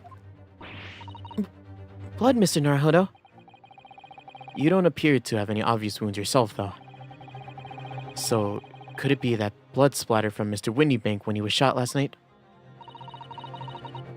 Let's not beat around the bush here. This trusty friend of mine will get the results much faster than anyone else. Take it easy, Iris. Bang! Hold, stick him up. Don't move, Ginny. I'm gonna shoot.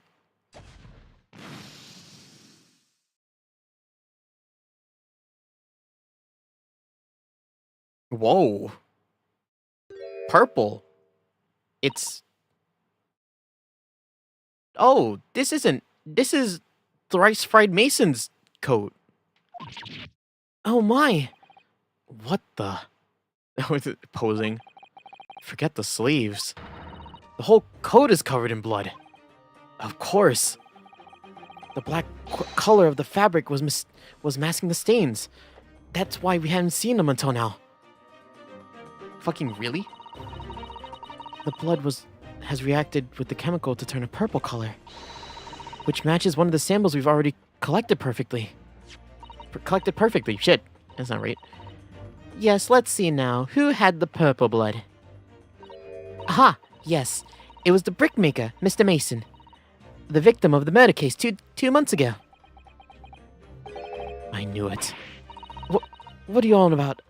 The victim? What do you mean?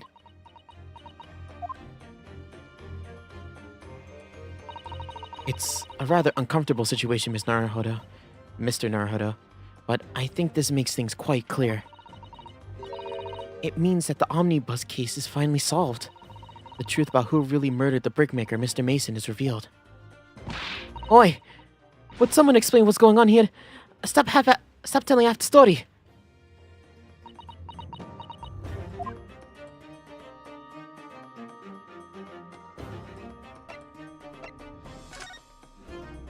Oh, scary. Susato, you're scaring me.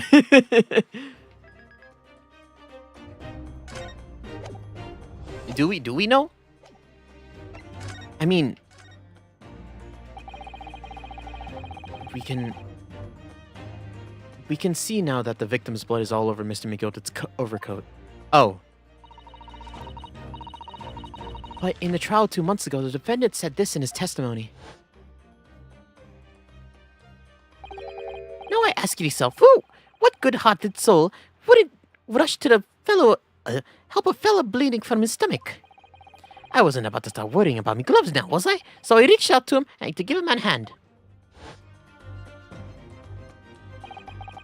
But if you look at this overcoat now, it's clear. The stains couldn't have arisen from McGilded trying to pull the victim to his feet. No, if that was really what happened, the blood wouldn't have splashed all over the front of his coat. The only explanation for this pattern is if he stabbed him himself. Is that it splattered over McGilded's coat when he stabbed the victim in the stomach. Welcome back. I've tried to run from the truth for long enough, but there's no escaping it now. The true culprit in that case, Mason's killer, was Magnus McGilded.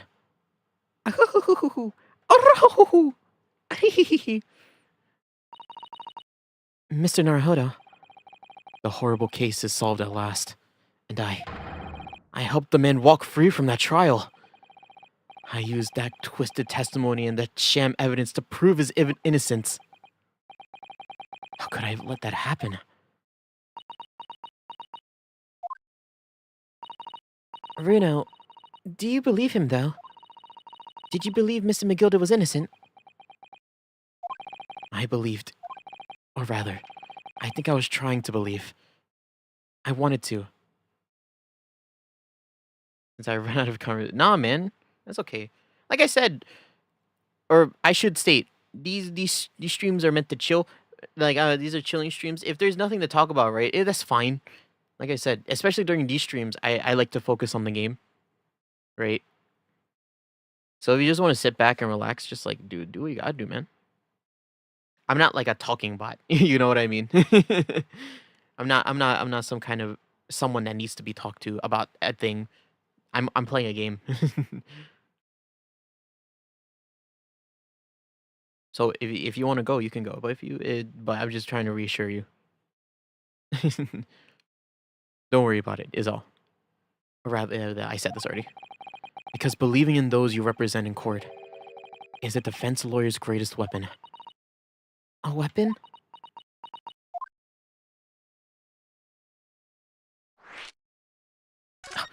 This knife! Just like, whoops! Before we came to Great Britain, a great friend of mine taught me a valuable lesson. You mean Kazuma-sama? Oh, don't do it! Listen, Ryunosuke. We lawyers are only human. We can't know for sure what is the truth and what is a lie. Which is why we must resort to our primary weapon. An unwavering belief in our clients. That's all we really have. Shit. Unwavering belief? Only when we truly believe what our clients tell us can we fight with everything we have for their cause. In any battle, there can be no victory without faith. So I believe you, unwaveringly. Oh, Kazuma. What's funny, Gina? God. Sounds like the Empire of Japan you come from. Everyone must be soft. Well, come on. Look at the mess it's got you into, believing in that bog trotter. Yes, I inadvertently helped a murderer walk free. Well, at least you've learned your lesson now, eh? Believing in people's never worth it. Someone's always stabs you in the back in the end. As soon as you let down your guard, you've had it. Take a leaf out of my book. Believe no one. Get hurt by no one. Gina, may I ask you something? What? I'd like to make absolutely sure. What would you like us to do with these representation papers for tomorrow's trial? How many times have I had to say it? Rip them and chuck them away. Are you really sure that's what you want? I bet that's what he wants right now. Mr. I'm a believer lawyer over there. Yeah. Don't forget it was me in that trial 2 months ago. I led everyone up the garden path, didn't I? And you're telling me you believe in me after all that? Likely not. Well, Mr. Naruhodo, A lawyer's primary weapon is an unwavering belief in his clients. Ultimately, it comes down to whether or not I can... Not... Hold up. Of course we're gonna trust her. Are you fucking kidding me? Ultimately, it comes down to whether or not I feel I can trust Gina after everything that's happened. Of course I trust her. Gina, let me say it again. Please allow me to represent you in tomorrow's trial. Why do you have baked? Not at all. You've not once admitted to committing the crime, haven't you? What's more, I believe that you're telling me the truth. Seriously, Mr. Neto Odo? Didn't you hear what I said before? I'm a born liar. Fibs just trip right off the tongue. And I'm a diver, don't forget. I pulled the wool over your eyes 2 months ago and got you in all sorts of trouble. Why would you ever trust me now? I just don't get it. Gina, I do understand why you choose not to put your trust in others. But I assure you, there is more to this life than you've yet realized. What do you mean? The world we live in is full of people you would do very well to trust. People who won't ever let you down. It's true that I'm a student of law, and that I'm certainly lacking in courtroom experience. But I can promise you this. Whatever happens, until my very last breath, I am completely on your side.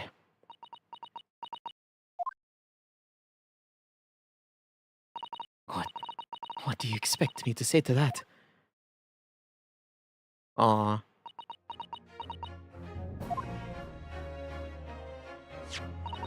Then it's decided. I'll take these papers now and carry out any necessary preparations for tomorrow's trial. It would be a shame to throw them away now, after it's been penned in your name so beautifully. Who would you like? You Eastern Latar. I don't know what you are. I don't get it. I don't get ya. Hey! Yay! Gina's taken herself off to the back of her cell. She'd never admit it, but I hope she's feeling relieved.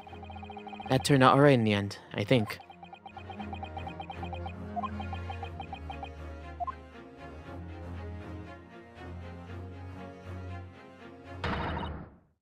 Whoever's hiding there, show yourself at once. Eavesdropping is the height of cowardice. Mrs. Sato, somebody's there in the shadows. I can sense it. Someone who wasn't there before. What? Blimey, you're sharp, eh? Blimey, you're sharp, eh? I suppose you're using one of those mythic Japanese arts, like the art of stealth I've heard so much about. If anyone was being stealthy, it was you, Inspector. Gregsy! Oh dear me, I'm terribly sorry, Your Ladyship. I didn't mean to startle you. How many times have you been how long have you been listening to our conversation? Good grief, listening in? No. I just got word that there were some visitors who were refusing to leave even though it was after hours. I assure you, Your Ladyship, I'd only just arrived this very minute. Not a moment earlier. That's all. Nothing untoward. Nothing at all. After hours? Is it that late already? So then, I'll humbly excuse myself, Your Ladyship. Ta-da! Doodle! Diddy-o! All the best! Bye, and bye! That's a lot of farewells, and not one of them are appropriate for Her Ladyship. Oh, but I wanted to have a chat. I'm terribly sorry, but time is pressing at the moment. Oh, I see. That's a shame. If I don't get this emergency at the Supreme Court dealt with Sharpish, Lord Strongheart well. Emergency? Lord Strongheart? Nothing. Forget I said anything. Anyways, I'm off. Alright, Gregsy. If you have to, but let's chat soon. Delighted. Charmed. Can't wait. If you please, my pleasure. That's a lot of pleasantries, and not one of them sounded sincere. Grexy's so funny. He says such silly things. It's certainly entertaining to see an inspector of the police fawning over a 10-year-old girl. But anyway, I wonder what this emergency is at the Supreme Court. I must attend to the court clerk's office now before it closes. Yes, of course. Thank you, Mrs. Sato.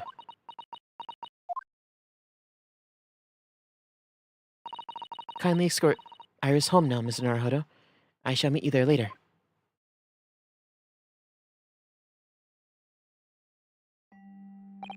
And so our investigation came to an end.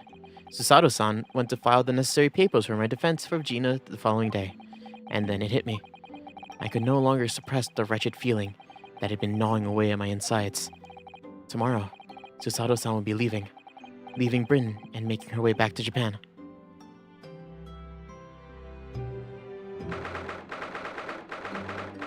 "16th of April, 11:30 p.m. Naruhodo's legal consultancy." Naruhodo-san, it's been a very trying day, hasn't it? I hope you're not too exhausted. What about you, Mrs. Sato? Or Susato-san? Today has been even more trying for you, I'm sure.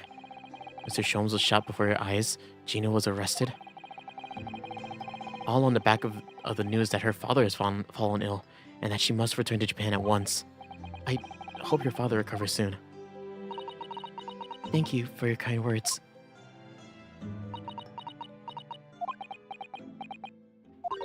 I wonder why it is that so many thoughts rage in my mind like a storm, and yet I seem unable to find the words to express any of them.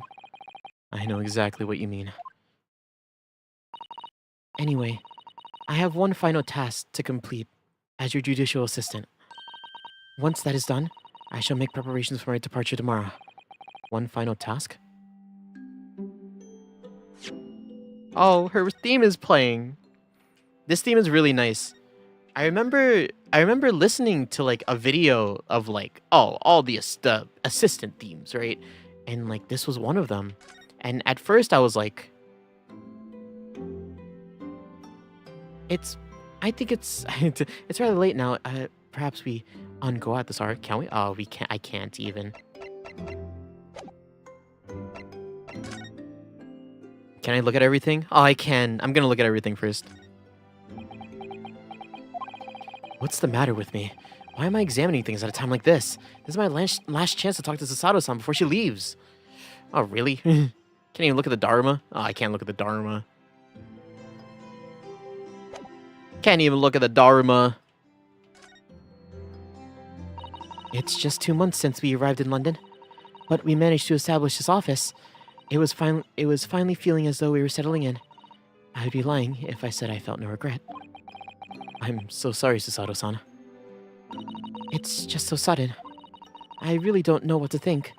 I had no time to gather my thoughts. I know we've only been here a short time, but in my limited experience of courtroom, I felt I've learned something.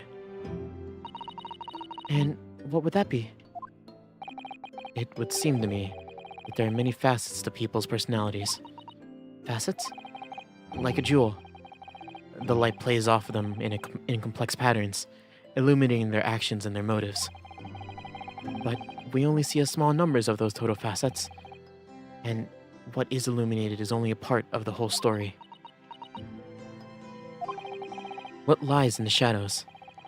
What do those facets we cannot see look like? Perhaps there are some parts we will never lay eyes on, for as long as we live. That's so true. Sometimes I feel as though I'm blind to so much, but I keep hoping that one day it'll all become clear. That all the facets will be illuminated, and I'll finally understand how everything fits together. Naruhodo-san. I suppose what matters is that we keep our eyes open and keep moving forward, even if the way sometimes seems dark. It's amazing to think it's just been 2 months. You've grown so much. Oh, that's a new one. Sorry? I've what? Oh no, it was nothing. Unimportant.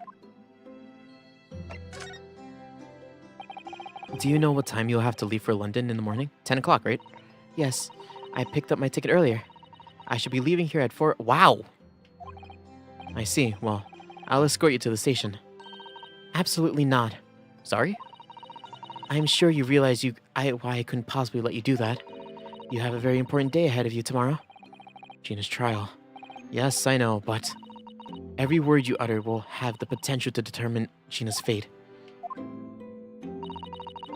You must get as much rest as possible, even though, like me, I'm sure you'll find it hard to sleep. But please, for me, do try.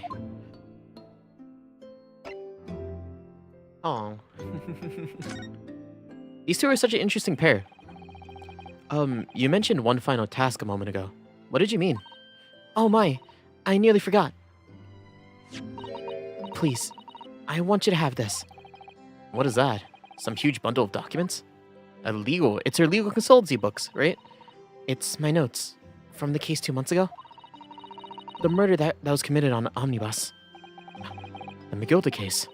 It seems to me that this case of Mr. Windibank's murder, of which Gina is accused, is very much tied with that Omnibus case in ways that are not yet completely apparent. So I took the liberty of consolidating my writings about the case for you. Wow, really? With everything she's had to think about, Susato-san still managed to do this, and all neatly laid out for me in her beautiful handwriting. It was my pleasure. I can only hope that this will bolster your case tomorrow for Gina. Thank you so much, Susato-san. I'll do my best to use it wisely. You really are the best judicial assistant in the world. Well, that's extremely flattering. But I'm sorry to say that I've been a complete failure. Sorry? I didn't quite catch what you said there. Oh, ignore me. I was just mumbling to myself. No, Susato! Oh! Well, don't say that. God, she's... Well, it's getting rather late. I think you should go to bed now, Naruhodo-san. I must finish packing my things in my room. Susato-san, I wish you the very best of luck tomorrow. Good night. Wait, there's something I need to say. Yeah, wee! What was that? A secret technique of mine. The Susato shutdown. Shutdown?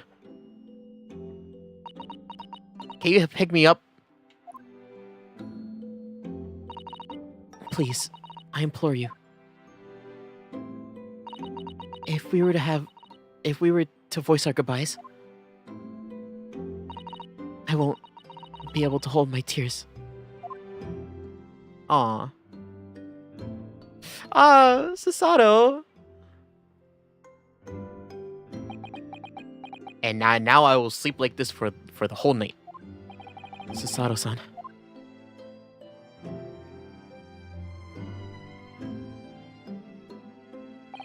It truly had been a trying day. On our feet for hours, getting Gina to open up to us, and learning the truth about the nemesis of a case. Physically and mentally, I was exhausted, and yet the idea of sleep seemed impossible. But I forced myself to close my eyes. And as the cacophony of scenes of our lives here in London played through my mind, eventually, my fatigue triumphed, and I fell into a deep sleep.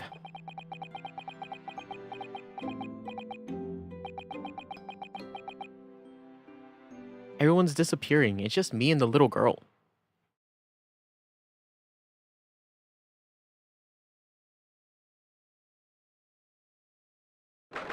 "17th of April, the small hours, St. Sinners Hospital." Oh. Sholmes? Yes, I quite understand. That is a great weight off my mind.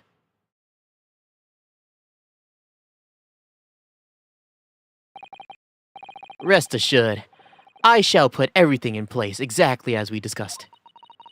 Thank you so much. It has been an honor and a pleasure to be acquainted with you, Mr. Sholmes. On the contrary, the pleasure has been mine. I bid you farewell, and Godspeed. It is Mrs. Sato, right? Yeah. My dear madam. First of all, Shelms is awake. Second of all, Susato fucking snuck out. How dare she? How dare she? How dare she? How dare she? Is this trial part 1? It is. But with that being said, I think that is a good time to end my stream. When I woke up the following morning, Susato-san was already gone. And that sucks, Ryunosuke, but I gotta dip, man. Gotta get out of here, you know, things have been happening. I already saved, don't worry. I did save. I just saved, you weirdo. But yes, with that, oh, that was the quit game button. I thought that was the go to title screen button. Well. With that being said, that'll be it for today's stream. I had a lot of fun today. This game is getting so interesting and cool, and I like all the characters. I think that's all this stream was. It just intensified my appreciation for the characters in this game, really. But yes,